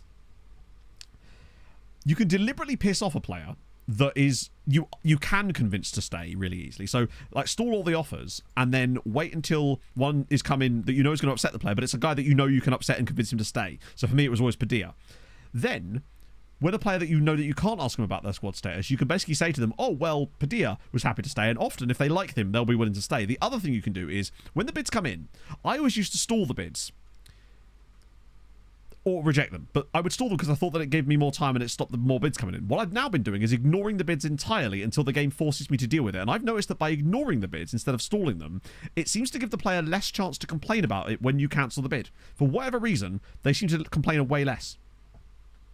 Really, oh my god, look at all the different they do have a few loanees. They've got Goober, they've got Juan Ochoa, but these are not like world-class players. Mohamed Ali Tazli is the one guy I think that might be able to carry you in the Champions League next year. And you do have Swanthony, who is a massive, steaming waste of money, but he's doing okay for you, so I kind of respect that. I like that Woolaway's just completed his Maltese course. Bear in mind, he's playing for Newcastle at the moment and has actually spent maybe all of a month in Malta his entire career. Cashing on Chelsea. Cashing for what, though? We don't need the money.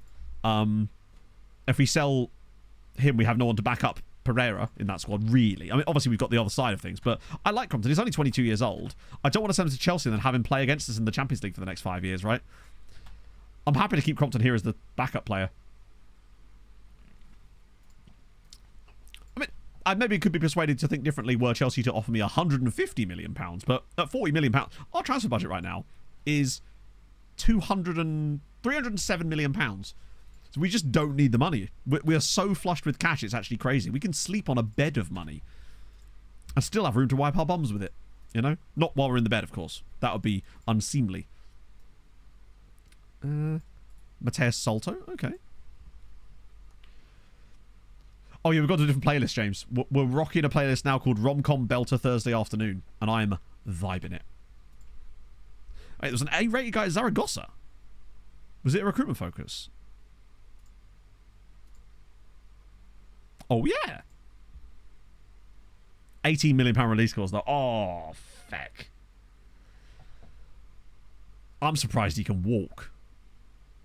He has the natural fit. I probably have 5 natural fitness.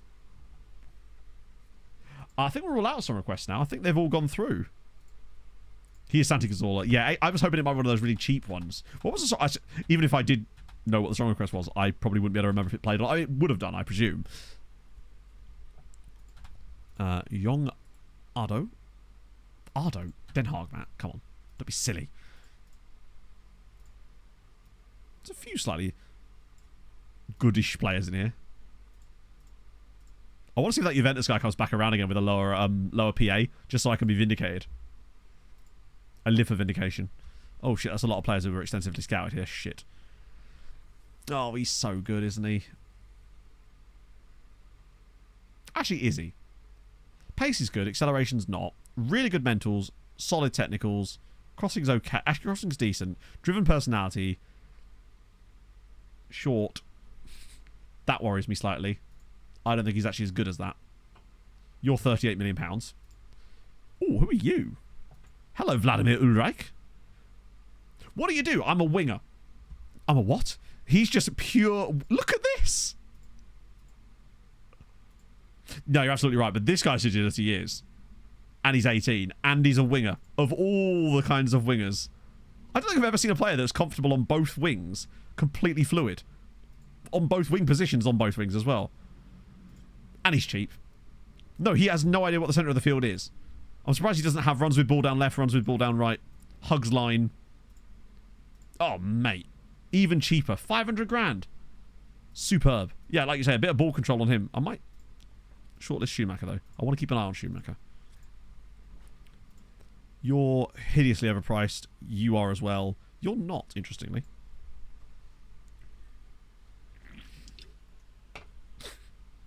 Literally, if he was a Ken, his job is wing.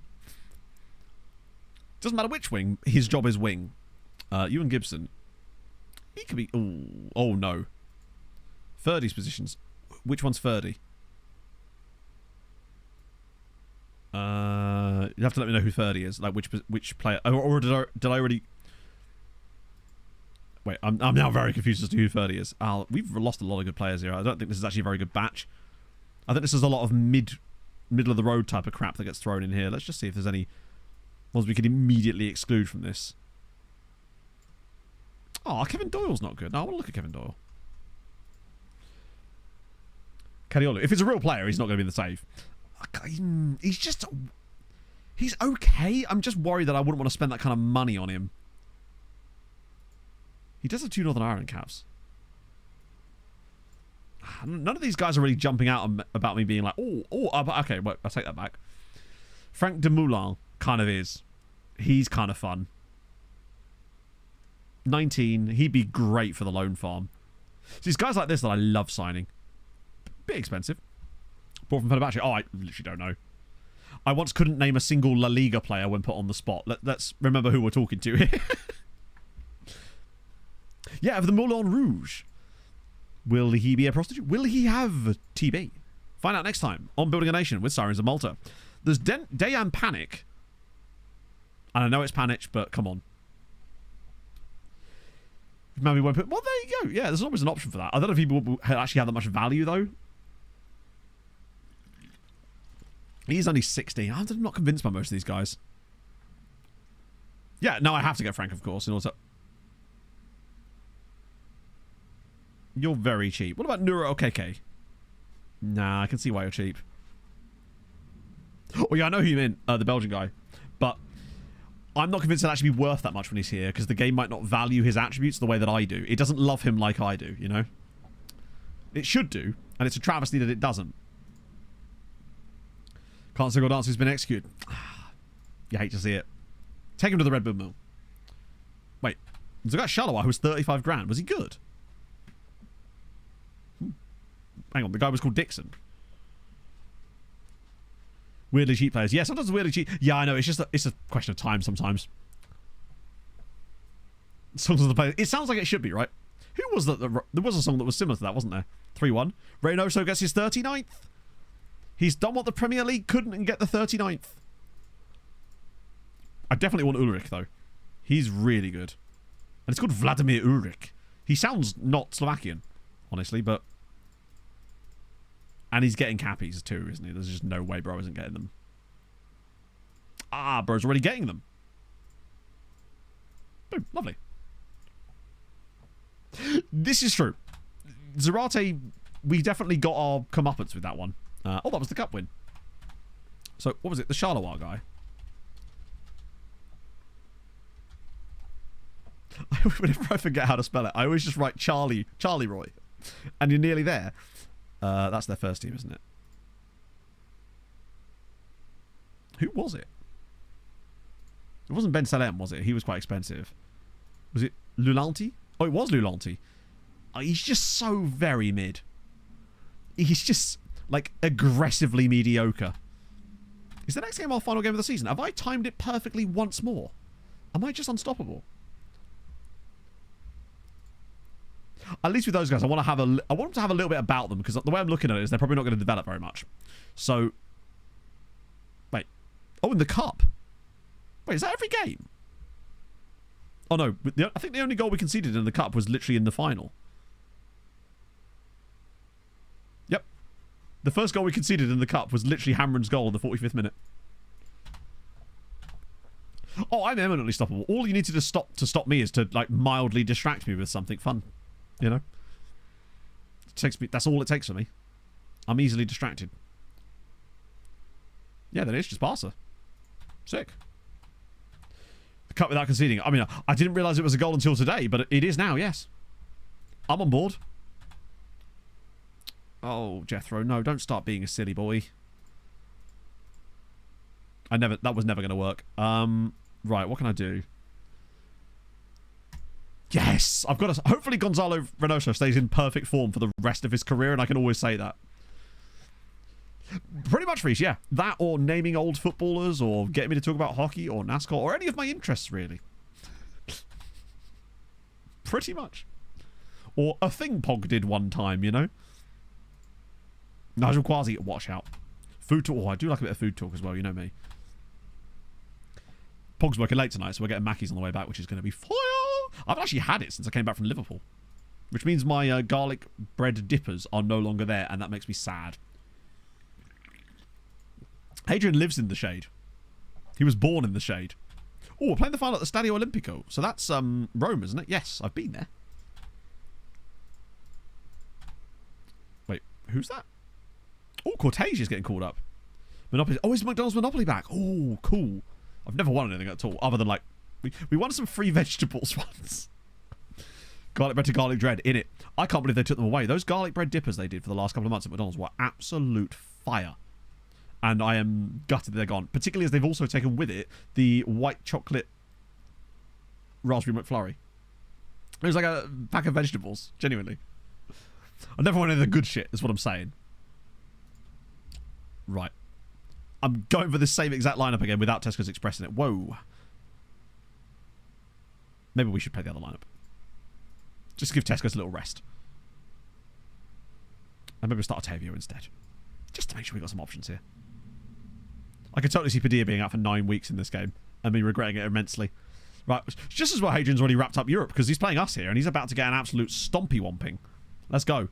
Let me face Roy. Yeah, you would want to face Roy. Coward. Need to see this one. Wait, see this.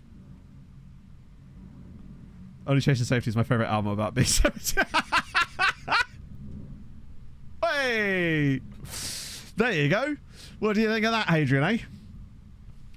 Still feeling smug? 6-0 from the Big Daddy team. There you go. 2 for Padilla, 2 for Reynoso. Padilla missed a penalty as well. Pereira even did a thing. But basically gets an assist. Lahovi gets an assist. It's a glorious day for all involved. Balsan don't get relegated. Could have been even worse for you. More importantly, Nashard don't get into the Europe thanks to the good fortune of Goodyear United, who do at least keep it somewhat civil. And Hanzik sneezing. Nah, true, yeah. Good point. Top scorer in the league there, Reynoso. Love that for him.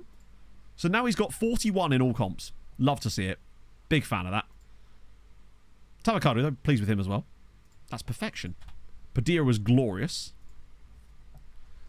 Oh. 25 for Padilla is very good this year, considering. Pereira does at least break double digits, but the thing is, he wasn't even like he was just not getting the opportunities. He hasn't had as many opportunities, but he has still underperformed his XG. Trying to find some... That's true, yeah, but basically not getting man of the match is an absolute travesty. On the plus side, his assist record, unless Tesco's Express gets 2 in the final, is definitely there. But basically he's had a hell of a second half of the year to catch up and be number 2 on the assist charts. from where he was. It's actually kind of mad that combining on our left side, Peters and Lahovie have 25 assists and 10 goals between them. And Peters should have way more goals than he does. It's a bit of a letdown, actually. Kravitz has not been amazing this year either, actually, by his own standards. But Reynoso's more than made up for it with his absolute excellence that he's managed to exhibit this entire period. And it's bang on 3 nearly, which is perfect. So that means Sunday we get another final, which means you get to do your favourite thing, chat, which is to watch me extend loans. Actually, you won't have to do too much of it on Sunday because they're almost all extended in the other year. So it should be more like 40 or 50 next year. Beautiful. Enzo still live too. Oh, beautiful. This is absolutely... I don't know if I actually follow Enzo on... Why am I pressing buttons? That's for after stream. Let me see if I can find him then. So do we know... Because I don't know if I actually follow him on Twitch yet. That's the problem. Do we know his name?